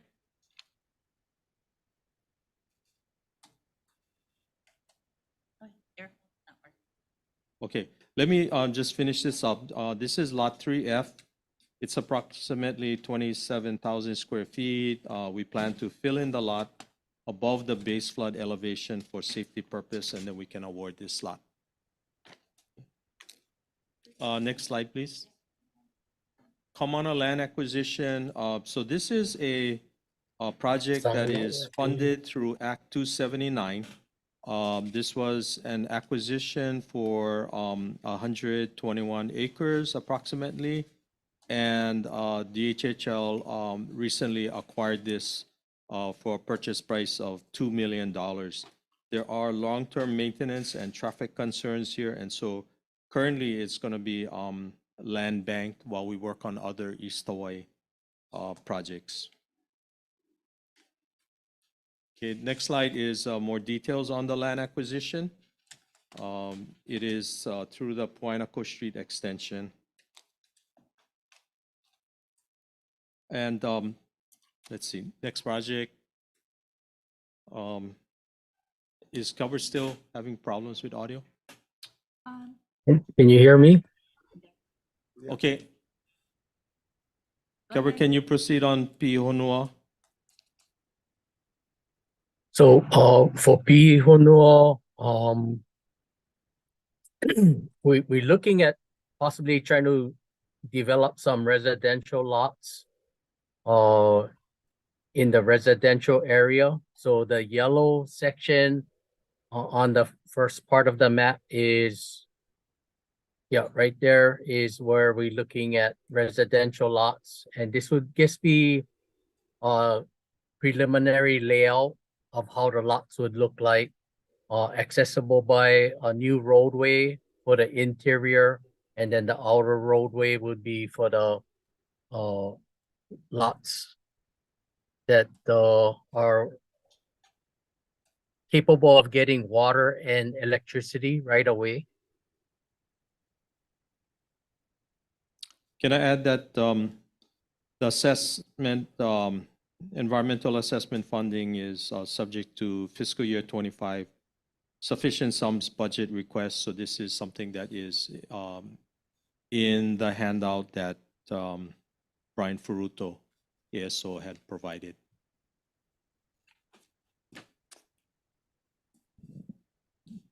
Okay, next slide, please. Hang on. Real quick, Stuart. So if we don't get sufficient sums approved for this, then what? So we will defer. We cannot proceed with the environmental assessment for this project. What about Act 279 as a backup? Is this already awarded? So Act 279 funding for the next year and beyond is already committed to projects that were identified in the strategic plan that the commission approved in 2022. Unless we revise that budget and put the. No, I just want to understand what's going on. This would be possible to be put into if we took out another project, but right now we're oversubscribed. Okay. Yeah, when I get to E3, that is the update of the Act 279 implementation progress, and then we can have that discussion at that time also too, because it could affect many other projects. There's just a huge demand for the funds, and so yeah, that'll be a really good discussion. Okay, Calvert is also a project manager for Keaukaha Sewers. Okay, Calvert. So Keaukaha, we're trying to implement a sewer master plan to finish up sewer line installation for all the lots. So they would have access to the sewer.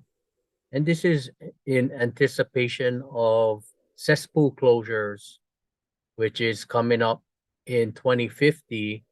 But DOH is looking at trying to expedite the time frame to 2035. So we started with a phase 1 project. Next slide. and we're doing a small section to test out what we would encounter or have hindrance with. And we encountered the water line that wasn't located at the proper depth, that we had to reroute and replace a section of 300 feet of water line. And this is additional cost to us, but at least we're finding out the roadblocks in this first phase to see how we can better plan out the master plan for the whole community.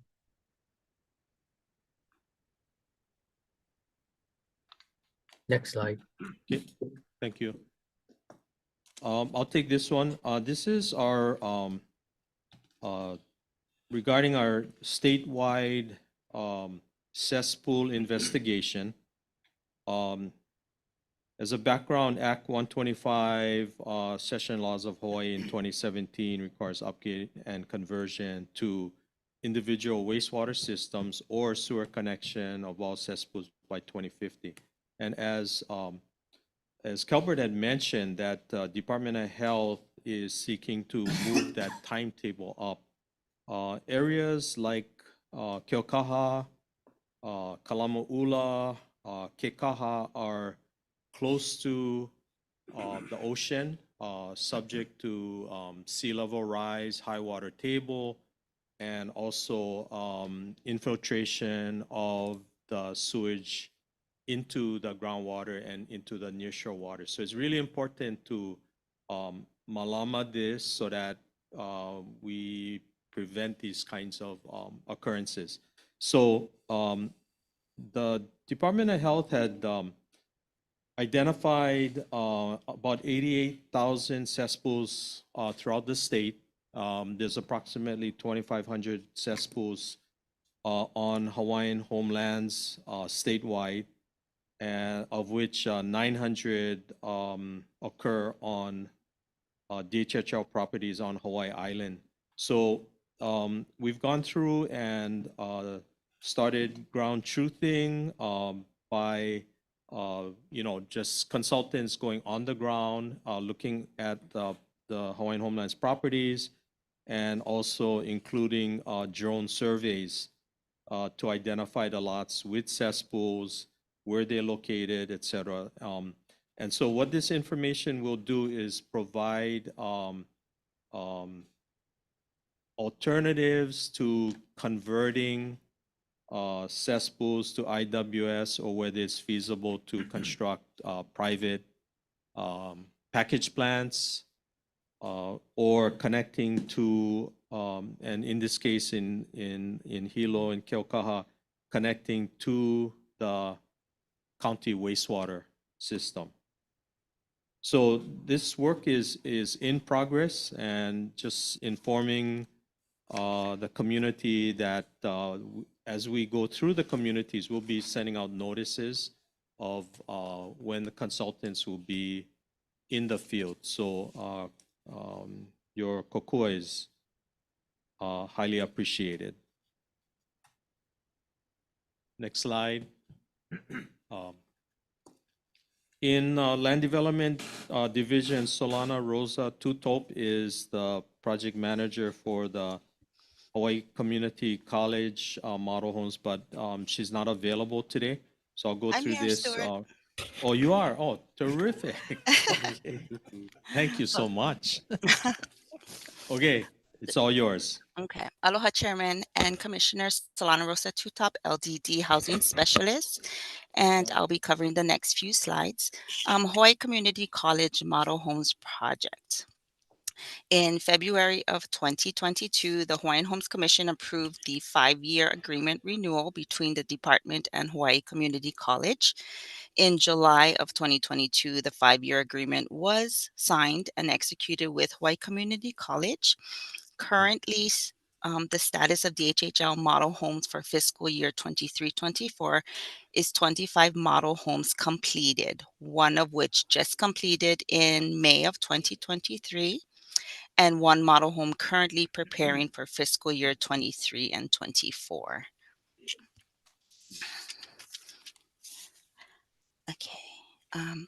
This is, oh, okay. Could you go one Um, slide back? One side back. Thank you, Mike. Yes, thank you. This is an overview of the Keaukaha subdivision showing the last 4 completed model homes and the location of the current home preparing for construction on 360 Nahalea Avenue. Next, please. The recently completed model home is the department's 25th home at 354 Nahalea Avenue, which was recently awarded to Mr. Wayne Keli'ikoa and his ohana. Okay, Hawaii Island Structure Demolition Project. In 2021, Chairman Ayla approved multiple structure demolitions due to deterioration, hazardous materials, and structure without proper permitting.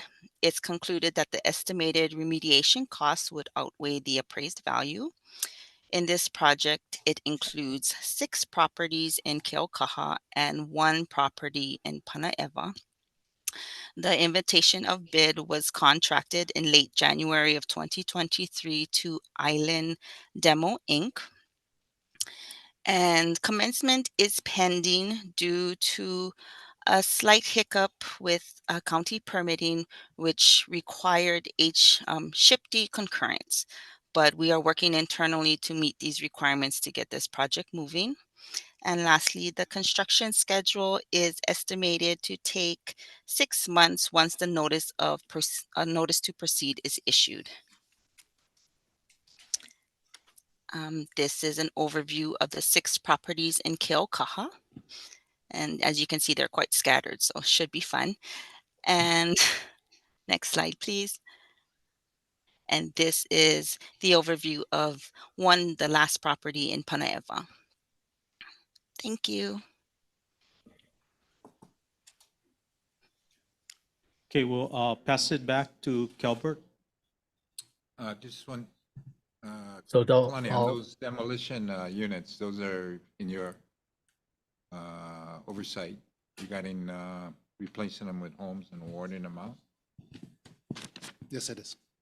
Yeah, okay. That's good. So it's, are you going to put out an RFQ or are you just working with a native Hawaiian developer?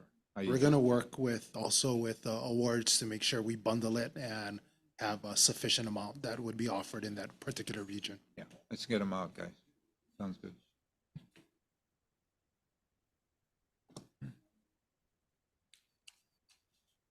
Okay, so for Panaeva Regional Plan 2017, we have it listed as a residential area in Panaeva on Ilama Road. We working with the County of Hawaii Department of Environmental Management to pursue extending the sewer line from the Hilo wastewater treatment plant up into Panaeva, and that would allow us to build more residential lots. We also have some areas where it would help with cesspool closures. So that we see the benefit in bringing up a trunk line from the wastewater treatment plant to our lands. Next slide.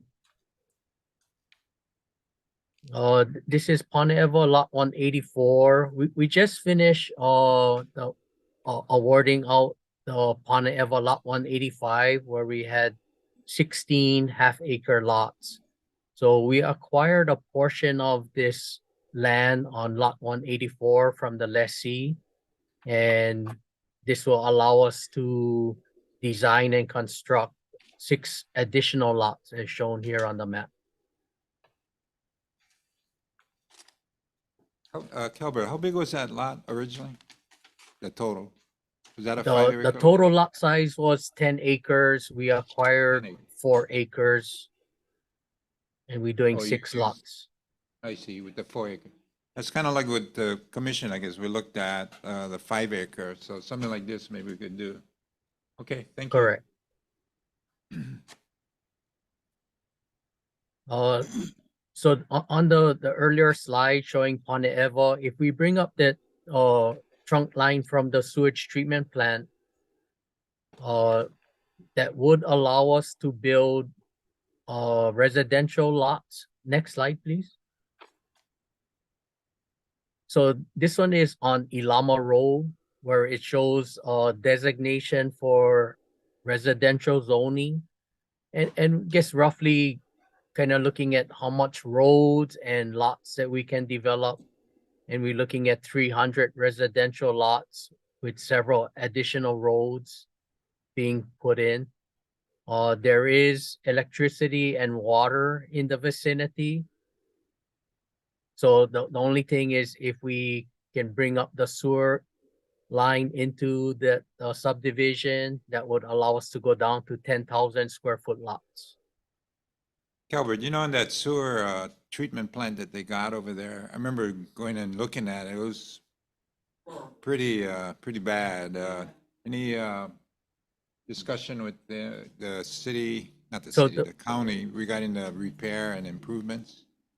Yeah, the mayor and Ramsey Mansour, the director for environmental management, they acquired $50 million to start the upgrade to the treatment plant. So in conjunction with, Keaukaha upgrading to sewer lines, this should help us accommodate our projects. We would need to do a reservation to reserve capacity at the wastewater treatment plant for this Ponte-Eva residential lots. Yeah, I think we need to jump in on that one and see if we can kind of assist in the funding. So yeah, by putting some money into it, we can get the reservations that we need. Okay, thank you. Yeah, I can have that discussion with Ramsey. Next slide. So this was an earlier area that we looked at. Hawaii Road has 4 10-acre lots where we looked at creating subsistence ag lots that were going to be larger. If we bring up the sewer line, we can go down to 10,000 square foot lots and probably double the amount, closer to 90 lots.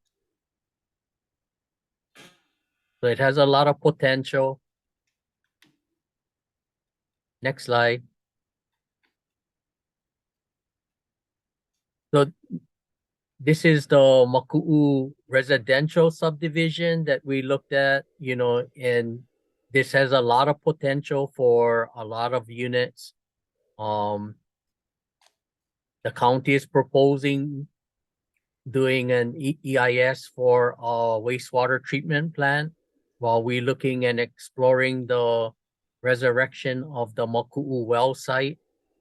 The lava flow in 2014 kind of surrounded the area, but didn't cover the capped well. So we have potential to do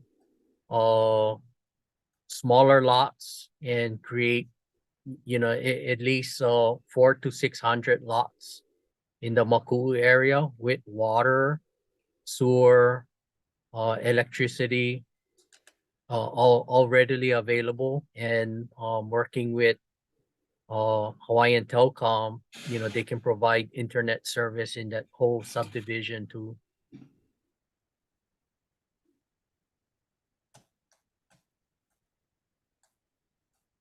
So this would be one of the benefits, that working with DWS and the county, we were able to get the high pressure water line connected to a portion of our streets in Maku'u. Hopefully, if we do the well site, we have the potential of increasing to high pressure water for the whole subdivision.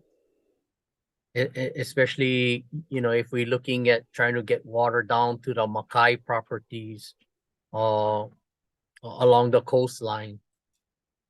But this is kind of a long range plan. We would want the well site to get developed and bring water for the residential subdivision on the Mauka side. but this was, in collaboration with the county DWS, kind of helping us in getting water throughout the subdivision now. They said the water line was installed over 20 years ago. So we had to do pressure tests and chlorination, and then finally got it accepted by the county. So they're gonna maintain this water line in the future.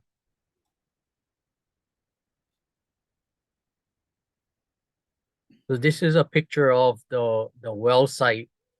So the yellow square actually shows the capped well. And as you can see, the lava went around that area.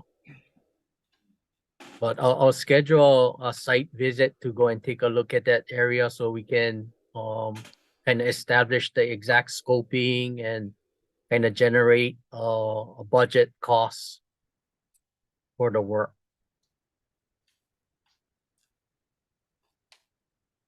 Okay, thank you, Calbert. Okay. I'm gonna continue on with projects in Ka'u, and this is the similar PowerPoint which was shared with the community in Na'alehu yesterday afternoon. But I will repeat this again. So the first project here is the Pu'u'eo agriculture lots. There are 25 lots offered in 1986 under the acceleration program. 12 lots were awarded with no infrastructure.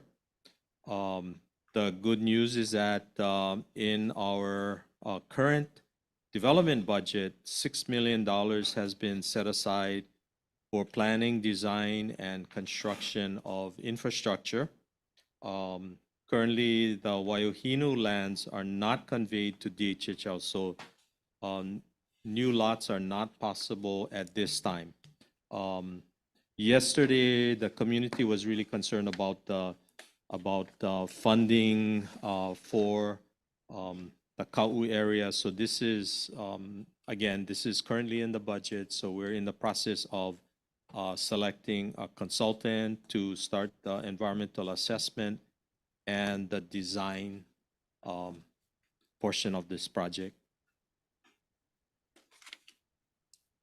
Next, in Discovery Harbor, DHHL has 40 scattered lots. 2 leases are occupied. 1 lot is in its recordation process to start building. 7 lots are in process of financing and building permits. And so there are 30 lots available for new residential awards. And again, Land Development Division is coordinating with Kalani Fronda's group and CAD to offer the other 30 lots. We understand that, it's heavily covered with bushes, brush, etc. And so we're talking about how we can do some clearing in that area. Once the lots are awarded, then we can go in and cut down the vegetation before the lessees start building. Sure. And then Kalani, did you take a look at the site? I mean, I'm kind of wondering, are we spinning wheels? I mean, we made an offer before and there wasn't many takers of it. Right, awards went through 3 times to the 6,000 island-wide waiting list, and 8 of them were awarded lots. Right. And so those are the 8 that Stuart had mentioned. We are coming with our program to work with the 7 that may be a little, or there's 4 of them that are not in the HOSDA, that we can be able to address some potential development and financing options if they are stuck at that point. And then we'll do the same with the 30 and see where we go from there. We got 30, but I mean, you visited the site yesterday. Yes. And what was your thoughts on this? Well, it is far from Hilo, and it is also far from Kona. As far as the interest, it really depends on who's would you live out who's there? interested. If I had a helipad. Yeah, I hate to be spinning wheels, guys. So, it's I don't know, the focus should be on areas that we can get awards, we can kind of move forward, and more importantly, get the numbers where we can have a contractor with sufficient numbers that make it viable for them to get involved. I don't know. So let's kind of use our discretion and Yes. put our efforts and energy in areas that really make sense. Yeah, we This like to one, I don't focus know. on the ones that have been awarded and provide some successful options for them. Thank you. Excuse me, Kalani. The 30 lots were offered and not accepted? Is that what it was? It was offered and no one, except for the 8, was interested. Okay. And so that's why 8 was awarded. Okay, thank you. But there's some nice houses up there, right? So Stuart, They're pretty nice. I just had a question. Stuart, the golf course itself, is that the area we're talking about, the golf course? Who maintains the golf course? Is there a homeowners association or? That is correct. So that is the Discovery Harbor Association. So this subdivision has DCCRs, covenants, rules, etc. There's also fees. So that's, Is that I know part of the that that's problem? of concern. That's probably some of the problem. What's the association dues? I don't know the actual dues. That's probably one of the Yeah. factors, because it's expensive to operate a golf course. Yeah, so this I'm was just wondering what the dues are. put into DHHL inventory back, I think was the early 90s. And so, with the commission's direction, LDD are implementers. So if we told to kind of hold, then we'll do that. But we do have a maintenance issue there because some of these vacant lots are next to existing homes, and so we get a lot of complaints about the trees and bushes growing over. And of course, we have to be very concerned about wildfire in all of our areas. So just a note of caution. So we may not be awarding lots, but we will have to maintain these if it's still in our inventory. Maybe we should do maybe a light tech with option to purchase and just build all of them. The 60% AMI, award them out that way. Because if we gonna, have well, actually even that, let me think about that. But Yeah, Chair, my suggestion would be to poll the beneficiaries if this is something that should be pursued or not, so that we can redirect our resources, like Chair mentioned, to other areas. Well, but then again, we have a maintenance issue and expense. So we can't really let it sit. We're gonna do something with it. I'm thinking if we can use an approach where we can fund, so the net result is the cost to the recipients is fairly low. The net cost is really the rent that is based on the affordable housing AMI, then it might be attractive to those that, and because it is a nice area, right? Yeah. Kind of out in the boonies, but at the same time, they have, the neighbors are pretty nice houses. I don't know, let's try to get creative. Let me just put that in my notes here. You don't need. Yeah. Okay. Okay. The Ka'u water system improvements. So what we have going on right now is a construction of a 100,000 gallon water storage tank. We are expecting that the tank will be completed at the end of this year. Isimoto Contracting is a contractor right now. Included with the construction of the 100,000 gallon water tank would be a water filling station with a spigot. And what we explained to the Ka'u community was that we would need to develop a distribution plan. The water is designed to only service the 25 pastoral lessees there and not the general public. Okay. So we're, we still need some time to work on that water filling station.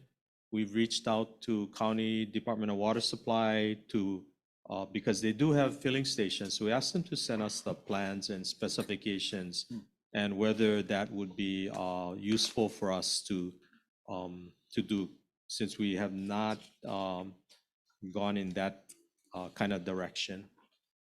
Okay. Next slide.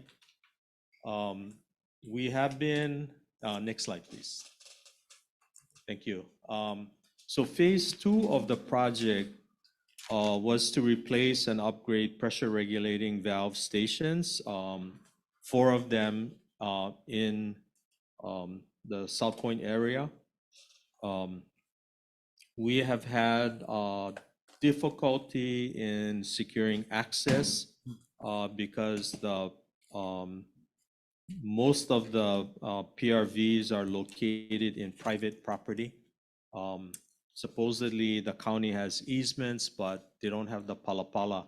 And so we have been having difficulty accessing to do the design work and construction. So we're gonna look at some other alternatives, possibly working with the county to move the PRV or to reroute it into the public right away.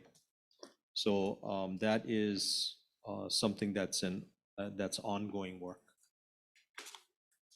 Future phases, what we call phase 3 is the major construction and relocation of the water line. Currently, the asbestos concrete line is within many pastoral leases.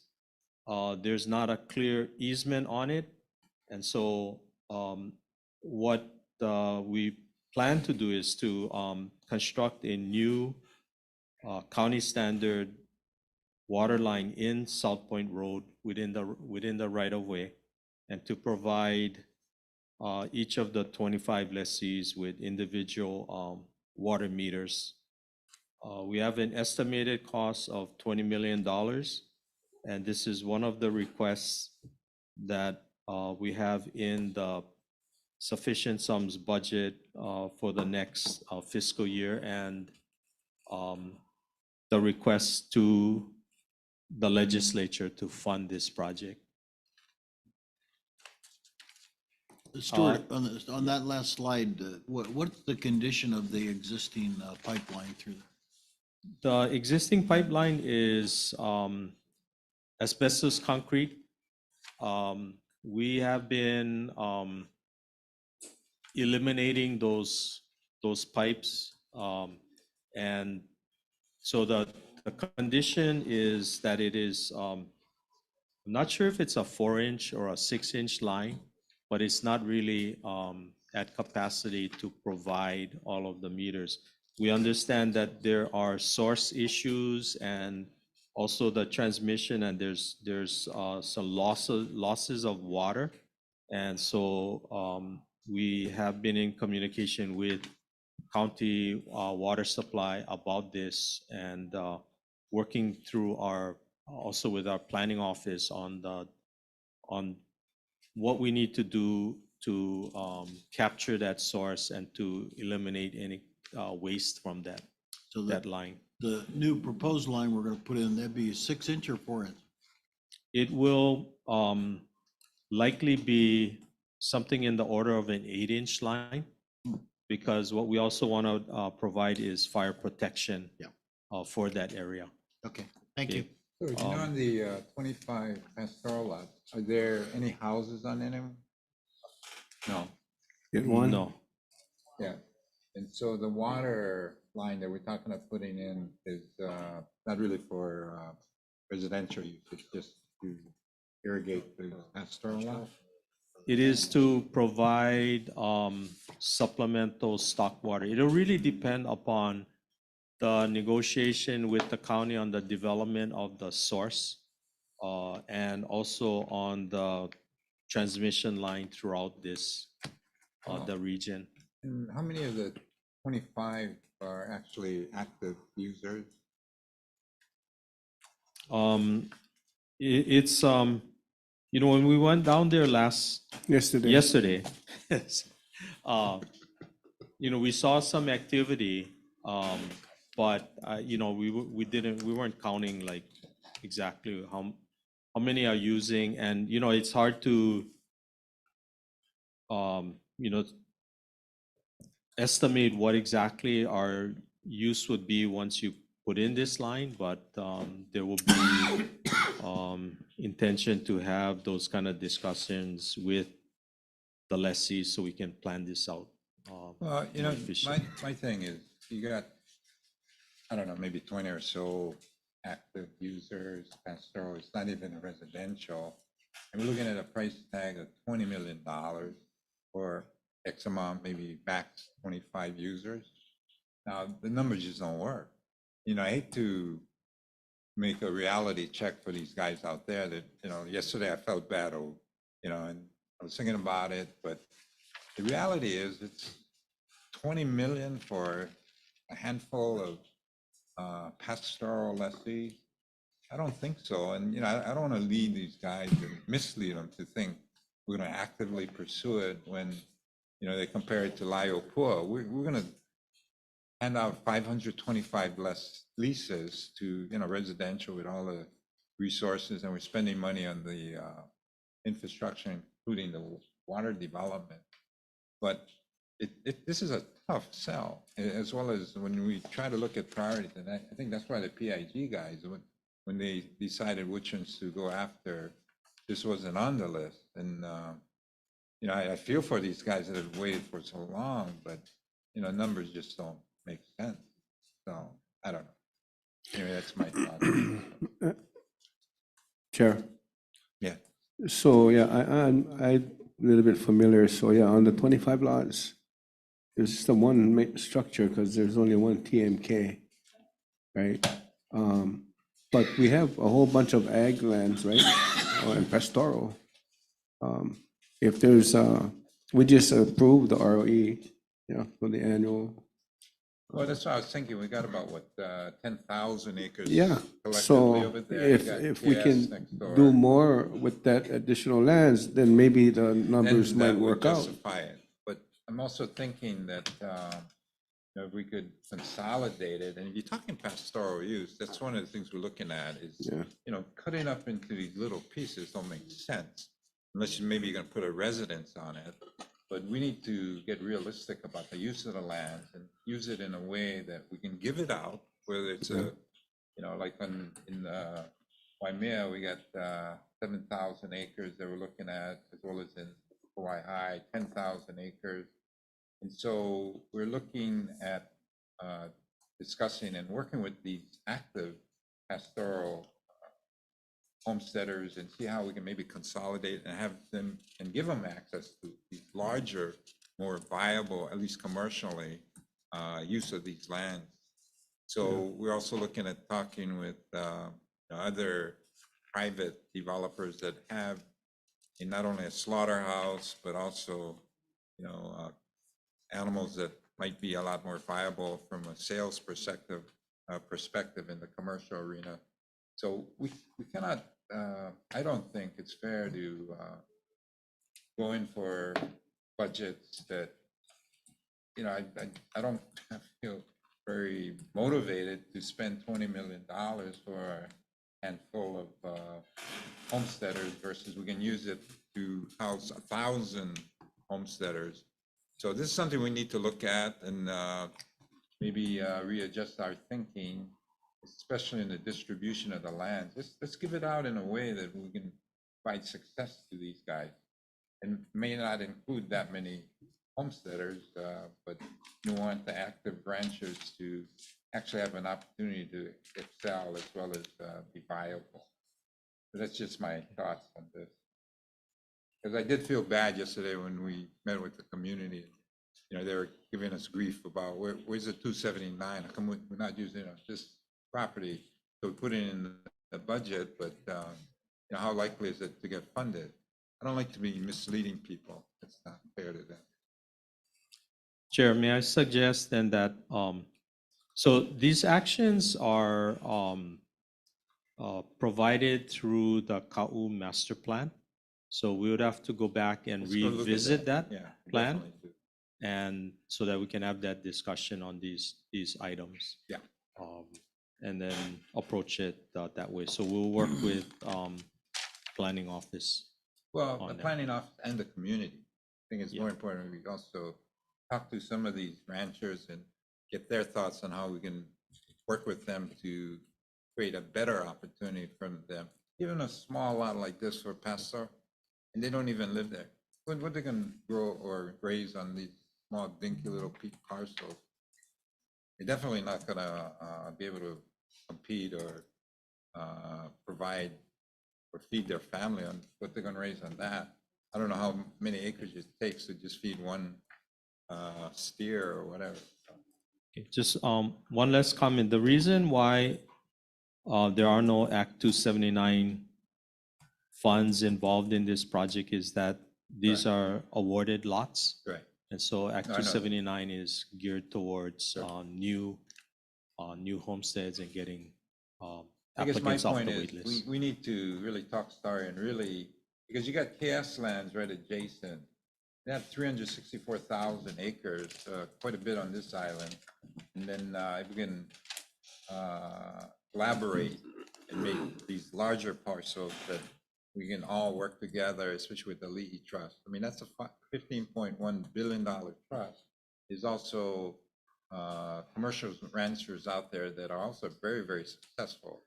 We need to kind of work with these other groups and make this a viable enterprise. Right now, I'm sure there's nothing going on those lands that is really viable or likely to be successful. I'm pretty certain about that.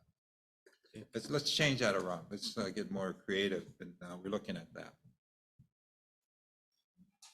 Okay, what else we got here there? Is that it? That is the end of item E1. Okay, next item. Oh, 3 minutes? You got us 3. We have 50 minutes yet. You got it. Please stay at the table. Yeah, especially when we went back to talk about the 279 monies. I have a great affinity for Ka'u because I spent the earlier parts of my young life in Ka'u, Wailao. And till today, people continue to look at Ka'u as being someplace out in hinterland that nobody wants to, nobody cares about and want to. But I do. My family's still there. Jeff Kikoa and those people out there. But it is correct. We received those Discovery Harbor lands in a settlement that was based on a settlement when the state was sued for the use of our lands, the abuse of our lands back in the 80s. So that we got those lands, scattered lots, Discovery Harbor. Hawaiians had no business to be down in Discovery Harbor when we took the lands. Just like we had no business being at Laiopua when we took those lands from FDC. However, because of the DCCRs, that's where the DCCRs are. We have DCCRs and you're having a problem. We've had a problem, Bokahui and everybody having a problem with DCCRs. And I understand those lands were again given for the illegal uses of our lands during the territory and the state, the early beginnings of the state. And now our people's got to suffer with the DCCRs. But that being said, when it's that the 25, I'm particularly concerned about those 25 pastoral lots that were given. They were given in 1986 during the acceleration. You're absolutely correct. That was when it was given because 3,800 lots were given out statewide in 1986, and that was Ho'oliko Drake when they gave up those lots, especially in Ka'u. I heard Stuart mention that in Waiohino, that we're not able to get the land because it hasn't been conveyed to us, or and these were the lands 2 months ago that I think Kahana mentioned when Ka'u was asking for 10 acres up there, and another individual entity wanted some land. It was in Waihino. They gave the land, because I went to the DLNR. They said they had to executive order the lands over to us. Kahana used the term that they had, the department had, when I say that, the department had oversight over the land, not, the land itself. We just had the site responsibility. Well, according to the DLNR, no, they gave us the land. All they needed through that EO was that the DLNR have roads through that lands to get to Howell Springs. That's where the water is. And they needed, if they had conveyed those lands over to the department, then they would have to use those roads, come back to the department every time, say, can we get an ROE to go use, ROE to enter the land? So that's what the essence of that that executive order was from DLNR to the department. So that being said, and the use of KS, with due respect, Chair, I understand. I don't know. You guys come in school grads. That's why you guys believe. It's a couple of you over there. I'm sorry, but if you believe that Kamehameha School is they're prepared, it wasn't a year ago. This same body just gave free rental to Kamehameha School for having a preschool on all properties. So. We over here saying give them free rent, and now they're gonna give us free rent. We're gonna try to expand in Ka'u. I don't think so. We need water in Ka'u to that, not for the building of it. Those ranchers need an opportunity because they're hauling water to their cattle. My nephew is one of those that has 150 acres. He got to haul water. That water that we wanted they wanted was to have an opportunity to get water there so that they can take it to their PP.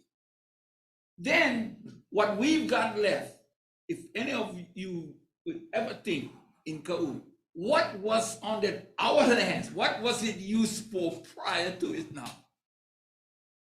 If all of you can remember, the space station. When we did the Sputnik thing, that's where they used our lands. That's why there's slabs. That's why the water was there. That's all of those things were there. Our lands were being used then again by the military back in the early '60s for the space thingies. Okay, and then we've got Kalai. We had Kalai. Well, what did they want to do there? What did the county want to do there? They wanted to do a boat ramp.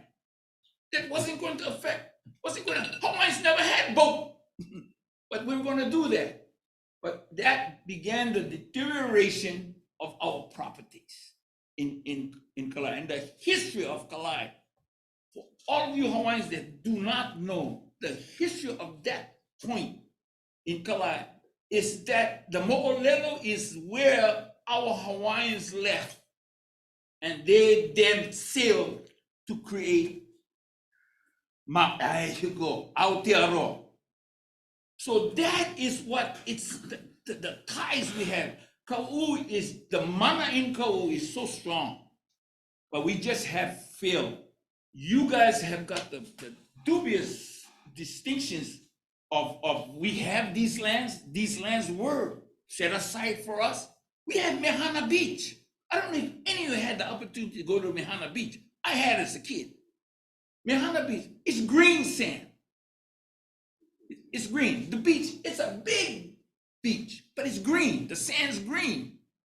And if you ever have an opportunity to go there, because you will never believe that that's the Aina that it's under your jurisdiction, as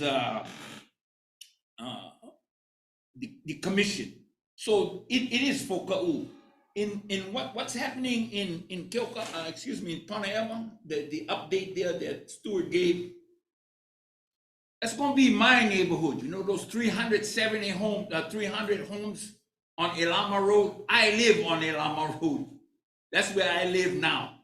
I live on it. These guys are gonna be they're all my neighbors. I'm not mad. Go ahead, fill them up with Hawaiians. Or we're gonna have a problem. And the problem, Stuart, is gonna be the racetrack. There's a county racetrack that even now where I live, it's go crazy. I don't need to go there. I know who racing, I know the announcement, I know who the driver gonna be, I know the time that they race. You know, because that's how, that's a problem that this community, this department is gonna have if they wanna spend. We gotta find a way to get rid of the racetrack. Then our life will go on. But that's just like getting rid of the airport. For me, in Kilka, we cannot subdivide our properties. We cannot. I think I spoke to you, Chair, when you were there at the award. Personally, my daughter can't get a loan because she lives next to the airport. There's a sound attenuation. There's the noise that goes through it, 65 dBLs. You don't qualify. She doesn't qualify to get the government money, FDC, HUD or all those kind. Even the HASDA. She couldn't even get the HASDA money. You know, she qualified for it, but she couldn't get it because of the sound that goes through it. So we are. Is, trust me, you can go in any place. We were the stepchild, but we did everything for everybody else. I feel bad for everybody who's struggling with, well, this toxic thing is here. You heard this young lady this morning talk about it. The sewer plant is getting ready to dissolve. I'm glad you say you went there. It's deplorable. It's deplorable. But when it blows up there, it'll be on us, on nobody else, because the lines run under Keoka. The outfall is in Puhi Bay, not anywhere else. Maybe the shoreline later on, this is going to contaminate the shoreline, but when it blows up at that plant, it'll erupt in my community because all the manholes leading to the power plant is under Keoka. That's why I was smiling when Talbot was talking about the sewer lines and you guys are going to work a deal with them because Stewart missed a point in 125. In 125, the cesspool. It was two words he missed. If it's this, that, and the other, and it says, if you're exempted. Exempted. Well, there's a whole street in Kilka that's exempt from having to tie into the sewers. That's why the county pissed off at us. But somehow, when they made this ROE, in a special condition, this is what they put in the special condition. Until all these critical areas of Hilo is tied into the sewer, Kilka residents do not have to tie in. Okay? Because they were using our lands. We don't have to tie in. If the department made a little thing, if you build, you subdivide your property and build, you gotta pay. You got to tie in, absolutely. But the county created an ordinance. The ordinance says this: if you live in close proximity to a sewer line, you pay a fee whether you're connected or not. Okay? That, I believe, was wrong, and we try to resolve that. And then the last one I wanted to do on the update, I don't know who Stuart was talking to, about this, those university. You guys made another 5-year extension for the university or HCC to build our homes. I was there. I met the individual, Wayne Keiko, and his family.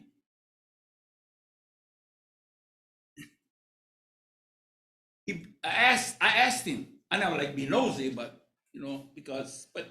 I saw the submittal. I question why, and I would do to all of you. a home built by the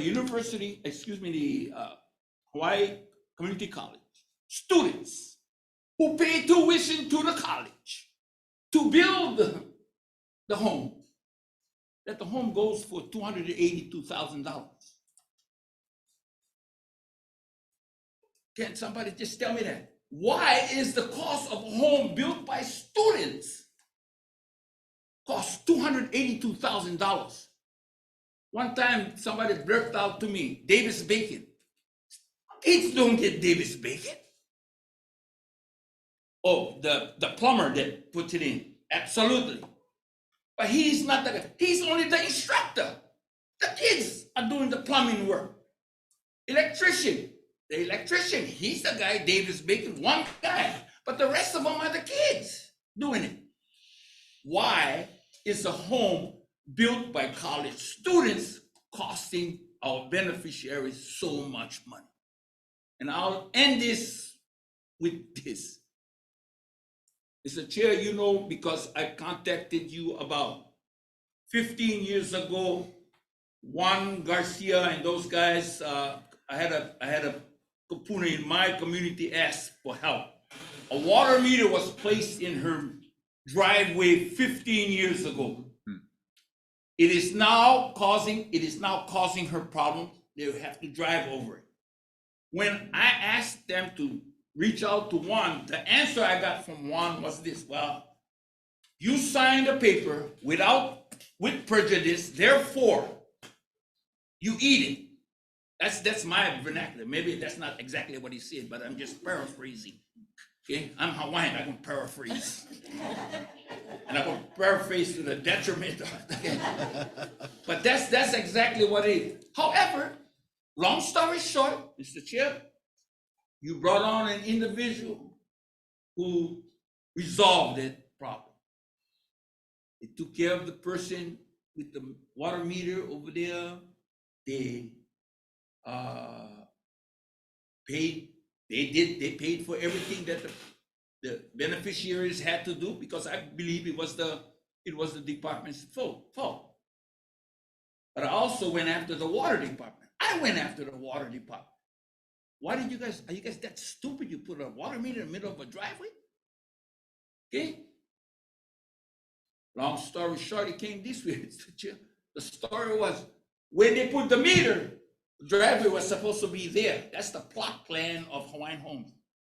When they built, Hawaiian Homes flipped the house. Therefore, the meter was in the middle. So it was totally Hawaiian Homes' fault. Hawaiian Homes took care of the business. Fine. Mr. Kilikoa, I took him on. I just told him, I jump in my car, I take him on a little huakai around Keoka, just show you where you come from. He's an ex, he lives on Oahu, he's retired from Pearl Harbor.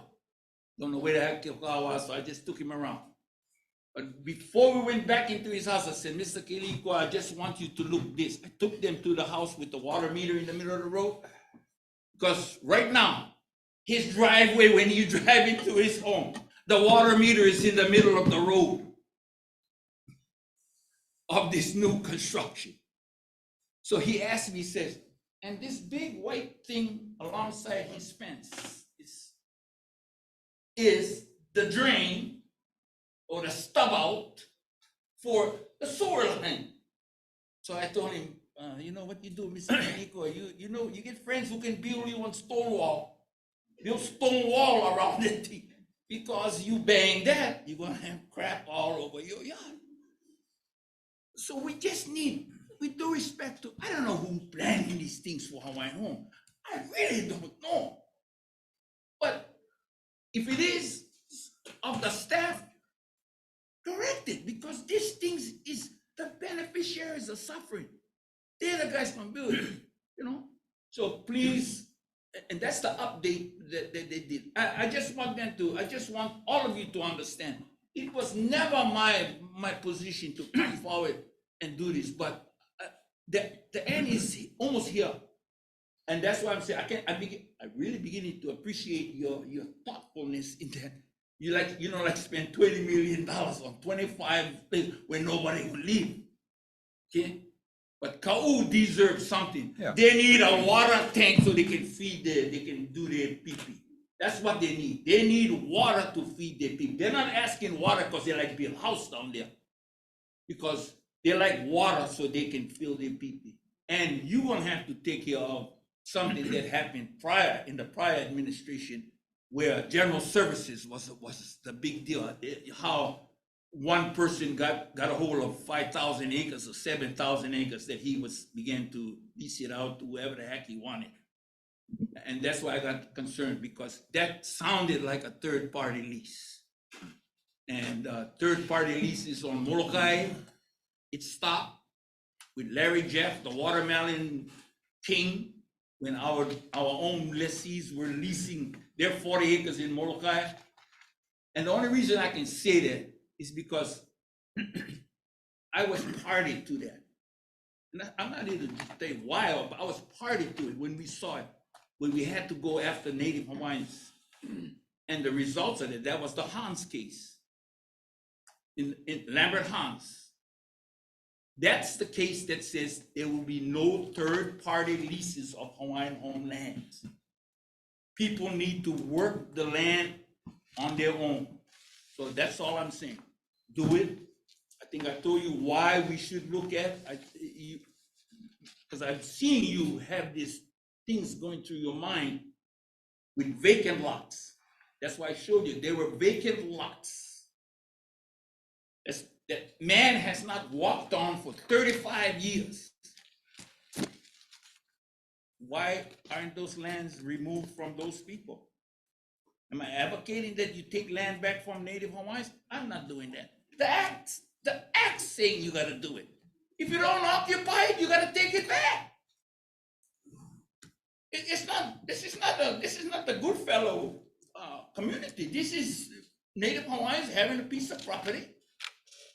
But the act dictates, that's why I kept saying there's an organic document. That act, if they read it, have the young lady interpret it for you. I don't know. Yeah. You're an attorney, your deputy, she's smart enough to do that. You know, that's not saying the rest of us don't. But if you read that, the act, again, I tell you, is that small, that thick. Okay, Pat. The administrative rules are that high. Thank you. But thank you. Thank you. Okay. You raised a lot of different points. It's one reason why, especially on the construction, we're trying to consolidate the infrastructure with the vertical, so we don't have things in the middle of driveways.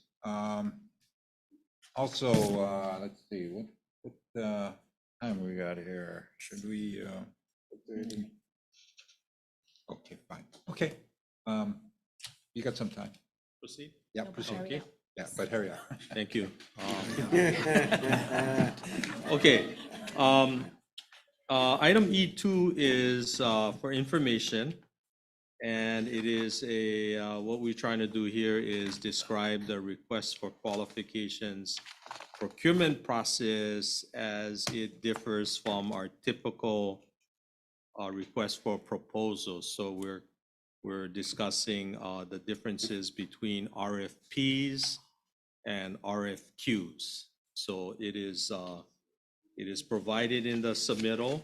The request for qualifications process somewhat mirrors the professional services procurement, where we evaluate the different submittals from developers, and rather than requiring the developers to put in specific proposals with dollar amounts, this way we can negotiate with who is determined to be the best qualified developer.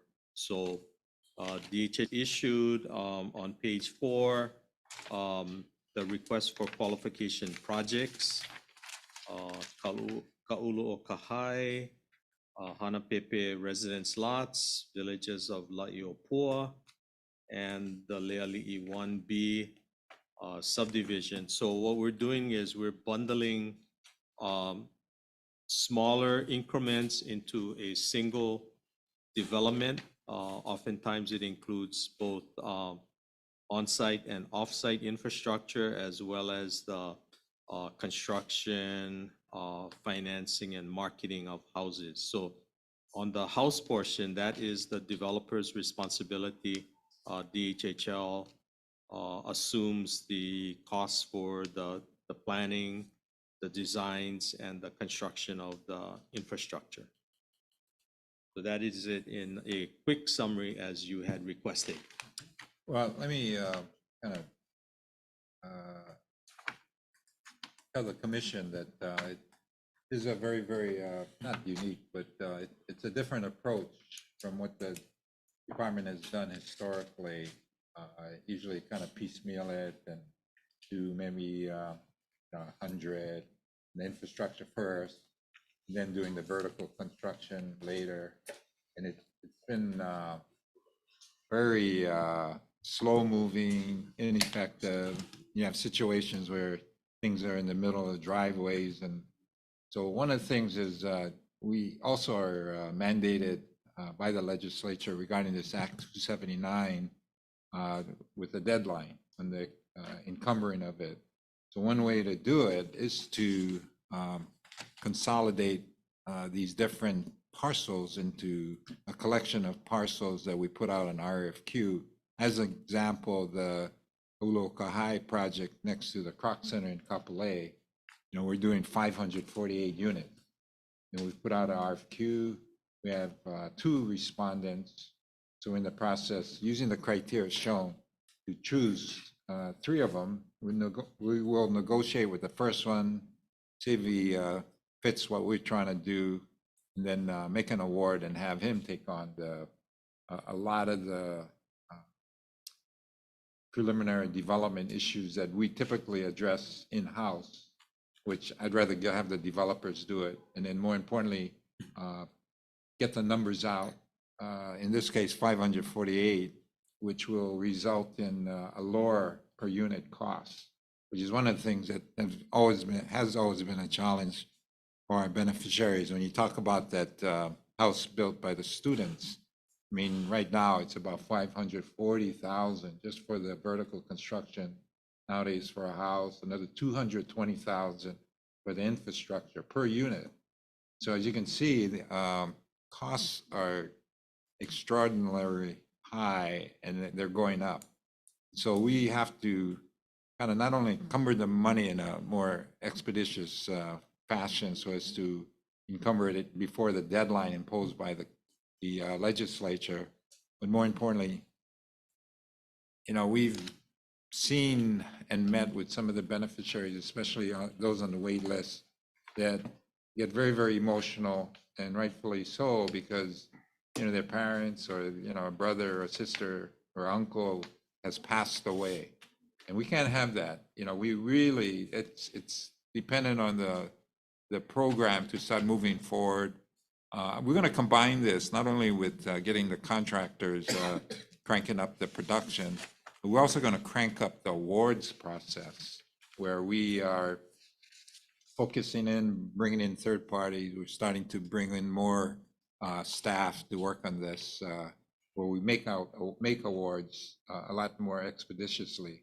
We're not going to wait till the back end when the house is finished and then make award. We're going to upfront make awards, undivided interest, but with understanding that that undivided interest awardee can anticipate a house being built in a very timely fashion, so they're not just sitting on the waiting list and having a dream that doesn't become a reality, but it is going to become a reality. And also as a matter of protecting where if there is an unfortunate situation where they pass away, they with the lease can transfer it or give it to their successor, who may be a minimum 25% versus being on the back end, not getting a lease, and unfortunately in some cases having a successor that's only 25%, so they lose out. We can't have that anymore. So we're going to also expedite the process on that. So this is important, gang, and we're also going to use this on our development of our industrial and commercial land. So it's something that while we went over it kind of quickly, I'd also want you to note that on the page 4 and 5, there's 1, 2, 3, 4 projects that are going to result in over 1,200 units getting out there quickly. So it's an exciting time, I think, for the department as well as our beneficiaries on the wait list. Okay.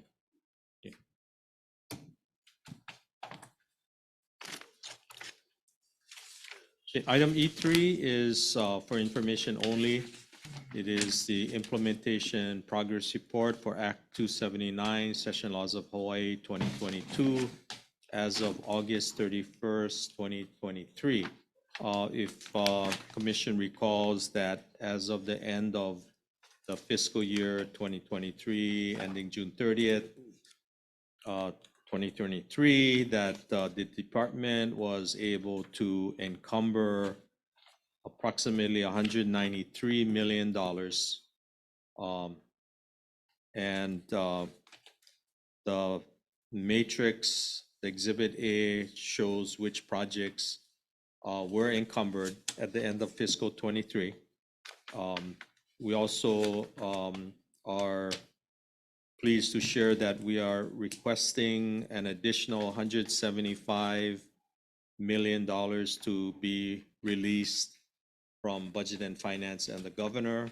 And so LDD is working with ASO to push that request of release of funds to the governor's office. The table on page 1 and 2 shows which projects we are currently working on, which involved $175 million.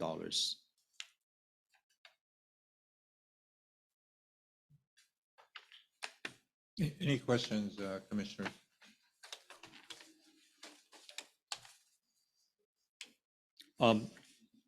Chair, can I add that we had a public meeting as part of House Resolution 10, which established the oversight committee to track the implementation of Act 279.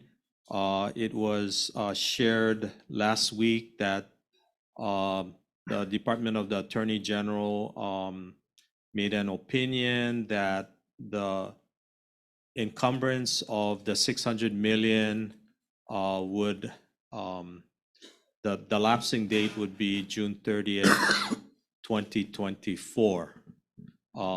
It differs from what is written in Act 279 as June 30th, 2025. So what this does is, as the chairman had indicated, going through an RFQ process that involves bundling different components of the project, making it actually a larger project, would be able to encumber more funds quicker.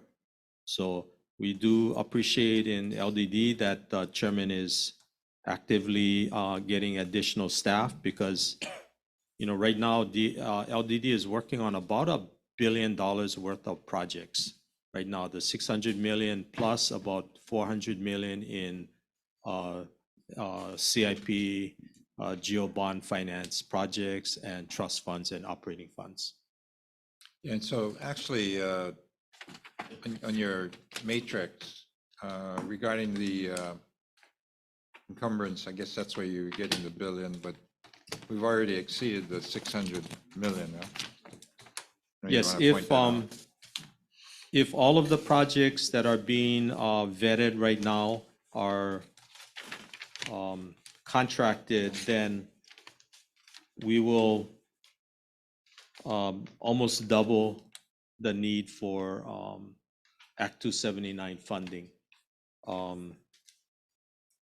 This doesn't include what I mentioned about existing CIP funds appropriated by the legislature, not for Act 279 funds, because we still have a lot of needs that are, for instance, Naiva Ag Lots, Keokea Waihuli, several projects there, and other smaller subdivisions that have previous awards. And then maybe point out the 4 or 5 projects that we're looking at acquiring under the RFP, the second one? We can make a note or comment on that for the benefit of the commissioners. Right, so on the second page where you see projects, the alphas A to D, these are in response to the second request for proposals approximately 2 months ago.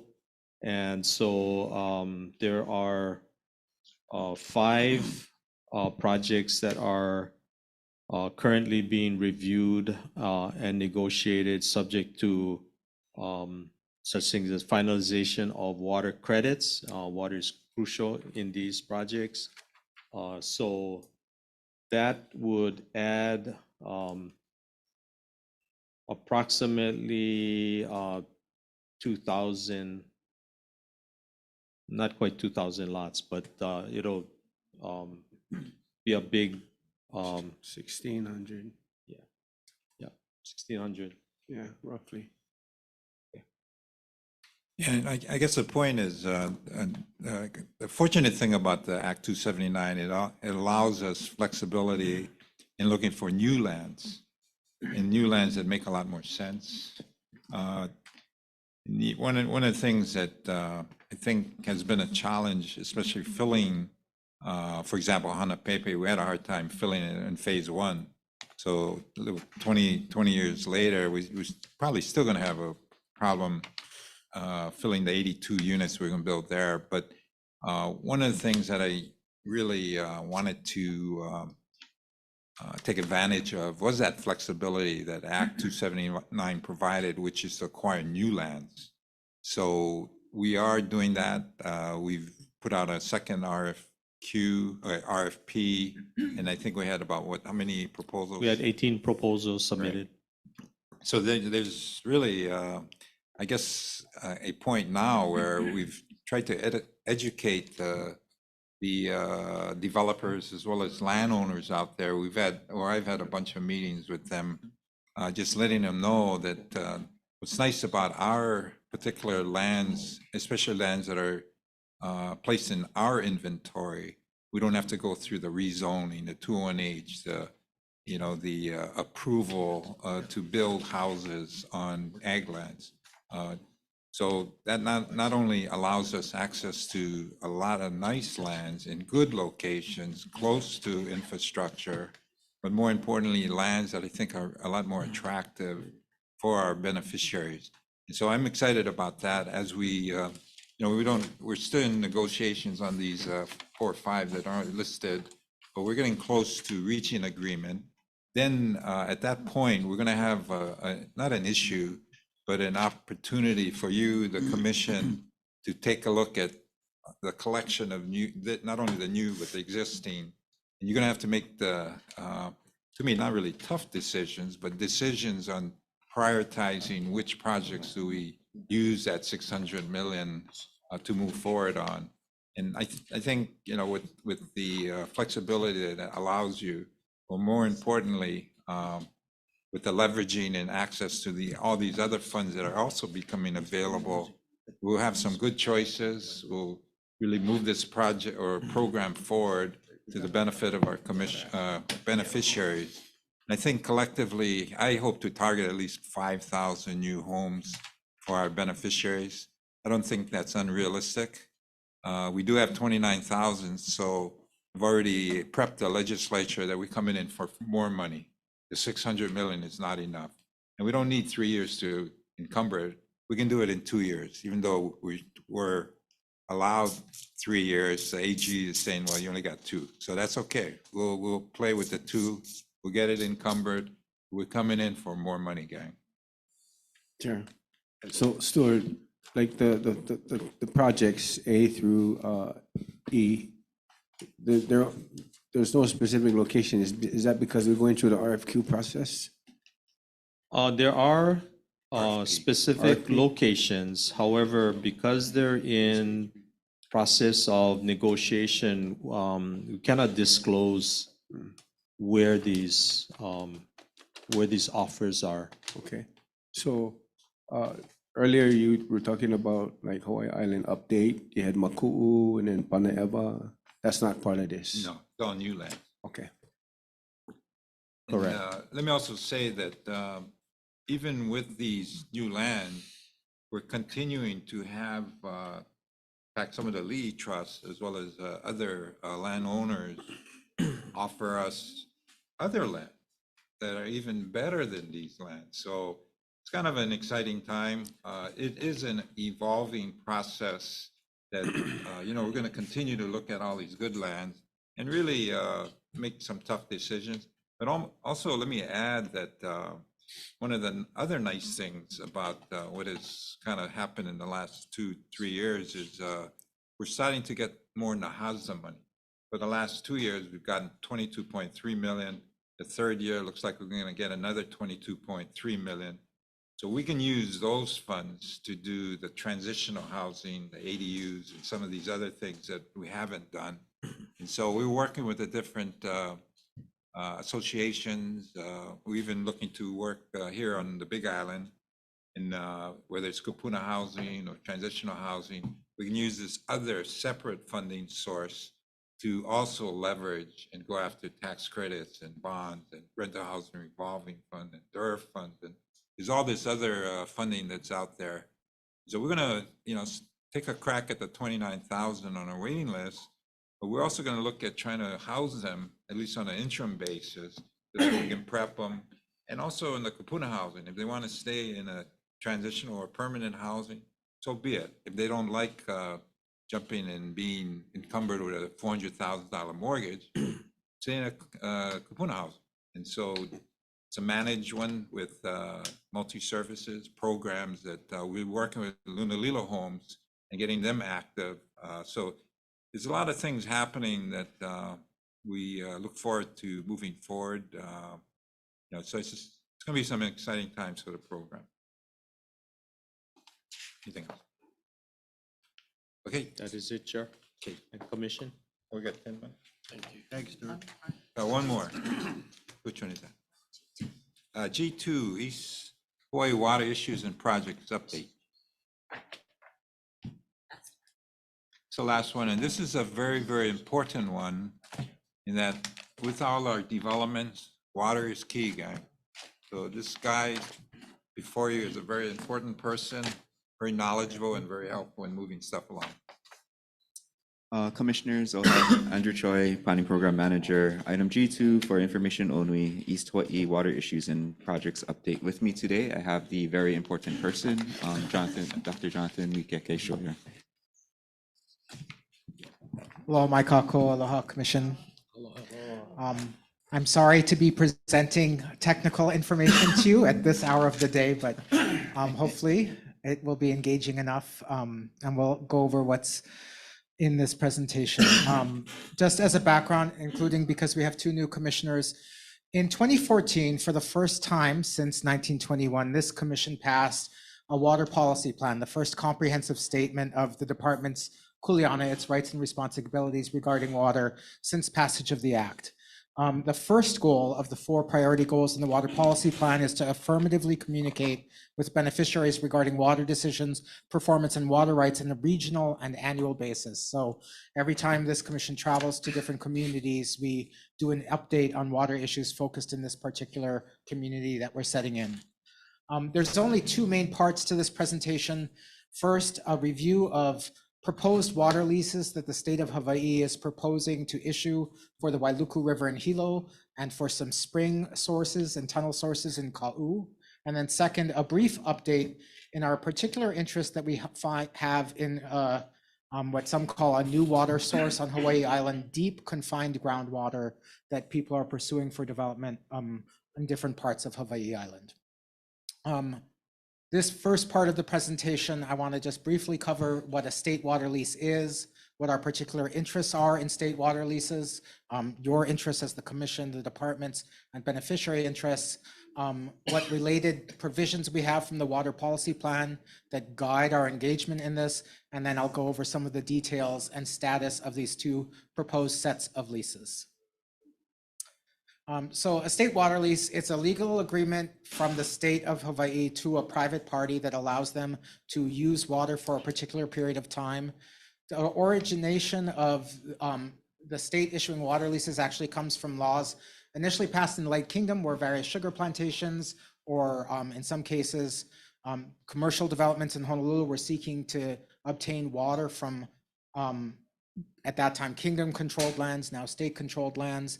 Right now, it is governed under Hawaii Revised Statutes 171, Section 58, which lays out particular time limits, requirements for lessees to engage in watershed planning and fund watershed protection, going through environmental review under state Hawaii Revised Statutes, Chapter 343, the setting aside of reservations of water for DHHL future use, as well as pricing of leases via an appraisal process. The particular interest, there's three main categories that when the state says, hey, we're thinking of issuing a water lease, three main categories of interest that arise for us, for you, and for the beneficiaries. First of all, with any water source, Native Hawaiians may exercise traditional and customary practices associated with that water source. Secondly, the state is required to secure a reservation for our future use prior to any water lease being issued.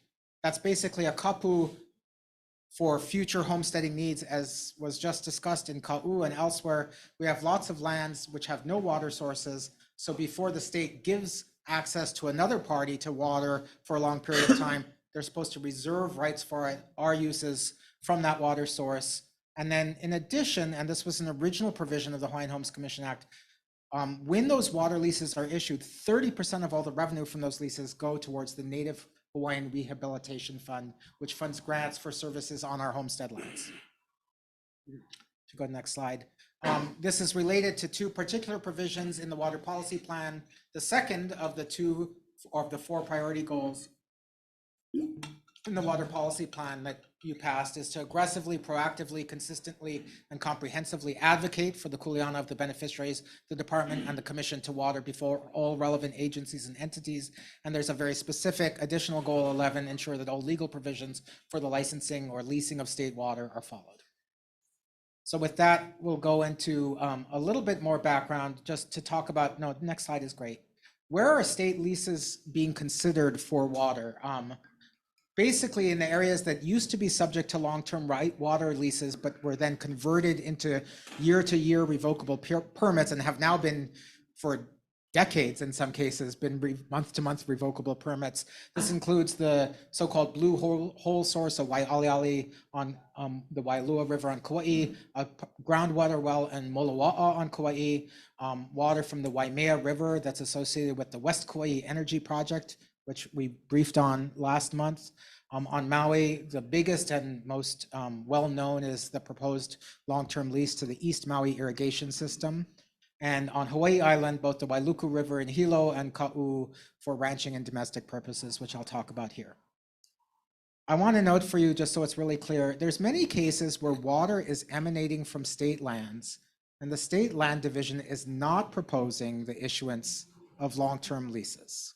This includes water from the Kahena Ditch in North Kohala on this island, which is water that, among other things, could serve our lands at Kailapa and Kauai High.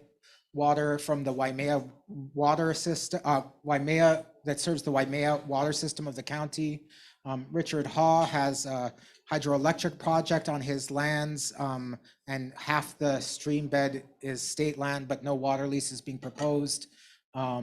Water that was going to be allocated from ground wells for the Huhonua biomass project. On Maui, the Honokohau Ditch in West Maui, which derives water from state lands. The Wailuku Water Company's water in Navai'eha.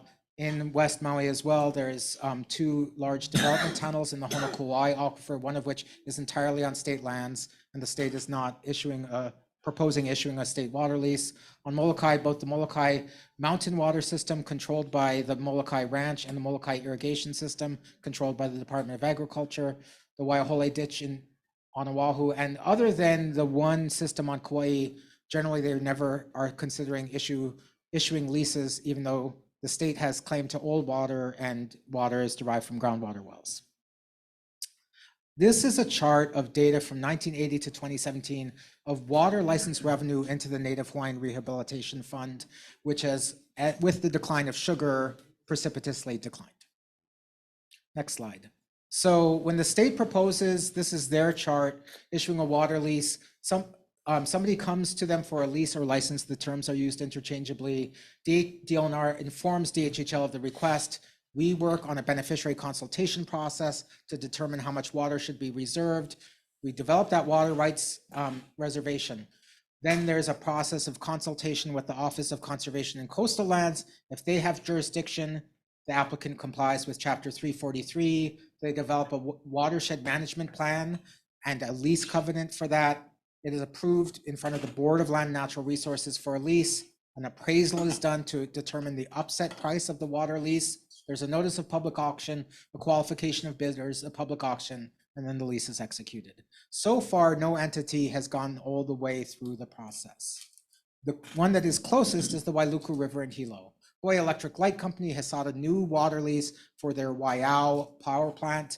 DHHL did work with them productively through the process and secured a reservation for neighboring DHHL lands. Go to the next slide. They have asked for a 65-year lease. They need 1.7 million gallons per day, or 1,740,000 gallons per day. The leasing process, in their environmental review process, they did address Native Hawaiian traditional and customary rights, which won't be impacted due to generally the very, very large amount of water in the Wailuku River in Hilo. Our particular concerns had to do with lease revenue, as well as the way DLNR proposed calculating the lease rent excluded the proposed watershed funding from the calculation of lease rent. In other words, they're handling these two things separately, so we would not get 30% of the total fund, and we would only get 30% of the lease revenue. They presented to the Hawaiian Homes Commission in May of 2022 on this matter. In August of 2022, the BLNR considered the long-term lease. The department did request a contested case hearing on the matter because we felt that our rights were at issue. The DLNR denied the contested case. Subsequently, we requested an attorney general opinion focused on whether or not the Department of Land and Natural Resources had properly folded in, or rather separated, watershed funding from the calculation of lease rent. If you go to the next slide, this is a photo of the water tank at the top of South Point Road. In Ka'u, a number of former spring sources were identified high up into the mountains, and then during the plantation era, they tunneled into the mountains to capture those spring sources, and those were used to develop formerly for the operation of sugar plantations and some domestic uses. At the end of those leases, they were converted to RPs, or revocable permits. They're used by a variety of users. If you go to the next slide, this is a map which I realize is hard to see on this slide, but going from north, which is to the right, to south, which is to the left, water leases are held by Kapapala Ranch, the Wood Valley Water and Farm Cooperative, the Olson Trust, and Kuahivi Ranch. We have particularly significant needs in one area, which you just discussed, for our lands at Ka'u, at Kamaoa and Pu'ueo. We went through beneficiary consultation process in Ka'u to seek a reservation of water associated with the proposed issuance of leases in this area in October of 2019. Then the pandemic, staff lost, both on Department of Land and Natural Resources side and DHHL's side. No meaningful action was taken since that time. DLNR is now indicating they are ready to start to try and possibly move forward with those water leases. We believe it's now an appropriate time, given the long time lapse between our beneficiary consultation and this action, to renew beneficiary outreach on this. So that was the first part. The second part of the presentation is there's no direct DHHL action that's pending on this matter, but because there's been some recent controversy and questions around this new water source on Hawaii Island, or so-called new water source, we thought it was prudent to inform the commission about it. Now, just to be clear, this water that exists below salt water in deep confined aquifers is actually an anciently known source of water on Hawaii Island, but it's also been newly rediscovered by Western scientists. There's been proposals to commercialize this source, both for municipal water, a so-called mid-level source in North Kona, as well as two proposals for a bottled water plant in Hilo. The Water Commission, the Commission on Water Resources Management, or CWRM, has not adapted their management system yet to either sustainably regulate withdrawals from that or protect our rights from that source. If you go to the next slide. So this is from Olelo Noea, from Kawena Pukui, Kukahali Punalu'u, Ikawai Hu Kauila. The house stands at Punalu'u at the gushing water of Kauila, and she goes on to explain that there's a spring, the gift of a turtle goddess to the people of Punalu'u, Ka'u, Hawaii. The people of that locality feared a cannibal woman who lived near their best springs, and in order to avoid her and obtain water, they dived to the seafloor where fresh water bubbled up. Punalu'u literally meaning water dived for, right? So it just goes to show that even though, like, the University of Hawaii proudly announced that new water sources had been discovered offshore, let's put discovered in air quotes, Hawaiians knew about them for long.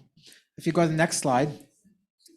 In the modern era of water development, this is a slide from an image from the Honolulu Board of Water Supply. This is the typical way that water resources on Hawaii Island and other islands are described. Some water sources are held high in the mountains in these vertical lava-confined aquifers called lava dikes. Sometimes tunnels are drilled into them to capture that water, but most water is captured from basal lands, fresh water floating on top of salt water at the base of the islands, and that's where most of our water sources come from.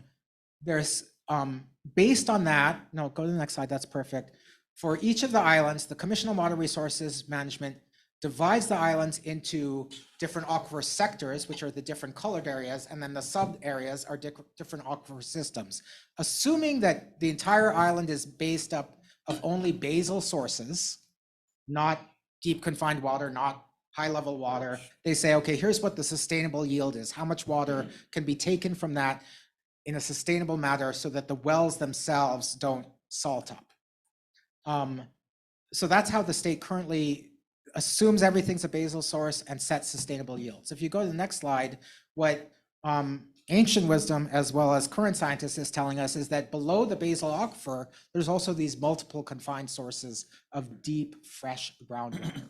And this is what some people are seeking to develop for commercial and domestic uses. So if you go to the next slide, a draft environmental assessment was issued for the Hawaiian Kingdom brands, Kanaka Beverage, Plant and Cafe, to develop deep confined groundwater in Hilo. And on West Hawaii, the county did publish a final environmental assessment to explore the potential use of this deep confined groundwater at a municipal scale for the provision of groundwater in North Kona. This gives rise to certain DHHL questions and concerns.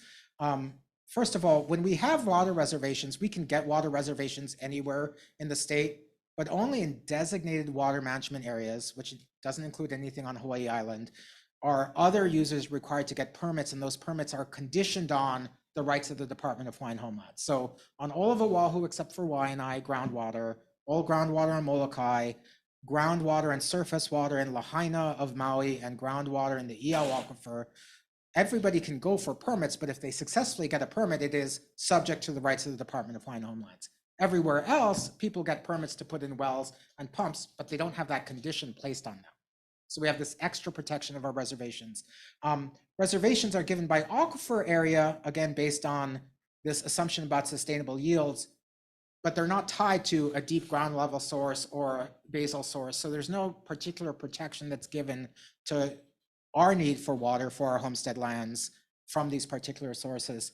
And there's just right now, because of the relative newness from a development perspective, some uncertainty around these sources. There's questions about whether, because these exist under tremendous pressure, can they be sustainably developed? There's a situation in North Kona where the Water Commission drilled an exploratory well into part of this source and have for over a year been unable to cap it. So it's just sort of underground gushing water out. if the water is developed, there's going to be the same questions as with other wells. Is there an impact on the nearshore environment and hence on any traditional and customary rights that we have? So it's an exciting, from a development perspective, new source of water, but there's also for this department and this commission particular concerns and unanswered questions. That's the end of the presentation. Mahalo at the end of the day for your attention. Hey, you're gonna talk pretty fast. Oh, thank you, brother, for your help, man. Any questions, Commissioner? So, yeah, thank you. You know, you mentioning about the 30%. Can you restate and explain that further? So because at the time that Kuhio successfully negotiated with interests in the territory as well as in Congress, the Hawaiian Homes Commission Act, the idea of general funds for the department, well, not the department then, but the implementation of the act were so resisted. The revenue sources that were set up for implementing the act were 30% of any sugar lands lease revenue, because those were excluded from homesteading, and in addition, 30% of any water lease revenue. Receipts, excuse me. So that could be, because we now understand, unlike at the time when the act was passed, that the state of Hawaii is the trustee of all water. There's no such thing as privately owned water in the state. Very arguably, if you withdraw water out of the ground in Hawaii, it should be subject to a lease and lease payment. Even for known areas where water is emanating from state land, this is many tens of thousands or even far, far higher of revenue that should be coming to the state, with 30% of that coming to this department. Okay, so it was intended for the sugarcane leases, so it's not like the Department of Water Supply should give us 30% of their revenue or? When anybody withdraws water from the ground or surface that's emanating from state land, arguably some lease payment should be made. Certainly for non-public trust uses of water, the private commercial uses. We just haven't taken that on then. We have administratively before the Board of Land Natural Resources, I like recounting in Wailuku River. That's the first step. That's one of the first steps. And is this applied only to potable systems? No, it's regardless of whether the water is used for potable or non-potable purposes. That's good to know. Thank you. Any other questions? Okay, if not, okay. Mahalo nui. Thank you very much. Thank you. Hey, the video of yesterday's limited commission meeting can be found on the DHHL website. We have come to the end of today's agenda. Mahalo for joining us. Tonight's community meeting starts at 6:30 at the Keauka'a Elementary School cafeteria. Tomorrow, we will start with items D11, F6, H1, G1, G3, and G4. We stand in recess until 9:30 a.m. tomorrow. Thank you very much. D11. Yep, D11. F6, H1,